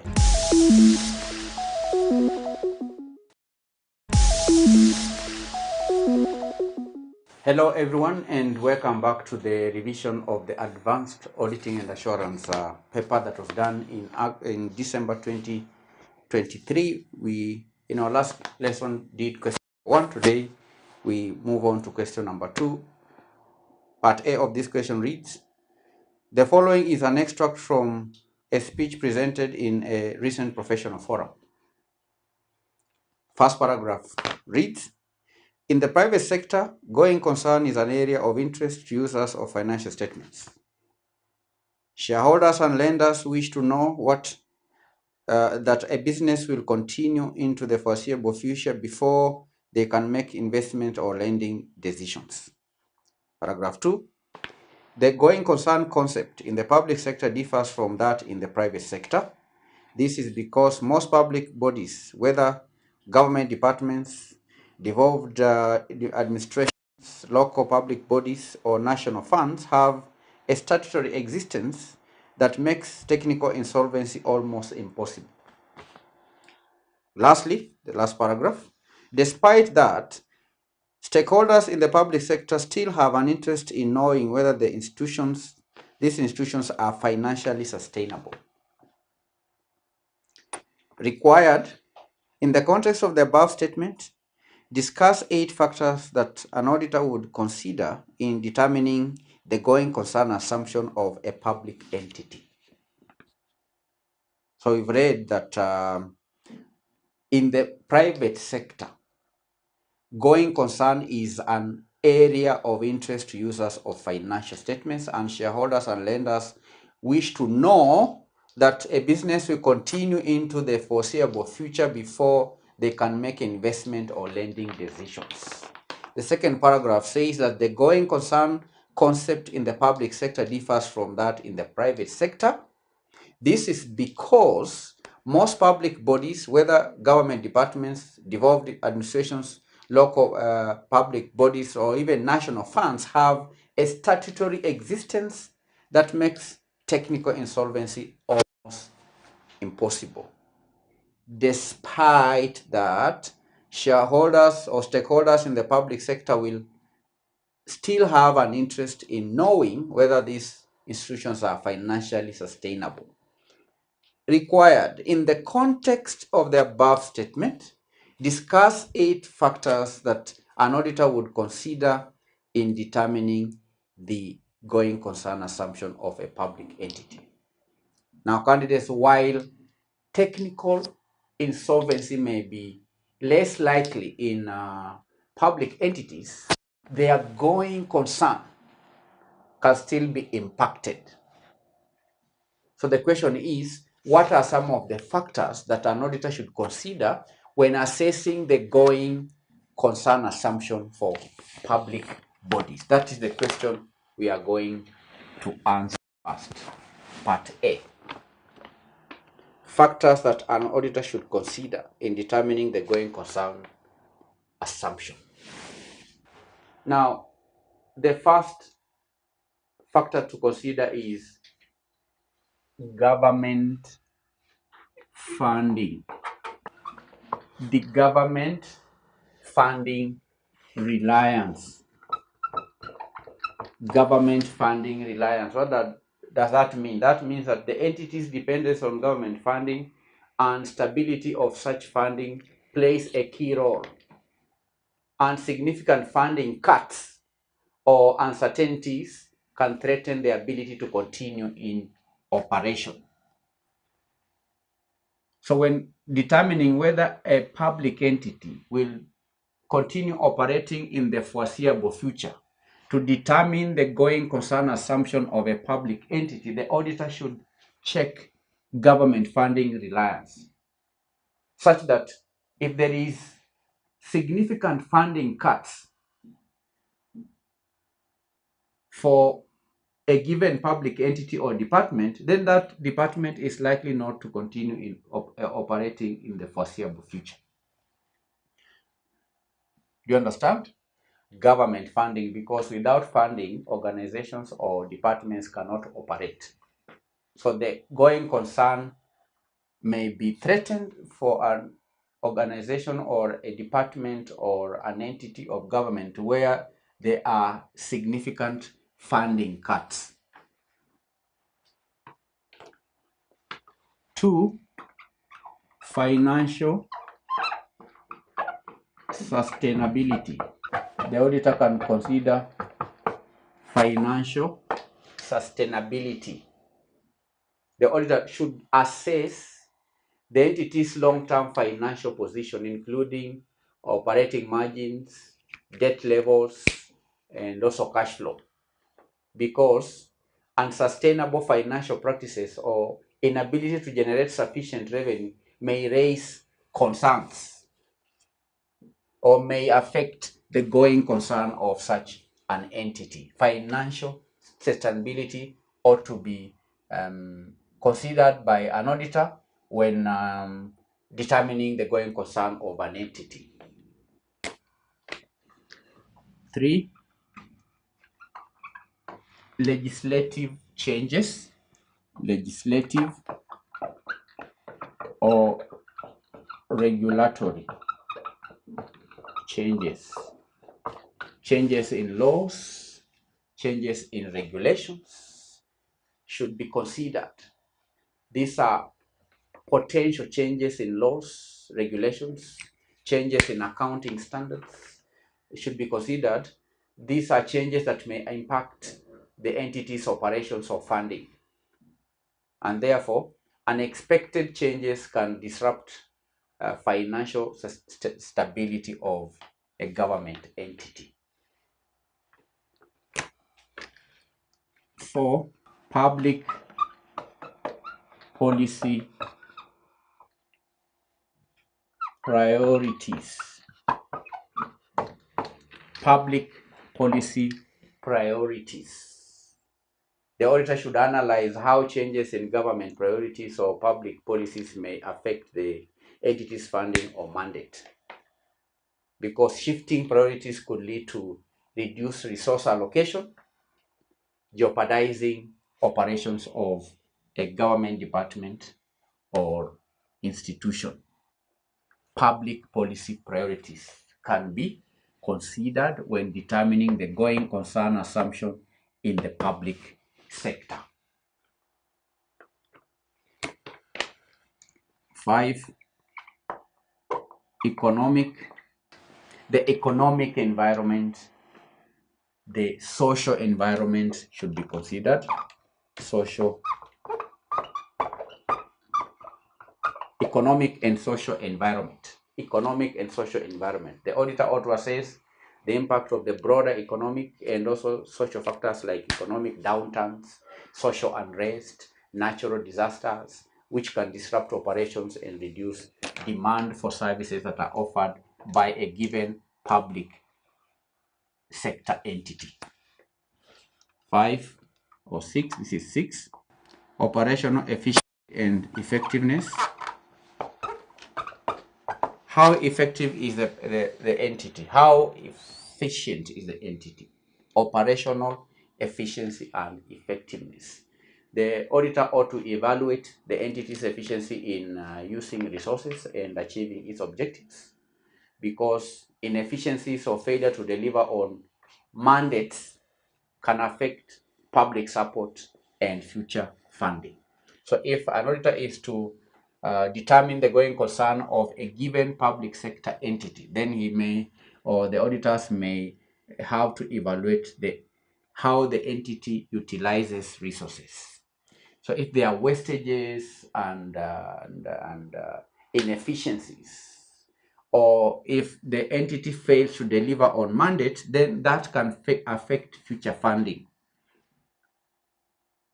Operational efficiency and operational effectiveness. 7, management, plans and strategies. What are the strategies of the public sector entity? What are the strategies? What are the plans? Does the organization have plans? Does it have strategies? That should be considered. The auditor should analyze the entity's plans to address financial challenges, the plans to improve efficiency, or even to adapt to changing circumstances. Because robust and credible plans can mitigate the going concerns, the concerns of going concern. You understand? Management plans and strategies ought to be evaluated by the auditor. 8, public confidence. Does the public have confidence in the public sector entity? Or even stakeholder confidence and, let me say, and stakeholder support. Public confidence and stakeholder support. The auditor ought to check or consider the level of public trust and support for the entity, as it can influence future funding and political will to sustain the operations of such an entity. You understand? Because candidates, a loss of public confidence can impact budget allocations, can also impact legislative priorities. Okay? So these are 8 factors an auditor should consider in determining the going concern assumption in the public sector. So these factors highlight that although public entities have statutory protection, their going concern is not guaranteed. As much as there is a law in place that upon which public sector entities and departments are formed, that is not a guarantee that the public sector entity will continue operating in the foreseeable future. And auditors must thoroughly assess their financial sustainability, must assess the external environment, must access the future plans that the organization has to provide an informed decision so that the auditors can provide an informed opinion on the ability of the entities to continue as a going concern. So these are 8 factors. 1, government funding reliance. 2, financial sustainability. 3, legislative and regulatory changes. 4, public policy priorities. 5, economic and social environment. 6, operational efficiency and effectiveness. 7, management plans and strategies. 8, public confidence and stakeholder support. So all these factors can affect the going concern of any public sector entity. And therefore, when the auditor is carrying out his or her audit, he must consider these factors in determining whether an entity is a going concern or not. That is question 2A. Question 2B reads, describe 4 procedures that an auditor might perform to identify subsequent events occurring after the financial year end in a company. Procedures an auditor should perform. What are the procedures for identifying subsequent event? What should the auditor do to identify subsequent event? What are the procedures? One is to inquire from management. Inquiry, right? Inquiry of management. This means just talking to the management, asking questions.